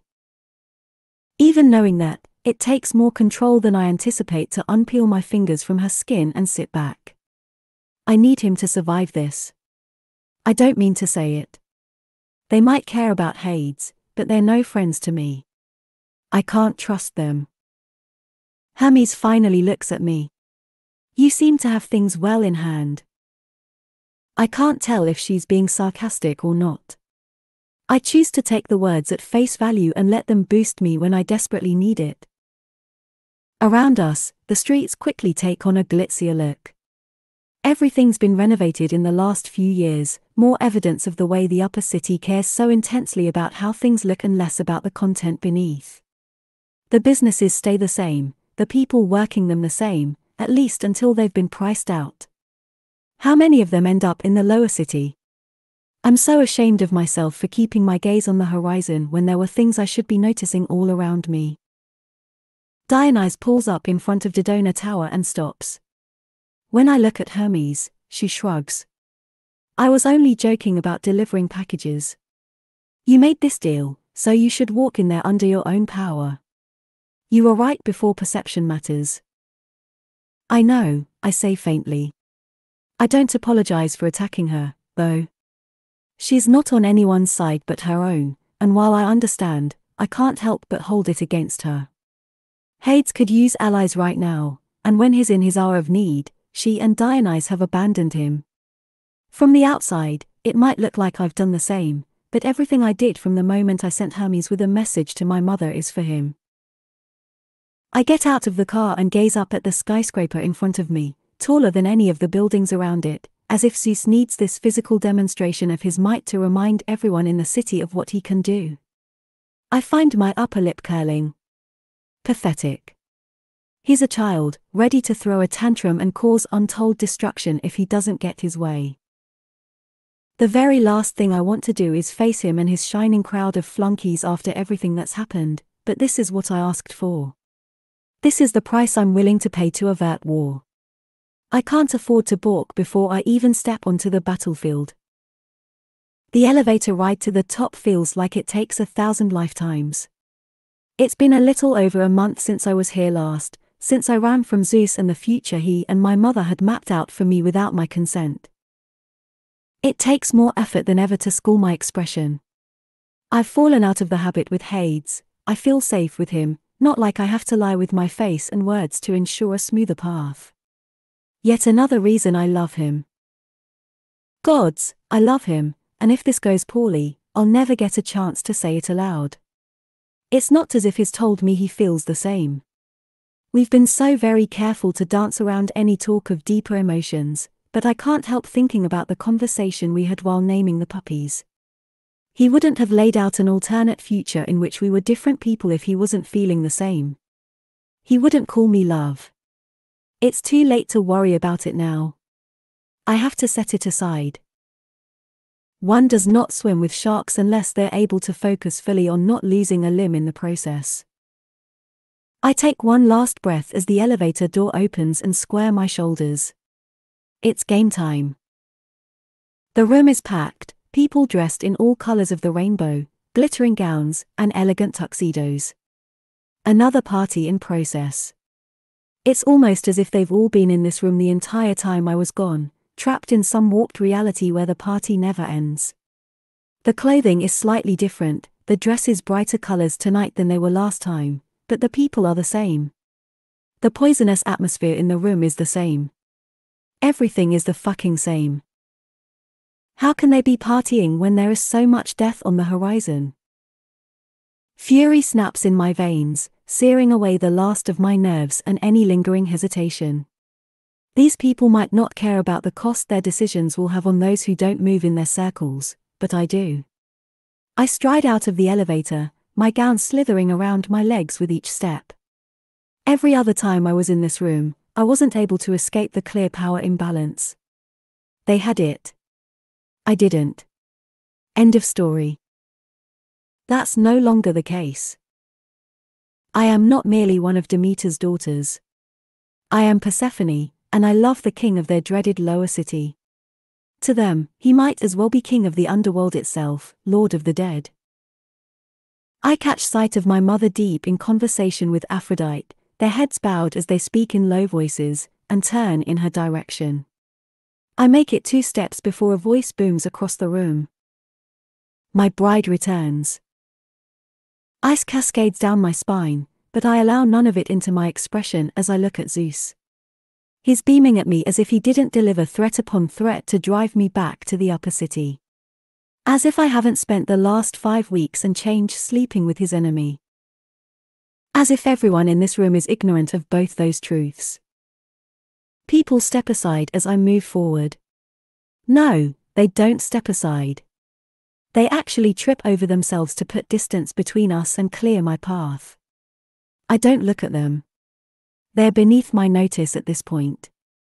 Only 2 people in this room matter now, and I have to deal with Zeus before I can move into my endgame. I stop just out of reach and sweep a hand over myself. As you can see, I've returned safely. Safe, but not untouched. He says it low enough only to carry to me, but he grins as if I've promised him the world and lifts his voice. This is a good day indeed. It's time to celebrate. He moves quicker than I give him credit for and slings an arm around my waist, holding me too tightly. It's everything I can do not to flinch. Zeus waves an imperious hand and tightens his hold on me. Smile for the camera, Persephone. I smile easily as a camera flashes, my chest sinking with the knowledge that Hades will see this photo plastered everywhere by morning. I'll have no opportunity to explain, no chance to tell him that I'm doing this for him, for his people. Zeus skates his hand over my side, though the corset creates a barrier that gives the impression of keeping him at bay. You've been a bad girl, Persephone. I loathe the way he talks to me. As if I'm a child to be corrected, except the lust in his eyes gives lie to that perception. I'll kill Zeus myself before I let him take me to bed, but saying so now will undermine my goals. So I smile up at him, sunny and sickly sweet. I think I can be forgiven for a number of things with the proper penance. Don't you agree? The lust in his eyes flares hotter, and my stomach gives a sick twist. He squeezes my hip, his his fingers digging in as if he wants to rip away my dress. But he finally releases me and steps back. Go to your mother's home and wait. My people will collect you when this is finished. I fight to keep my smile in place, to lower my eyes like a good little obedient wife in waiting. I suspect he'll have someone tell me to my mother's home, and this time, there will be no terrified race to the river Styx. It's just as well. My mother's home is the destination I desire. My mother sees me coming, and the relief on her face is real enough. She cares. I've never doubted that she cares. It's the pride and ambition that get in the way. She pulls me into a tight hug. I'm so glad you're safe. I was never in any danger, I murmur. She moves back but keeps a hold on my shoulders. Where is your sister? I match her low tone. She chose to stay behind. Mother narrows her eyes. It's time to go home. Where we can speak freely. It's the fastest exit we've ever made from a party. I barely look at the attendees. They only matter in which way they'll fall in the coming confrontation. Without my interference, every single one of them will back Zeus over Hades. I can't allow it.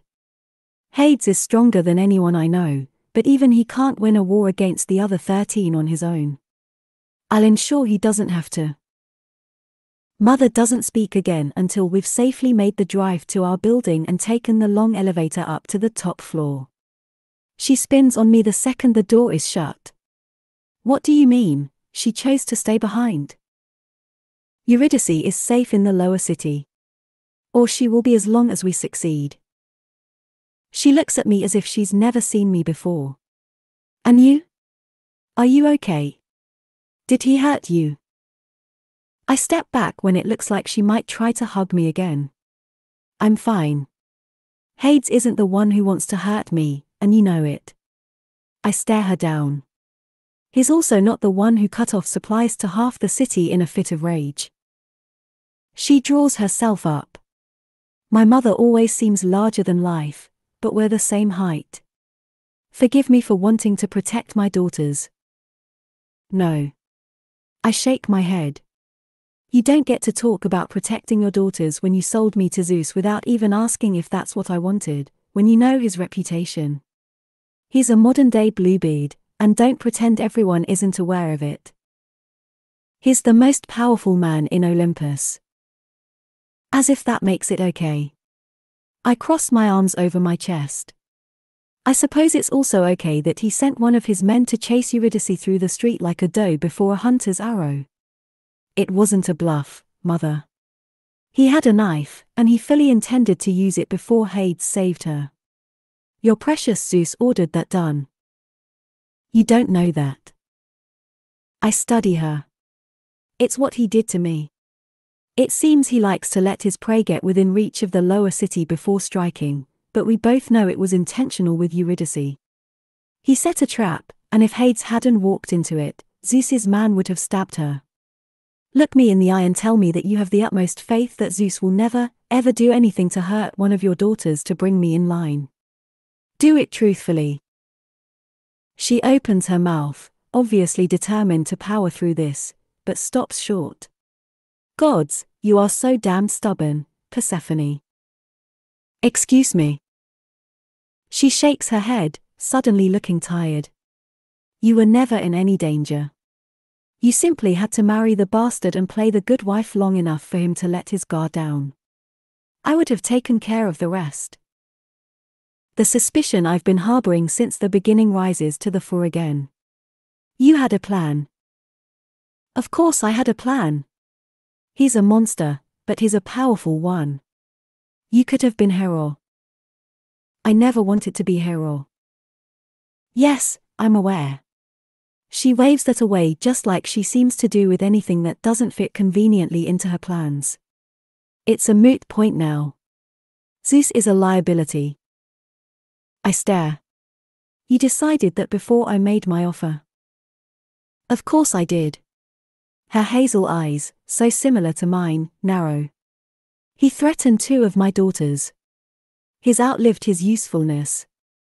I'd rather deal with his son and heir in the future.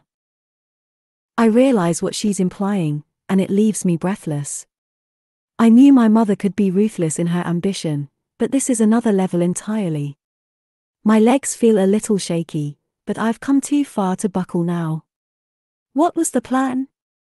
The one I ruined by running away. Nothing too complicated. She shrugs a single shoulder. A subtle poison to put him out of commission without killing him. Because if he dies, Perseus takes over as Zeus, which means I'm no longer Hero. Fuck, mother. I shake my head. You're terrifying.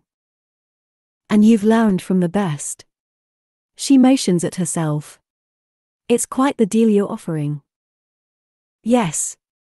It is. I clear my suddenly dry throat.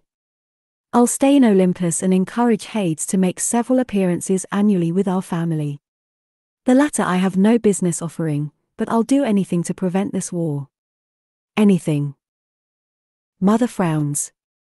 You've been planning to leave Olympus since I took this position. Of course she knows my plans. I don't have the energy to be surprised by it any longer. That didn't stop you from handing me over to Zeus.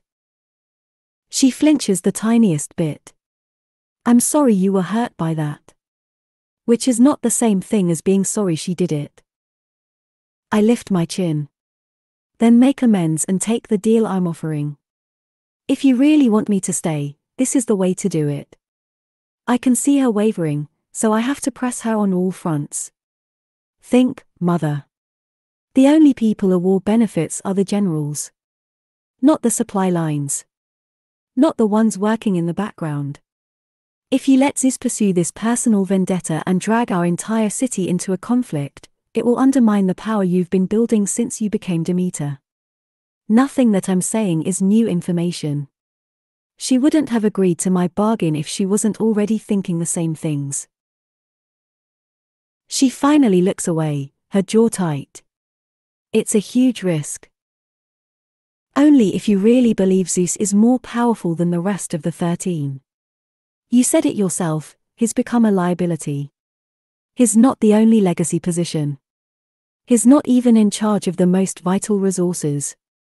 Food, information, import-export, even the soldiers who will fight in a war they didn't choose. All of it is handled by others within the 13. If you withdraw your support, what recourse does he have? I can't speak for the others. I give a mirthless little laugh. Mother, now you're just being difficult. You know as well as I do that half the 13 owes you favors. You've worked too hard to ignore your influence when you finally have the chance to use it for something good. She finally looks back at me. It will create enemies. It will bring enemies you already have out into the open, I correct. Mother gives a strange little smile. You've been paying closer attention than I thought. As you said, I learned from the best. I don't agree with the choices she's made, but I can't lie and pretend that the persona I've worn for so long is one I came up with on my own. I watched her move among the power players in this city and molded myself accordingly to travel those eddies and flows without making waves. You have to do this. She takes a slow breath, and it's as if all her hesitation leaves her on the exhale. 6 events. Excuse me. You will ensure that Hades will attend at least 6 events throughout the calendar year, preferably of my choosing. She holds my gaze. In addition to that, he will allow himself to be seen with me enough to suggest that we're allied. I narrow my eyes. You don't get to control him. Of course not. But perception is everything. If the rest of Olympus thinks that Hades is in my back pocket, it will boost my power exponentially. It's a huge risk. The 13 might know Hades exists, but until recently, the rest of the upper city didn't. If they think he and my mother are allies, it will influence any number of deals she makes. No one wants to open their door and find Olympus's boogeyman waiting because they pissed off Demeter. But that's the deciding factor. She's asking for the perception of an alliance. Hades will not be trapped into supporting her unless he actually wants to.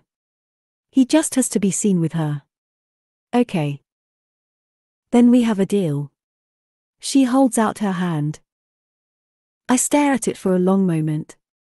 Once I agree, there's no going back. No escaping Olympus. No avoiding the power plays and politics and backstabbing that come with living here. If I do this, I'm immersing myself right up to my neck and doing it willingly. I can't pretend that I had no choice. I can't change my mind later and cry foul. I'm walking in with eyes wide open, and I have to be okay with that. If I don't seal this bargain, there will be war in Olympus. Hundreds of people could die, likely more. Hades could die. And even if he makes it through to the other side, what will the cost be? He's already survived so much, fought his way back from so much loss. If I can save him from more, I want to. If I don't seal this bargain, I'll never see him again. I take my mother's hand and we exchange a firm shake. Deal. Chapter 29. Hades. She's gone. I sit in my bedroom as dawn first begins to steal across the sky and stare at the empty bed. The room never felt this large before, this deserted. I feel her absence in my home like a missing limb. It hurts, but there's no source. There's no fix. I lean forward and press the heels of my hands to my eyes. I watched the security feeds. I saw her leave with Hermes. If it was only that, I might chalk it up to Persephone changing her mind, to her wanting nothing to do with this war and me after what happened tonight. But she left her sister here. And she was wearing a black dress. I'm not a man to look for signs when there are none, but she wore a black dress earlier, too. Tonight represented a turning point for us, one of the latest in a long line of many. She stood at my side in black and we all but admitted our feelings for each other. If Persephone didn't care about me, she wouldn't be dressed as my dark queen when she left. She wouldn't have left Eurydice here, sending a silent message that she trusts me to ensure her sister's safety. She's making a statement. I push to my feet and cross to the bed. There will be no time for sleeping, but I need to take a shower and try to clear my head. Things are moving too quickly. I can't afford to let something slip. I see the paper the moment I walk into the bathroom. It's torn on one side and as I pick it up, I recognize the title of the book Persephone was reading when I saw her last. Her scrawl is almost illegible, which makes me smile despite everything. It's one part of her that isn't perfectly poised. The note is short, but it steals my breath all the same. Hades. I'm sorry. This will look bad, but I promise that I'm doing it for you. It's unforgivable to say it this way, but I don't know if I'll get another chance.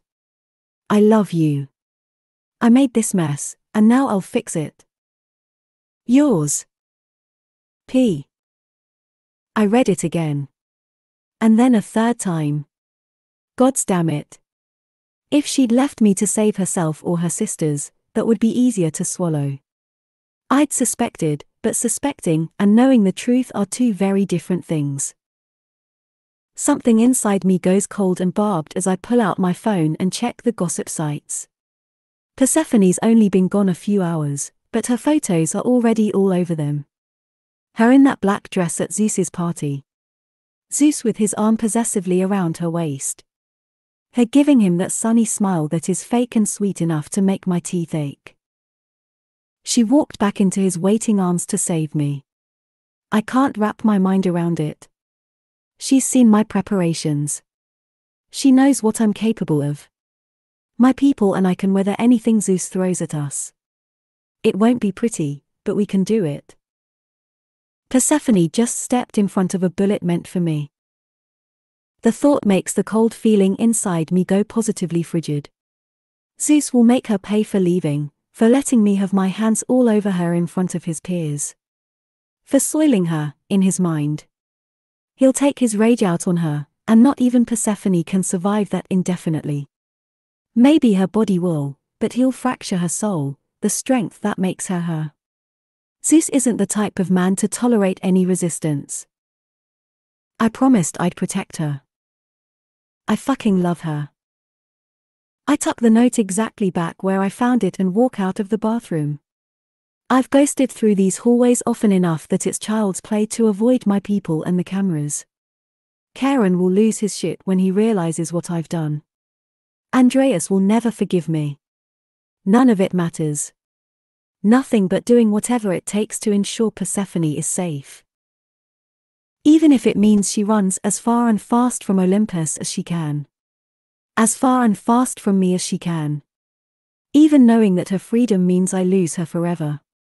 Better that she be lost to me in favor of the world and her freedom than submitting to Zeus to pay the price for sins real and imagined. I'm going to kill him. I make it a single block from my house when a dark sedan cruises around the corner and slows next to me.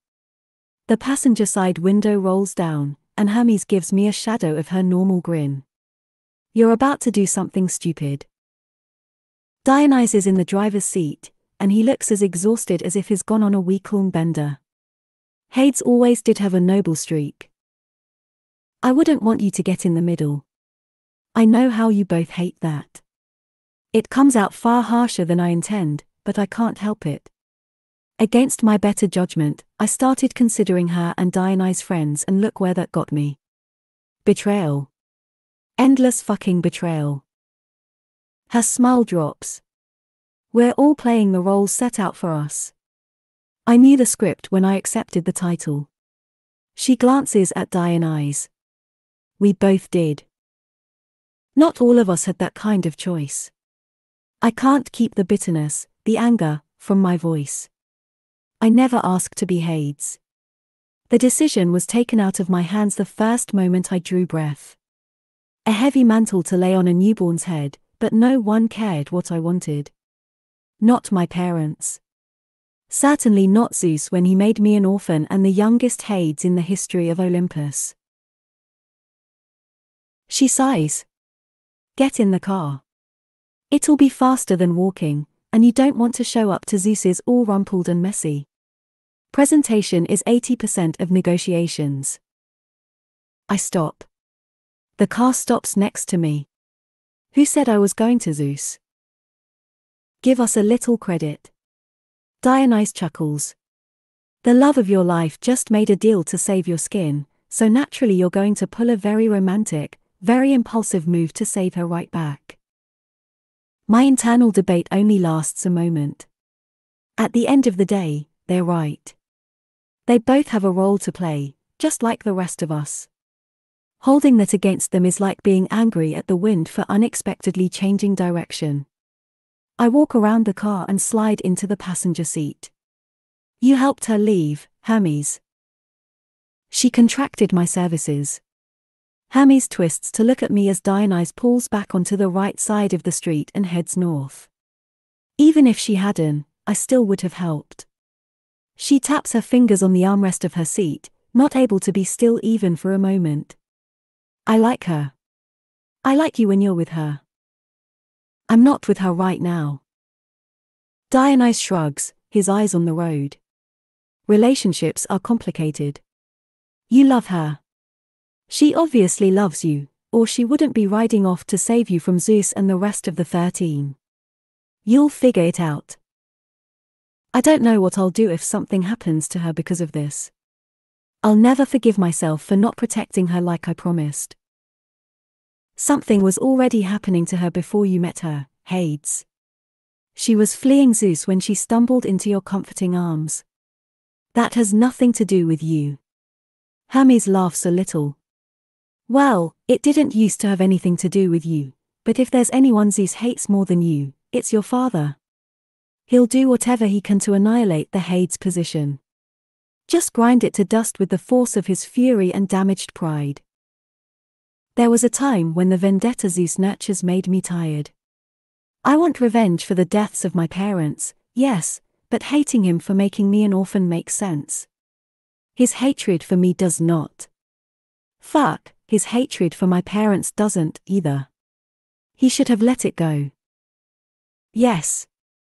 Tap, tap, tap go her fingers. But he's got it all wrapped up in his head that a son for a son for a son makes sense, so here we are. I frown. What are you talking about? What am I ever talking about? Hermes waves that away. He won't stop, you know. Even if you manage to negotiate your way out of this mess, he'll be there with a knife aimed at your back for as long as that evil old heart of his keeps ticking.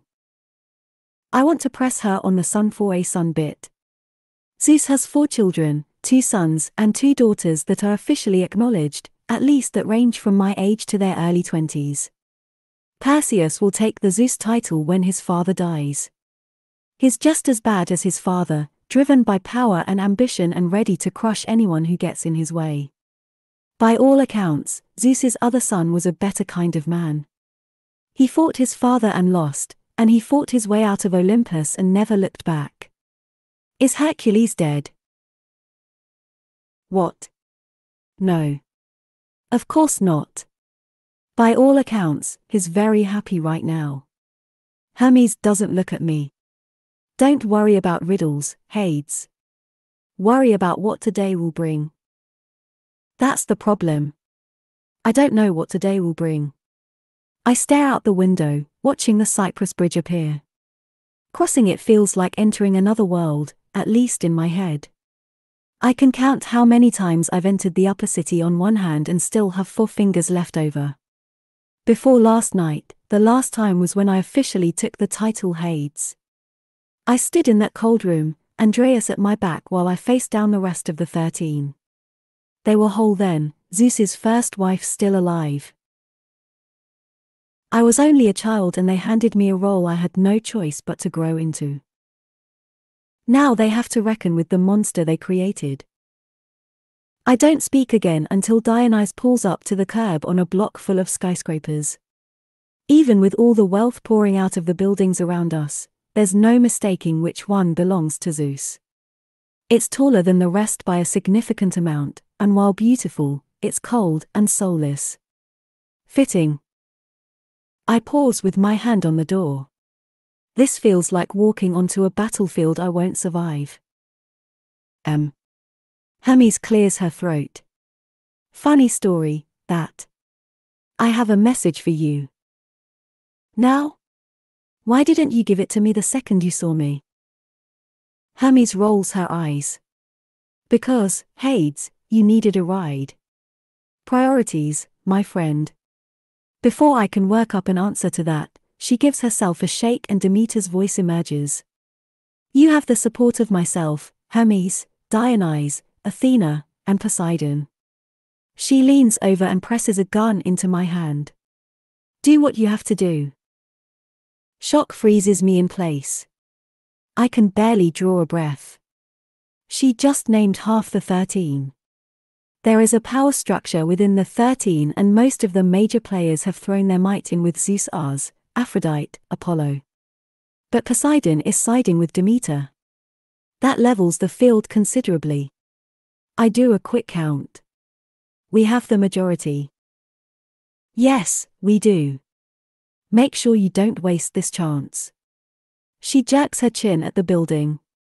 The back door's unlocked. Your window of opportunity won't last long. I can't trust her. Not completely. Hermes has vowed to deliver messages as they're given to her, but that doesn't mean the originator is required to tell the truth. This could be a trap. I look at the building one last time. If it's a trap, then it's a trap. Persephone is in danger, and I can't turn back now. If it's not a trap, then Demeter just all but gave me the green light to go forward with my plan to kill Zeus. She's clearly signaled her support of it, and she has half the 13 behind her. If I do this, there's a chance Persephone will never forgive me. I saw her face after I beat Zeus's man. She was shocked by the violence of it.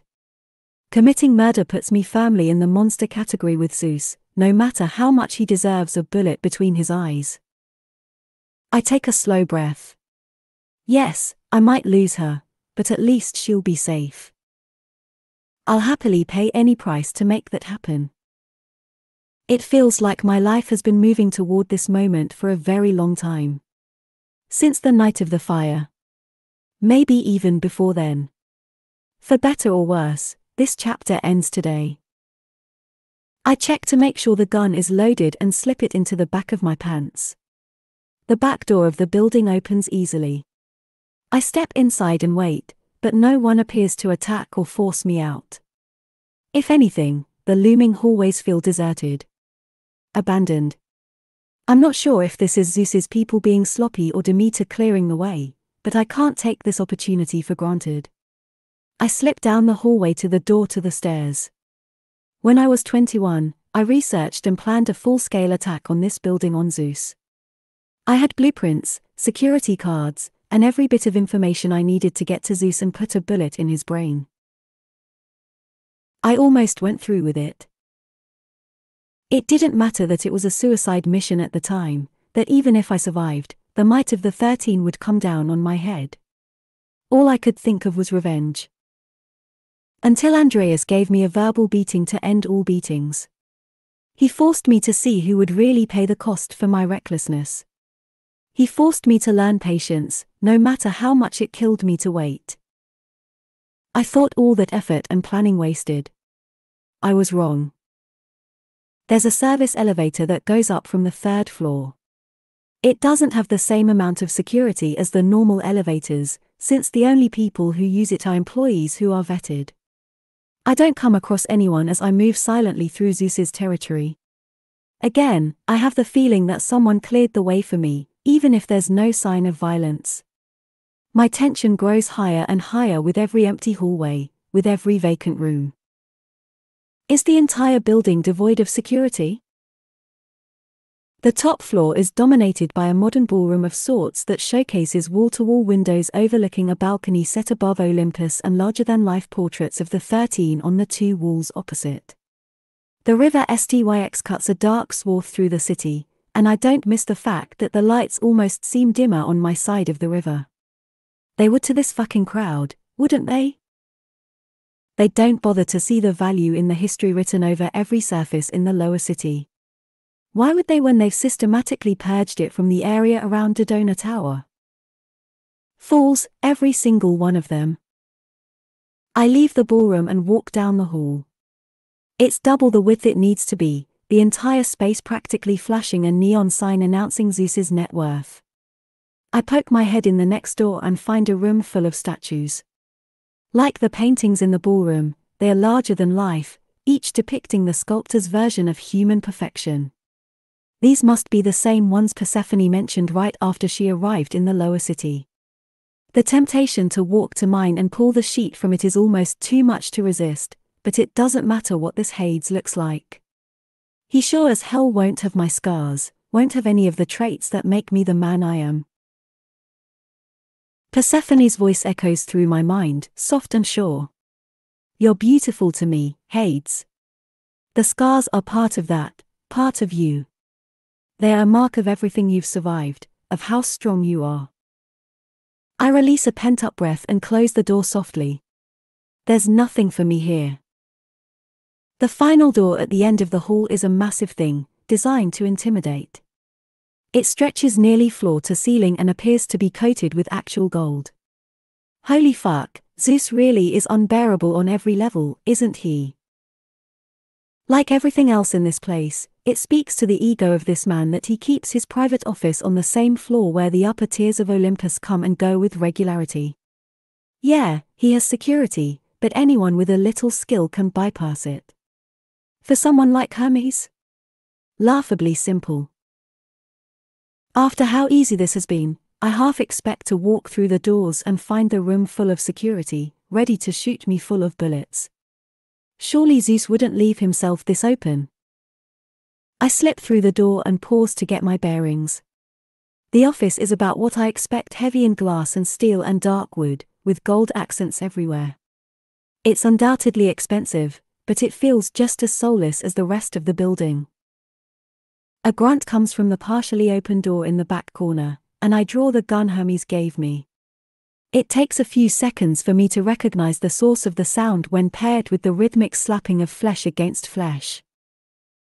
My heart stops in my chest. He's fucking someone in that bathroom. I can't tell if the sounds are sex sounds or pain sounds, and the thought that it might be Persephone in there. Thoughts cease. All strategy goes out the window. A numb fury steals over me as I move to the door and edge it open. I'm so busy preparing to save the woman I love that it takes several long moments to understand that it's not Persephone bent over the sink.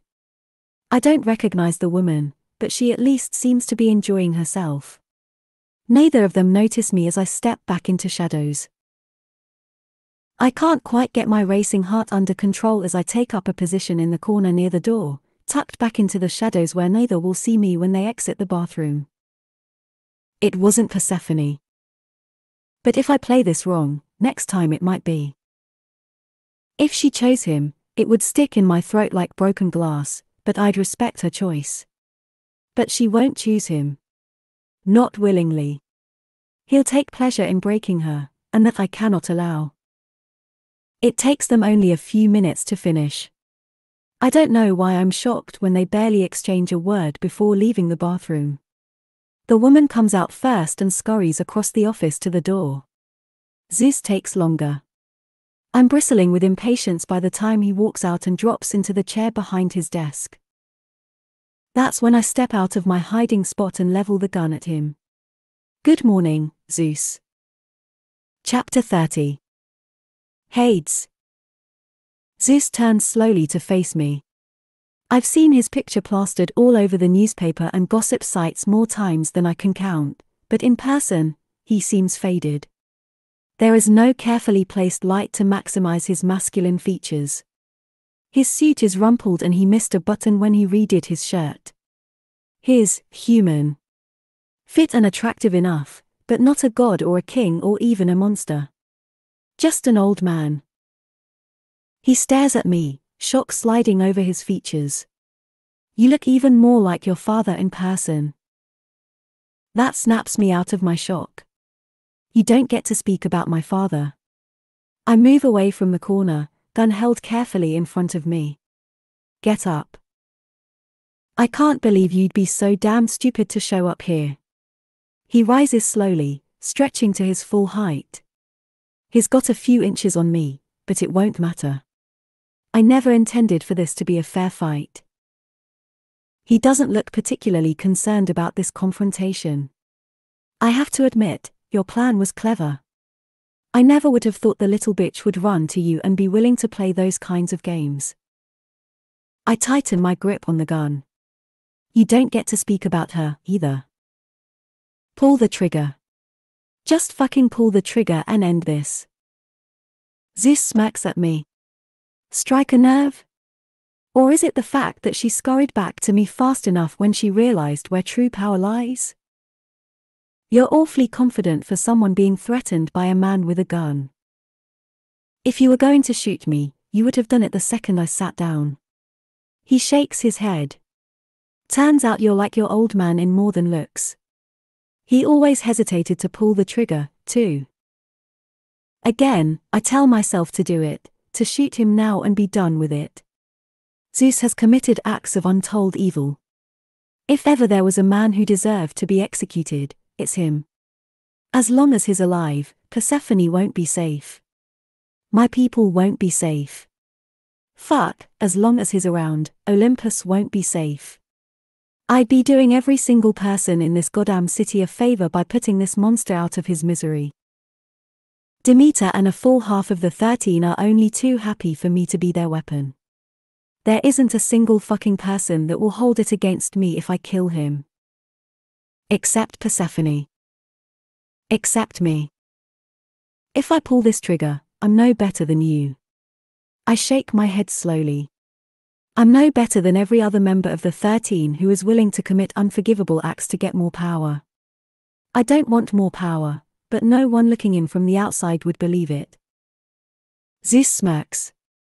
You aren't better than us, boy. You might play king down in the lower city, but when push comes to shove, you're beating a man nearly to death and showing up here to threaten me with a gun. It's exactly what I would have done in your position. I'm nothing like you. I practically spit the words.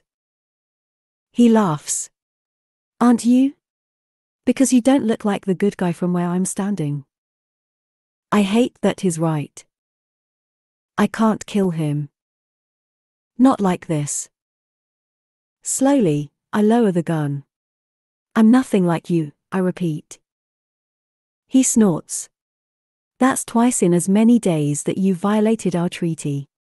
Even if I was willing to look the other way on the first, the 13 won't ignore this attack. They'll howl for your blood.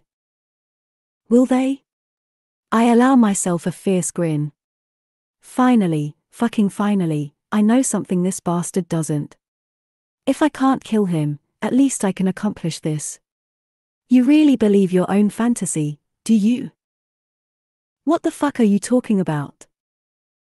You shouldn't have sent your men after Demeter's daughters. ITSK. If she was willing to cut off food to half the city to get Persephone back, what do you think she's willing to do to you for ordering your man to stab Eurydice? Cut off half the food. Zeus goes still, surprise widening his eyes. That wasn't part of the plan. I have to fight back a laugh. I'll never forgive Demeter for trying to hand Persephone over to this man, but I can't help my dark amusement at how thoroughly she's undermined him in such a short time. Maybe not your plan. She's been playing at her own game from the beginning. You're just the only dumb fuck who didn't realize it. She might have been willing to go through such lengths against you, but she knows who feeds her. Yes. I wait for him to relax the tiniest bit before cutting his legs out from beneath him. Olympus feeds her. Olympus feeds all of the 13. Even you, especially you. They've looked the other way time and time again and ignored your sins. Now it's time to pay the piper. You're not here for justice. He sneers. You're here for petty revenge. My hand tightens on the gun before I regain control. Petty revenge. That's what he calls wanting justice for the death of my parents. I take a slow breath. Call the whole thing off and I'll consider us even. Zeus raises his brows. Call what off? The war? Or my marriage to that pretty little daughter of Demeter? Persephone. Keep her name out of your mouth. I stalk toward him. That deal is signed, sealed, and only needs to be delivered. She's my reward for crushing the remaining resistance you represent. He grins. I intend to take a whole lot of pleasure now that you've broken her in. I know he's baiting me, but now that I'm standing here, nothing seems cut and dried. She's not yours. She belongs to no one but herself. That's your mistake. He laughs. You put yourself in a position to take it all my life, that woman, your revenge, and you lose your nerve at the last moment. A mean glint in his pale blue eyes. Just like your old man. Fuck you. Zeus lunges for me, faster than he has any right to be, and grabs at the gun. He's stronger than I expect, too. Even though I try to wrench away, he maintains his grip on my arm. I pull the trigger reflexively, but the shot goes wide. Zeus jerks me closer, still trying to get my hand off the gun. The look in his eyes spells my death. I might have hesitated to kill him. He won't return the favor. I distantly register the sound of glass shattering, but I'm too busy fighting for possession of the gun to worry about it. I twist my arm in his direction and pull the trigger again, but he's ready for me and the bullet bites the floor at our feet. Zeus finally gets a good grip on my wrist and brings my arm down on his knee. Fuck, that hurt. Despite my best efforts, I lose my grip on the gun. I glance down, trying to figure out where it went. Zeus takes advantage of my distraction and punches me in the face. The room wavers around me. That fucker has one hell of a force behind his hits. Another punch and he might actually knock me out. I shake my head, but it does nothing to quell the ringing in my ears. Thoughts and plans and strategy fly out the window. Instinct alone rules. I manage to get my arm up to block his next punch, and the impact of the blow sends me sliding back several inches. I slam my fist into his stomach, and he wheezes. He's fast and hits like a freight train, and I'm hampered because even though I hate the fucker, I can still hear Persephone's panicked voice in the back of my head. Hades, stop. I can't kill him. I won't. I just need to get enough space between us so I can move, so I can think. I shove him back. Why did you kill my father? The bastard laughs. He fucking laughs. He deserved to suffer. He swings again, but this time, I'm ready. I duck under the punch and hammer a left hook into his side. Zeus bends over with a curse, but it's not enough to do more than slow him down. Shame about your mother, though. Fuck. You. There are no answers for me here this morning. I don't know why I thought there might be. Zeus is a goddamn bully determined to mow down any threat that rises up. My parents were a threat, fresh to the roles and naive because they thought they could pave the way to a new and better Olympus. Zeus wouldn't allow anything to affect his power, so he removed them. End of story. I keep trying to create space between us, but it's no use. Zeus doesn't give me room to breathe. It takes everything I have to keep his fists away from my face. As it is, my eye is swelling shut and it's only a matter of time before I lose the ability to see through it. If the fight is still going by that point, I'm in trouble. I dodge a right hook and catch his arm, using his momentum to send him spinning away from me. Stop. It doesn't have to be like this. I'm not stopping until you're dead, you little fuck. He shakes his head like a bull and charges me. I don't register where we are in the room until the cold wind slaps me in the face. Fuck. Wait. But Zeus doesn't listen.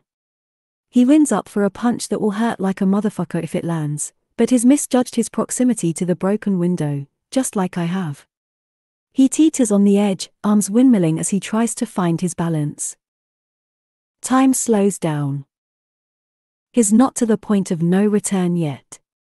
I can pull him back. I just need to get there. I dart forward, intent on grabbing his arm, his shirt, something. No matter what kind of monster he is, no one deserves to go out like this. He makes contact with my hands, but his fingers slip through mine despite my best efforts. Between one blink and the next, he's gone, the whoosh of air and a fading yell of surprise the only evidence that he was here to begin with. I stare at the broken window, at the empty dark blue air, at the lights twinkling in the distance. Did I realize how close we were? Was I intentionally driving him back to a fall to his death? I don't think so, but no one would believe me if I claimed this was an accident. Not when I showed up to his office with a gun in the early hours of the morning when no one else would be around. The icy wind slaps me again, knocking me back into myself. I can't stay here. If anyone realizes that I broke the treaty, that I effectively killed Zeus, then my people will pay the price. Right now, I'm relying too heavily on Demeter keeping her word, and our short history has already proven I can't trust her. I step into the hallway and stop short when I realize I'm not alone. I blink into the darkness, recognition rolling over me. Speak of the devil.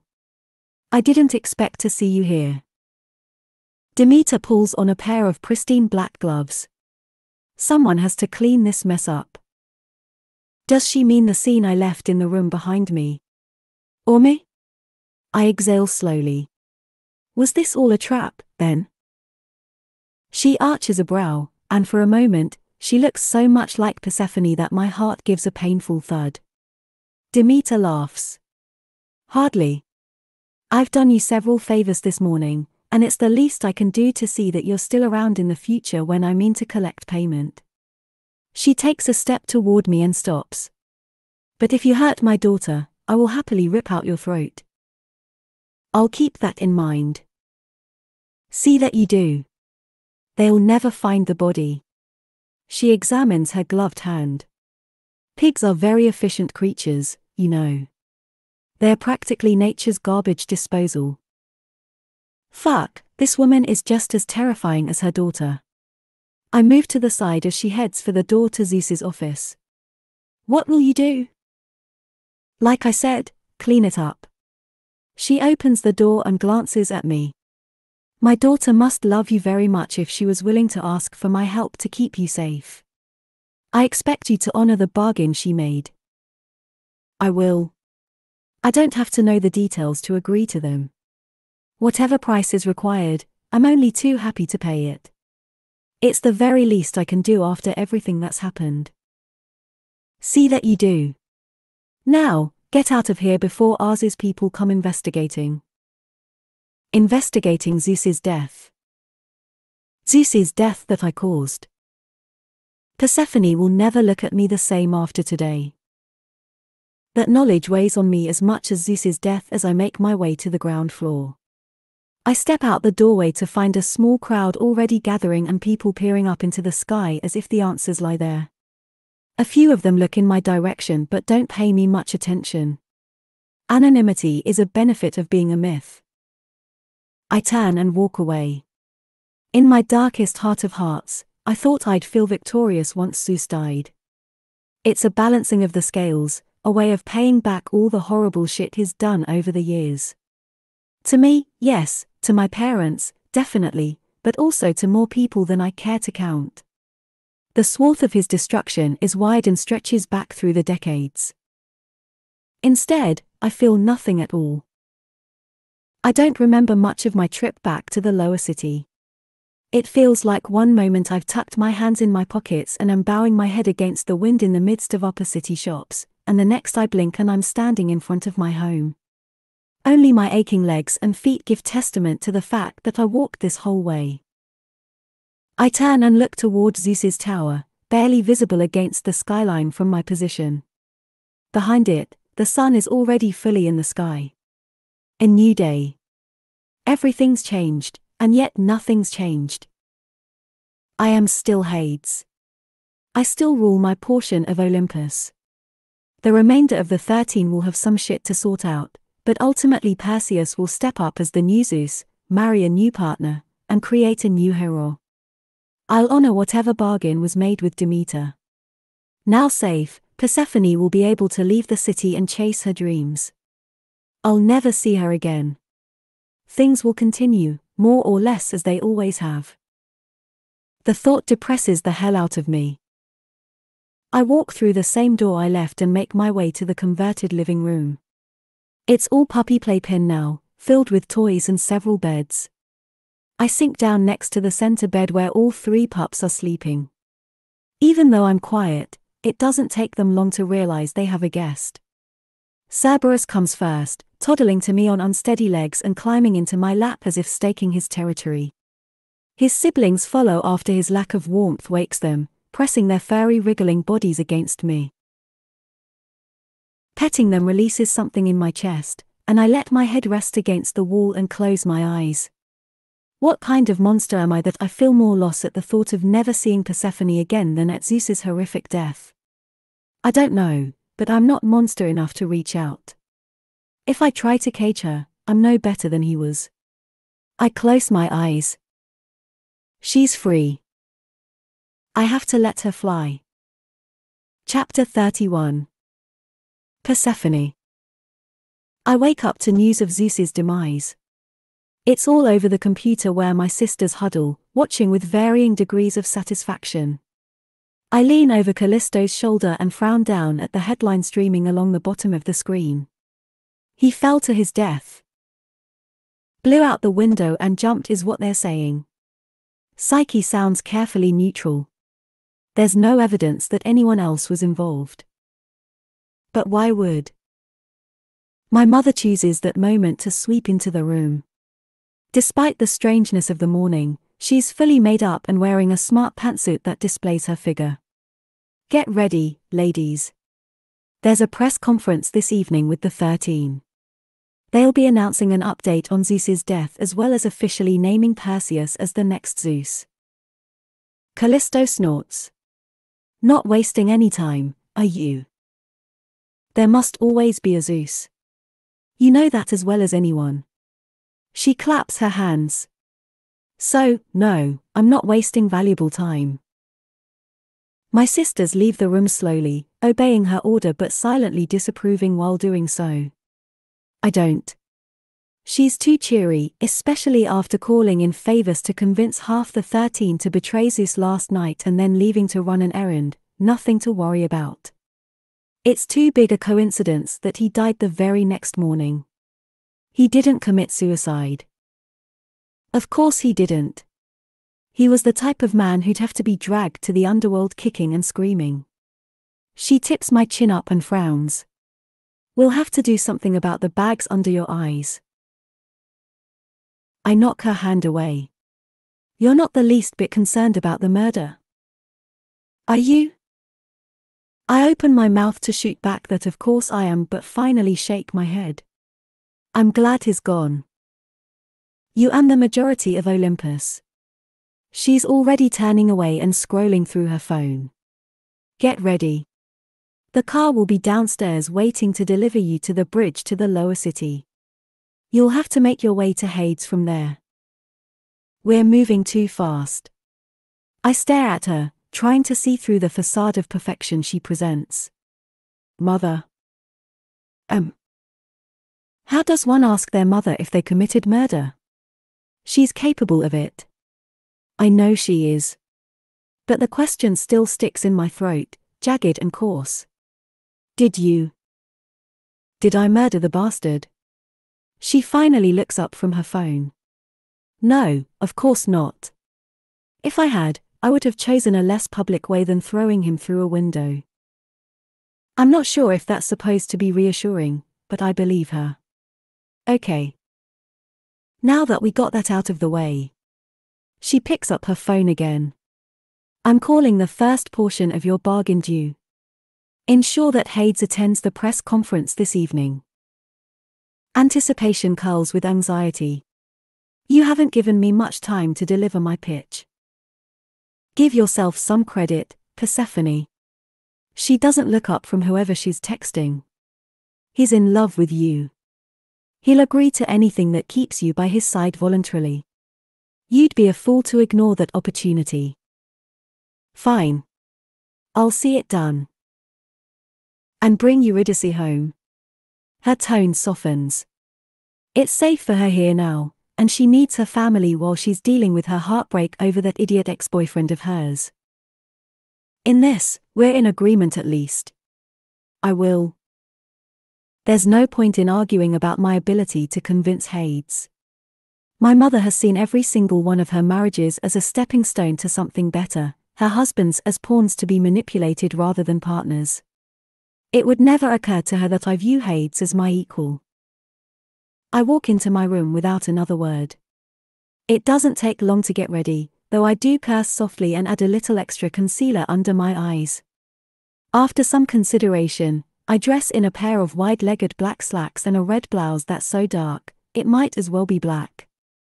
I pull my hair back into a sleek ponytail and add lipstick almost the same red as my shirt. I stare at myself in the mirror for a long moment. The image I've very carefully curated over the years is sunny and bright and filled with light colors and pink lips. I look like an entirely different person right now. I feel like a different person. Good. The girl I was a month ago never would have had the audacity to make the bargain I struck last night. Such a small amount of time. So much changed. And we're not done yet. The ride from my mother's home to the bridge takes less time than I expect. It feels like different worlds, but in reality it's less than 30 minutes, even with traffic. I climb out of the back seat and brace myself. Ideally, I would have liked at least 24 hours to bring Hades around to seeing things my way, but I'm working with a few hours. I still have to apologize for sneaking out like a thief in the night. Crossing the bridge in daylight feels strange. I brace myself for the same pain I experienced that first time, but it's just a light pressure against my skin. I have the strange thought that it feels like it's welcoming me home. I stride quickly across and step through the columns to the lower city. It does feel like coming home. I lift my chin and start walking, my stride eating up the distance between the bridge and Hades's house. It's still early enough that there are only a scattering of people out and about, and their presence is just another reassurance that I've done the right thing. None of these people will bear the consequences of my actions. It's over. Almost. I hold my breath as I walk up the steps to Hades's house and knock on the door, my heart in my throat. It opens a moment later and I'm pulled into a hug against a soft body. It takes several seconds to register that it's Eurydice. "What are you doing opening the door?" "Psyche texted that you were on your way." She yanks me into the house and shuts the door behind us. "Zeus is really dead?" "Yes." She looks exhausted, dark circles beneath her eyes and her hair messy as if she's been running her fingers through it. I catch her hands. "Mother would like you to come home."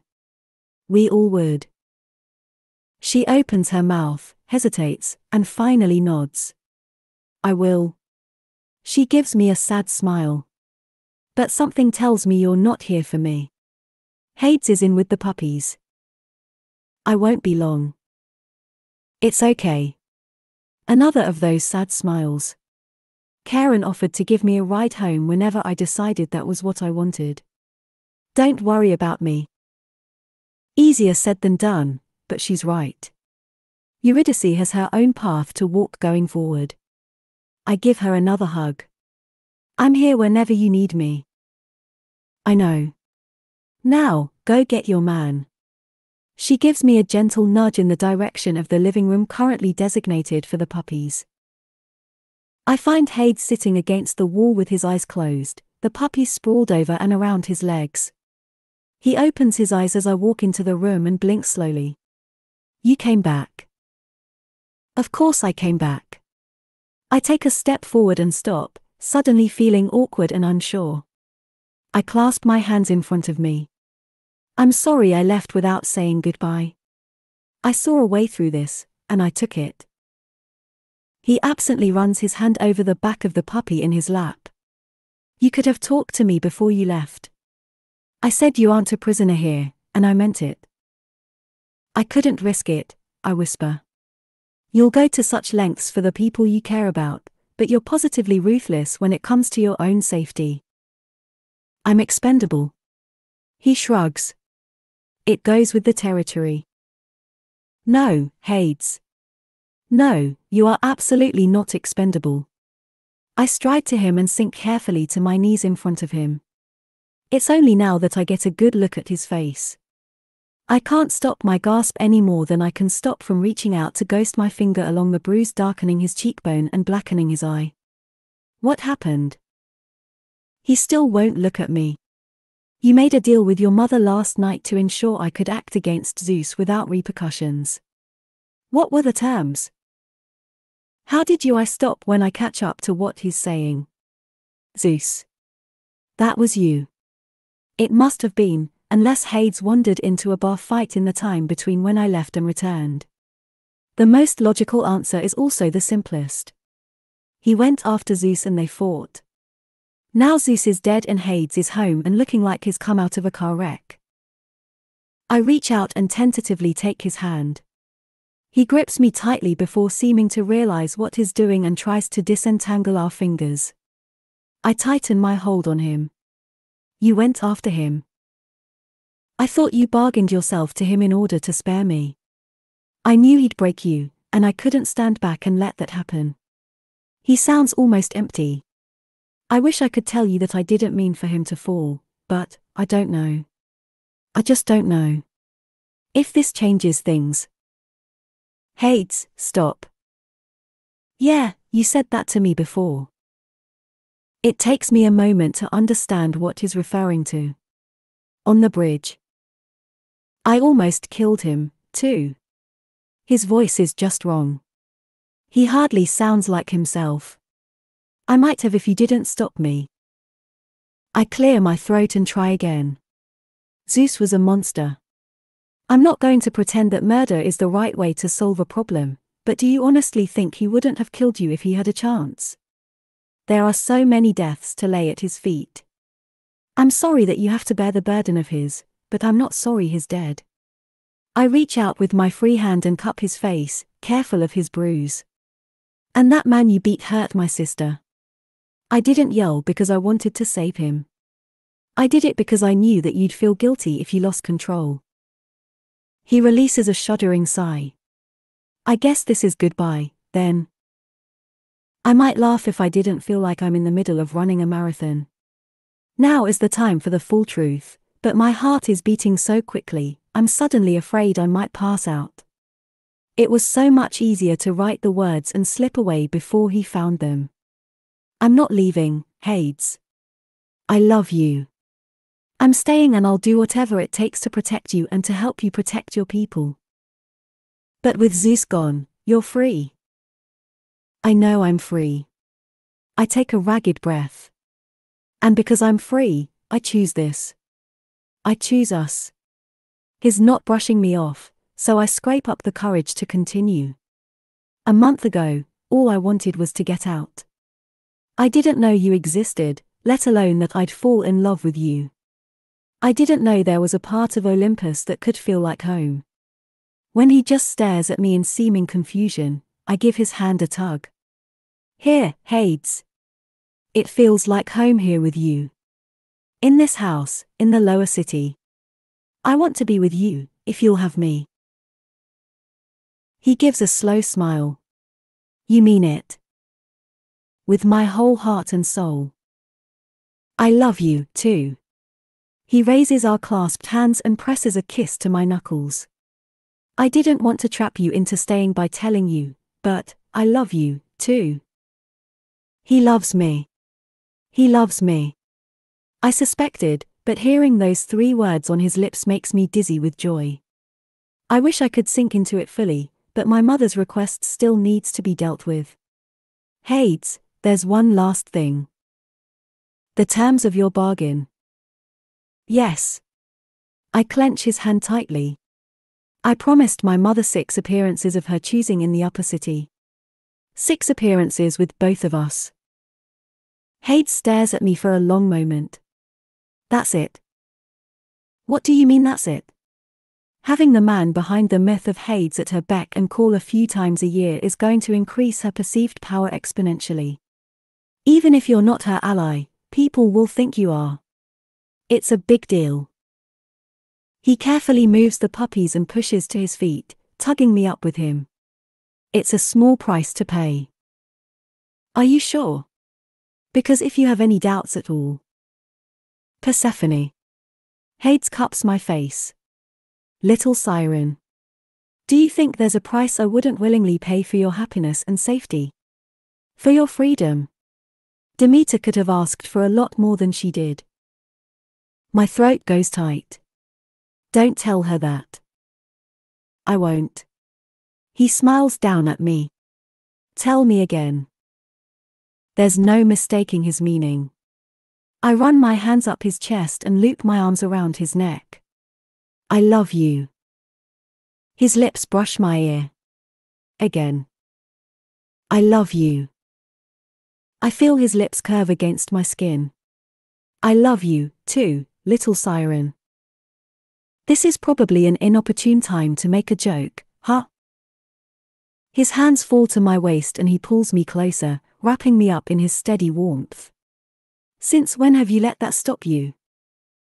I laugh. It starts out a little ragged and then evolves into a sound of pure joy. You're right. I wiggle a little against him. I can barely believe that it's over. Or not over, but just beginning. It feels like it's too good to be true, and I can't stop touching him, reassuring myself that he's here, that this is happening. In that case, I have a question. Aha. He pulls back enough that I can see him grinning. Ask. Do you love me more than you love your precious flaws? He laughs. A full-bodied sound that seems to fill the room around us. Hades lowers his head until his lips brush mine. I most definitely love you more than my precious flaws. But I'm going to insist you refrain from bleeding on them in the future. I make no promises. No, I don't expect you do. He kisses me.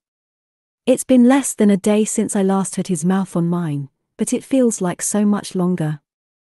I cling to him and eagerly open to take the kiss deeper, losing myself in the feel of him, the perfection of this moment. At least until he lifts his head a few seconds later. If we don't stop, we're going to be late for the press conference. They can fuck off. He gives that delicious laugh again. Persephone, I heartily do not want to be on your mother's shit list again, especially over something preventable. He's right. I know he's right. I tangle my fingers in his hair and give a little tug. Promise me that tonight we'll lock the doors, turn off our phones, and spray Hermes repellent. I want you all to myself.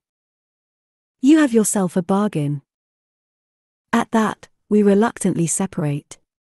I still have most of my things here, so I do my best to cover up Hades's bruises, and dark sunglasses do the rest. He wears a black-on-black suit and looks like a villain venturing out during the twilight hours. We hold hands the entire drive to the press conference. The rest of the 13 and their families are gathered in one of the courtyards surrounding Dodona Tower, all dressed to perfection. Zeus's 3 children who remain in Olympus are all dressed in black, their expressions carefully blank. My sisters stand behind my mother. I give Hades's hand one last squeeze before I start to head in their direction. He tightens his grip on my hand. Stay. What? I look around. But. Be mine, Persephone. Let me be yours. In public and in private. I stare up at him, and really, there's only one answer and it flutters in my chest like a trapped bird. Yes. I don't know what I expect. A confrontation. Accusations maybe. Instead, Hades slips seamlessly into their ranks as the reporters appear and Poseidon steps forward to give an official statement to declare Perseus as the new Zeus. People care less about answers than they do about perception, and that works in our favor right now. It doesn't hurt that the reporters are so intensely focused on Hades, either. Through it all, Hades's expression is as relaxed as if he attends press conferences regularly. The only sign that he's anything less than comfortable is the intense grip he keeps on my hand, down where no one can see. As we begin to disperse, I lean against his arm and whisper in his ear, "You did great. We're almost finished." There are more people than I expected. He speaks out of the corner of his mouth, lips barely moving. "I'll keep you safe. Promise." We start to head for the cars, and the reporters stream after us, peppering him with so many questions, I can barely keep up. "Have you been in the lower city this entire time? Why come forward now? Is it because Zeus is dead? Are you the mysterious man Persephone Dimitri ran off with? Are you too official?" I lift my hand, bringing their attention off him and onto me. "Friends, we're more than happy to deliver an official statement tomorrow. Today, we're here to mourn the loss of Zeus. I've had enough practice with public speaking that I don't even trip over the lie.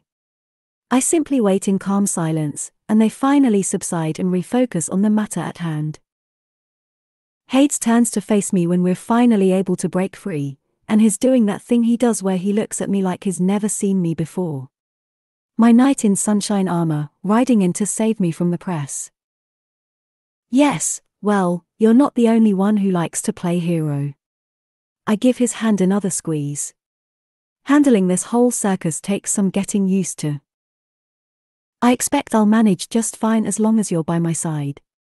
He doesn't wait for a response. He just sweeps me into his arms and claims my mouth. I eagerly go up onto my tiptoes and wrap my arms around his neck. I'm aware of the snapping of cameras and the rise of whispers, but I don't care. When he finally lifts his head, I'm clinging to him to avoid my legs giving out. "Come home with me." Yes. I don't just mean today. I mean for good. Move in. I know that's what you mean. I smile and press a quick kiss to his lips. And my answer is still the same. Yes to everything. Epilogue. Hades. Are you ready? Persephone grins up at me, but it's her happy smile, her real smile. You've asked me that 12 times in the last hour. She bumps her shoulder into mine. Are you nervous? Nervous is too mundane a word. In the last 2 weeks since stepping out of the shadows and into the glittering viper's nest that is the upper city, I've had a lot of adjustments. Persephone has been at my side every step of the way, expertly guiding me through each media interaction. I don't know what I'd do without her. I hope to the gods I never have to find out. But tonight is just for us. I'm not nervous, I finally say. If you're not ready. Hades, I'm ready.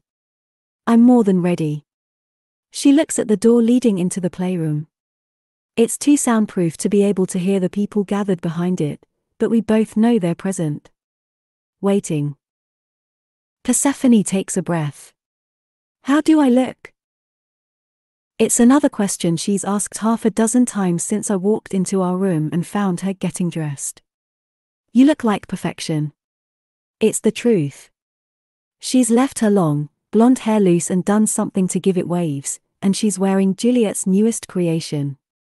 It's another black dress that hugs her body, dripping down her neck in a halter top and skimming over breasts and stomach and hips to flutter about the tops of her thighs. It's also backless, and every time she turns around, I have to fight the urge to go to my knees and kiss the dip at the bottom of her spine. Little siren. I'm ready. She bounces up and presses a quick kiss to my lips. I'm really ready. I promise. I take her at her word. Then let's go. We've already talked about how this will go. I've played it out for her step by step. There are times when surprise is part of the game, but I don't want anything to ruin Persephone's night. Our night. Not when this feels like a particularly meaningful step in the midst of a pair of lives that have been turned upside down. I lead the way into the room. Once again, it's set up to my specifications. The furniture surrounding the dais has been moved back a bit, a clear indication that this is meant to be a show and not an invitation to participate.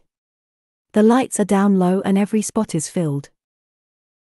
Persephone's grip on my hand is loose and trusting, and she happily follows me as I weave through the chairs and couches to the dais.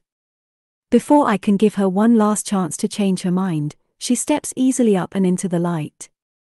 She gives me a look over her shoulder as if she knew exactly what I'd been about to do. I bite back a grin and follow her up. The lights give a different sort of privacy than the shadows do. I can see every inch of Persephone, but the rest of the room is a blurred glare. Another adjustment that can be made later on if this becomes a repeat thing. Tonight, everything is orchestrated to ensure she has the best time possible. I point to the center of the dais. Stand there. Yes, sir. She says it primly, as if there isn't a wicked smile already curving her lips. I circle her slowly, building her anticipation. Gods, she's so fucking perfect, I can barely believe that she's mine. That she's made me hers as surely as if she tattooed her name on my very soul. I would do anything for this woman. Conquer the upper city. Knock the other 13 from their ivory towers. Give another endless interview with a gossip columnist. I flick the hem of her dress, making it flutter around her thighs. If I flip up this dress, am I going to find that you have no panties on? Her smile widens. Only one way to find out. In a moment. I manage not to grin at her blatant disappointment and step closer to slide my hands up her arms, over her shoulders, to cup her face. I lower my voice, speaking just to her. You have your safe word, but if you want this to stop at any point, just tell me. It stops. She lightly grips my wrists. I know. Good. Hades? Persephone smiles at me. Would you like to see the best thing about this dress? She doesn't wait for an answer, the little brat, before reaching to the back of her neck and unclasping it. The fabric flutters down her body and floats to the ground, as delicate as a flower petal. She's not wearing a single thing beneath it. I take her hand and lift it over her head, urging her into a slow spin. You want to put on a show, little siren? Let them see. I enjoy the way a blush steals across her golden skin in response. I drop her hand long enough to walk to the edge of the dais and grab a chair I had placed there earlier this afternoon. It's made of black metal with a wide seat and a back just high enough to bend over comfortably. I motion for her to sit in the chair. Spread your legs, Persephone. Her breath is coming in little gasps now, and when I place my hand on the back of her neck, she leans hard into my touch. Because what my little siren needs isn't only to be on display, it's to have me grounding her while she is. I lean over the back of the chair and stroke my hands up her thighs, wrenching them wider. A light stroke of her pussy finds her wet and needy. I press my lips to her temple as I stroke her. They look up here, and do you know what they see? No, she gasps, lifting her hips to try to guide my touch. Tell me. They see their golden princess fallen.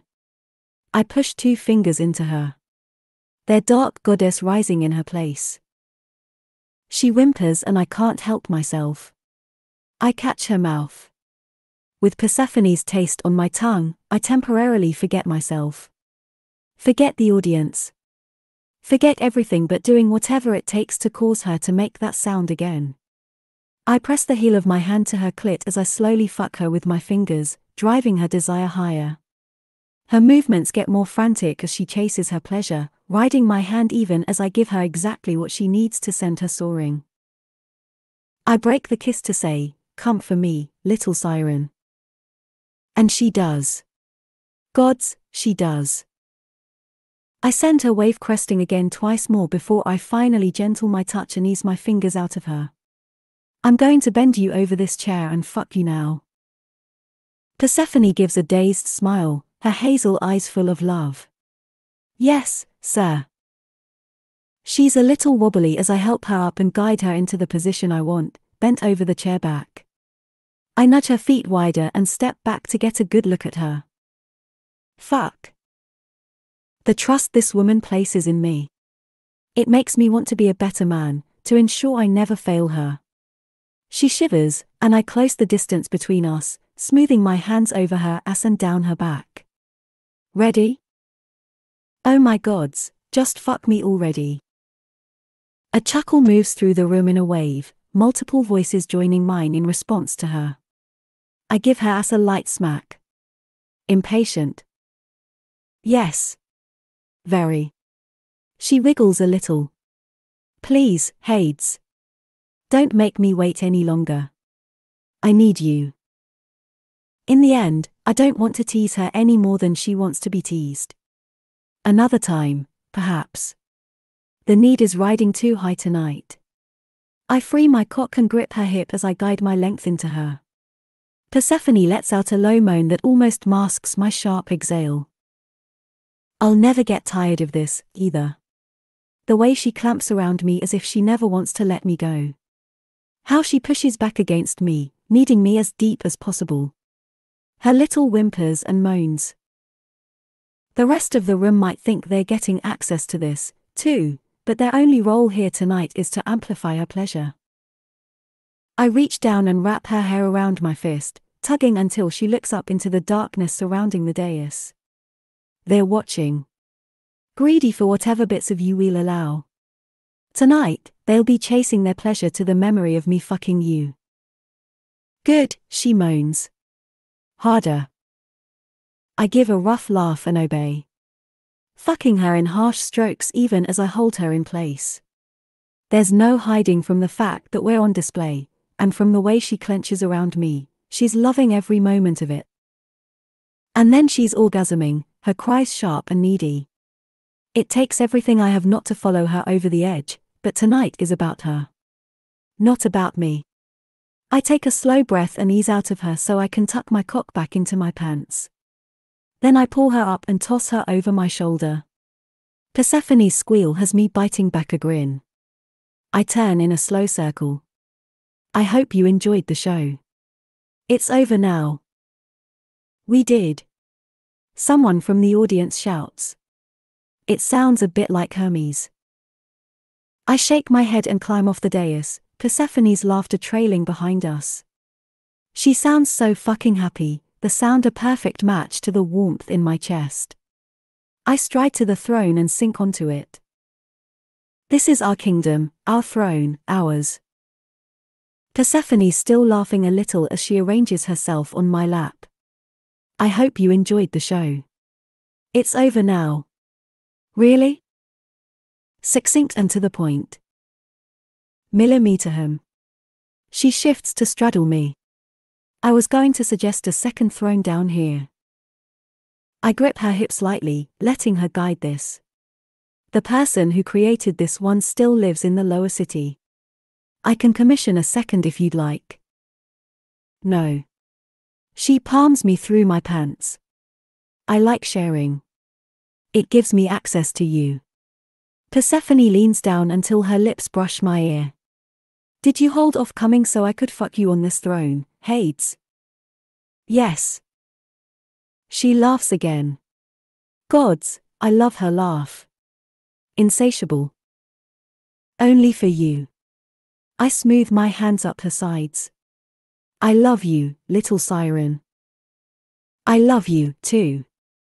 She kisses me, a slow, decadent kiss that makes the room spin away for several long moments. Persephone digs her hands into my hair and grins against my lips.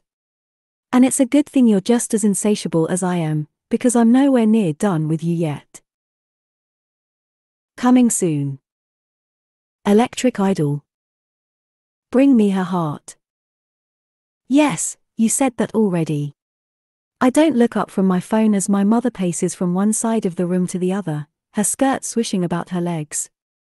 Knowing her, she chose her clothing today in order to maximize her dramatic flouncing. She's nothing if not a showwoman.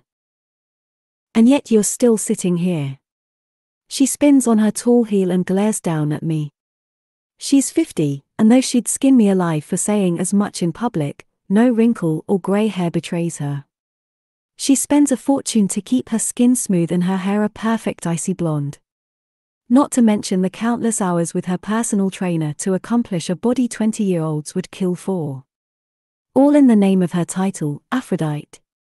When one has the role of the goddess of love, one must meet certain expectations. It's unfortunate for everyone that my mother takes replicating the original Aphrodite's reputation to heart. The goddess wasn't exactly known for her even temperament, after all, and my mother is even worse than her namesake. Eros, put down that goddamned phone and listen to me. I'm listening. My bored tone betrays my waning patience, but I'd like to fast forward past all the dramatics to where she tells me what she wants done and I take care of it so she can keep her hands lily white. You're going to have to be more specific, mother. Do you literally want her heart? She makes a sound suspiciously like a hiss. You are such a little shit. Call me by my title or nothing at all. This is the Aphrodite she doesn't show anyone else in Olympus. Only I get the dubious privilege of witnessing what a monster my mother truly is.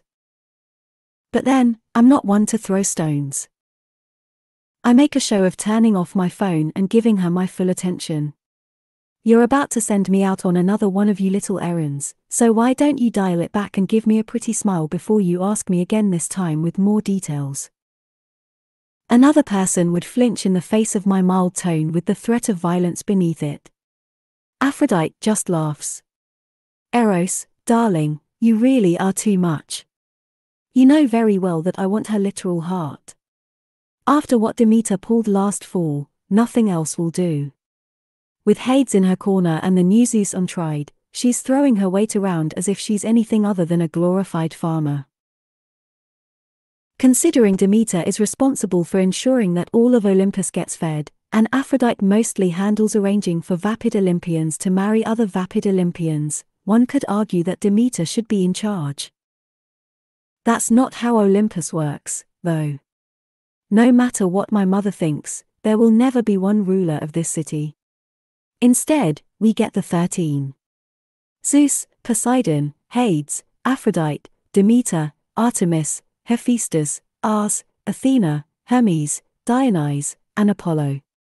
And, of course, Hera, though that title will be unoccupied until the newest Zeus marries someone and fills the position. That's what my mother should be focusing on. She arranged all 3 marriages for the last Zeus. The fucker kept killing off his wives, which suited my mother quite nicely, as she loves a wedding and hates everything that follows. She should be frothing at the mouth to parade Olympus's eligible people in front of the new Zeus. Instead, she's hyper-focusing on her revenge. It's annoying as hell. How's Zeus doing these days? Up until a few months ago, he was Perseus, but names are the first thing sacrificed at the altar of the 13. Part of me wonders if that bothers him. I let the thought drift away. Perseus isn't my problem. He's been Zeus's heir for his entire life. He knew he'd take the title when his father died. If it happened a bit earlier than anyone expected, well, that's also not my problem. I didn't kill the asshole. Don't change the subject, she snaps. Ever since Persephone ran off and shacked up with Hades, the power balance in Olympus is off. Someone needs to check Demeter, and if no one else will step up, then we'll have to. You mean I'll have to? You might be demanding a heart, but we both know that I'm the one doing all the work.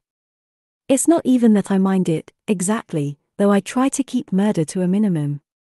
It's messy and I have no desire for someone to start calling for my head. It's so much easier to remove an opponent with a well-placed rumor or simply observe them until their own actions provide the ammunition for their downfall. Olympus is filled to the brim with sin, if one believes in that sort of thing, and no one in the 13's shining circle is without their fair share of vices. Except, apparently, Demeter's daughters.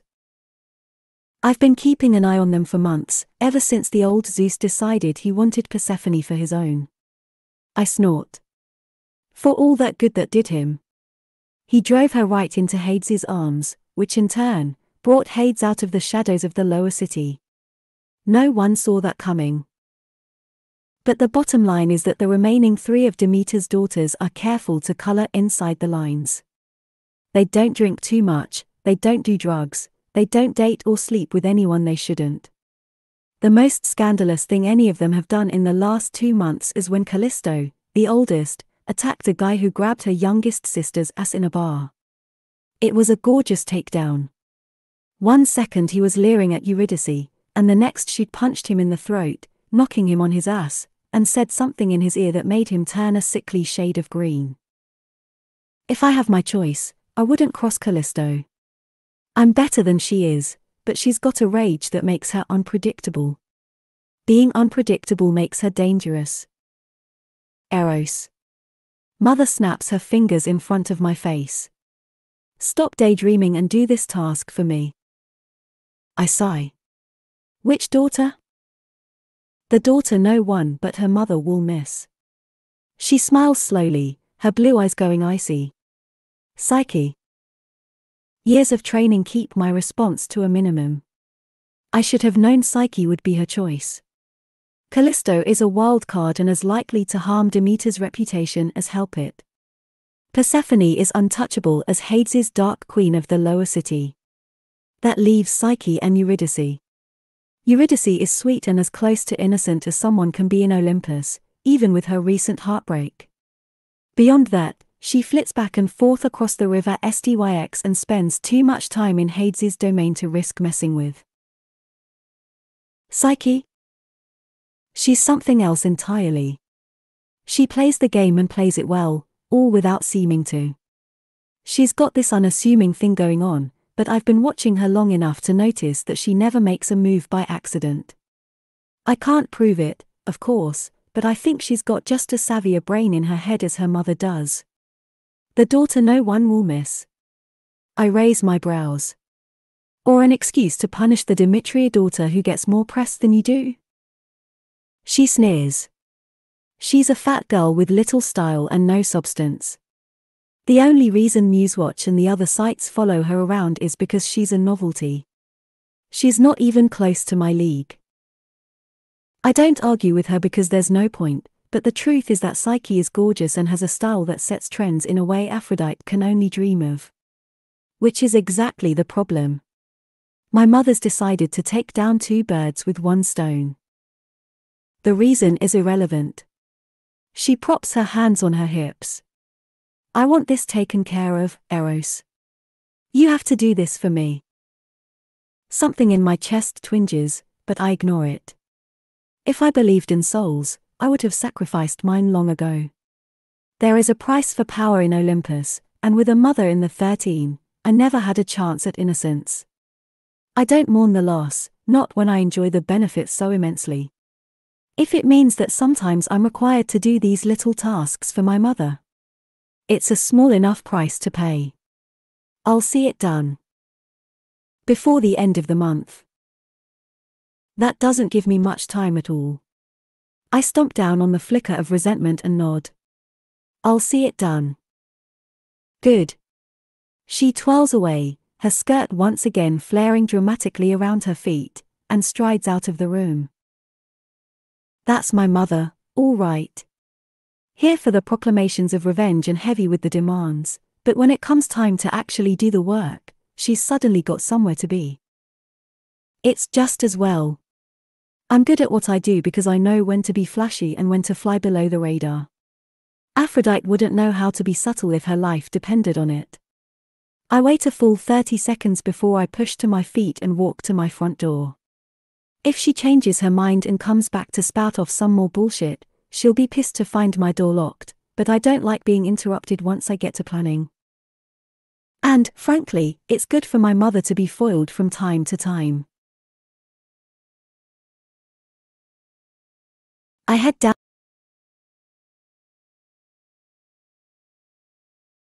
to the ground floor and flip the lock there and then lock the actual door to my apartment for good measure. Then I head through the rooms to the safe room. Oh, it's not technically a safe room even if I like to refer to it as such. I use it to store things I don't want nosy guests or Hermes to get their hands on. She's tried at least a dozen times to break into it, and so far my security has held, but I'm all too aware that eventually she might prevail. Still, it's the best option available to me. Once I lock that door, I sit down behind my computer and consider my options. This would be so much simpler if Aphrodite just wanted to make a non-lethal example of Psyche. She might be crafting a reputation as an influencer in that quiet way of hers, but reputations are easy to burn to ash. I've done it dozens of times over the years, and no doubt I'll do it many more. All it takes is some patience and the ability to play the long game. But no, my mother wants her literal heart. How very evil queen of her. I shake my head and bring up my files on the Demetriou sisters. I have files on all the 13 and their immediate family, as well as close friends, but Demeter is a relatively new addition. She's been around over a decade, and since then her daughters have become something of favorites among the Olympian paparazzi. There's not a week goes by without some kind of info about them being dropped on the online gossip site Musewatch. I click through the most recent articles, if one can call them that. Persephone visited her family last weekend briefly and caused quite the stir because she brought her new husband with her. The Hades-Demeter alliance is one nobody saw coming, and it's feeding into my mother's paranoia. She had the last Zeus on a leash, but his son hasn't taken the bait she keeps dangling in front of him. It's got her worried. I stop on a picture of Psyche and Persephone together shopping. They always seem to be shopping. It's enough that someone who isn't paying close attention would assume they're just as focused on appearance and power and money as the rest of those who surround the 13. Everyone with a little bit wants more than what they have, and they're all willing to drag others down to claw their way higher, closer to the 13. But then, if that were true, Persephone Demetriou wouldn't have braved crossing into the lower city to try to get away from a marriage with Zeus. Psyche wouldn't have helped her. Even I'm not sure exactly what happened that night, but I know Psyche was involved, and it wasn't to play the part of the rational party convincing her sister that this marriage would help their family's position. If they were any other family, Psyche would have taken advantage of her sister's absence and placed herself in front of Zeus as a candidate for the new hero. I study the image of her. She's got long dark hair and pouty full lips that she never seems to wear bright color on. There's a reason that she's become something of a trend-setter in Olympus. She's never overt about it, but one week she'll be wearing high-waisted pants and a flouncy crop top, and within 2 weeks, I'm seeing the look everywhere. The fact that she's plus-sized only makes people watch her more closely. She seems comfortable in her body, and that kind of thing is sexy as hell. Or it would be if I was interested in someone like Psyche Demetriou. I curse and close the window. It doesn't matter if she's hot as hell, or that I respect the way she's so effectively dodged the power game since her family arrived on the scene. My mother has a task, and I know the consequences of failing. Exile. I might not love Olympus most days, but it's my home. Normally the threat of exile would be bullshit. It's not easy to leave this city, and that's for people who actually want to get out, but when your mother is one of the 13, anything is possible. Best not to think about that too closely. I'll take care of the task, and then I'll find a few partners and lose myself in a week of fucking and drinking and anything it takes to numb me out completely. Just like I always have. I already know how to lure Psyche in. She might not play the power games, but she's got a weak spot a mile wide. With another curse, I pick up my phone. A chirpy female voice answers. Eros, my favorite little sex god. It's my lucky day. Hermes. She gives a sigh. So it's business, then. If it was personal, you'd be breaking into my house and eating my food. But I suppose you're too busy doing that to Hades' house these days. She and I have hooked up a few times over the years, but ultimately settled into something resembling friendship.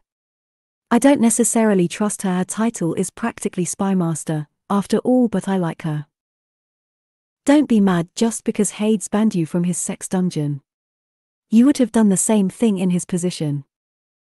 She's right, but that doesn't mean I'm about to admit it. When Hades cut me off, he cut off my main outlet to blow off steam. I have a message I'd like you to deliver, but it's delicate in nature. A pause. Okay, you have my attention. Stop toying with my emotions and tell me what you're up to. I allow myself a grin as I sketch out what I need from her. Hermes' role in the 13 is a little bit messenger, a little bit spy, a little bit agent of chaos for her own amusement. Her only real allegiance is to Dionysus, and even then, I'm not sure that friendship would hold if things got really intense. He's not my aim, so I have no doubt she'll do exactly as I request. When I finish, she gives a merry laugh. Eros, you sly rake, you. I'll have the message delivered by morning. She hangs up before I can respond. I sit back with a sigh and rub my chest. No matter my personal thoughts on this, things are in motion. Psyche Demetriou will be dead before the end of the week. Want more Katie Robert? Order Electric Idol. The end.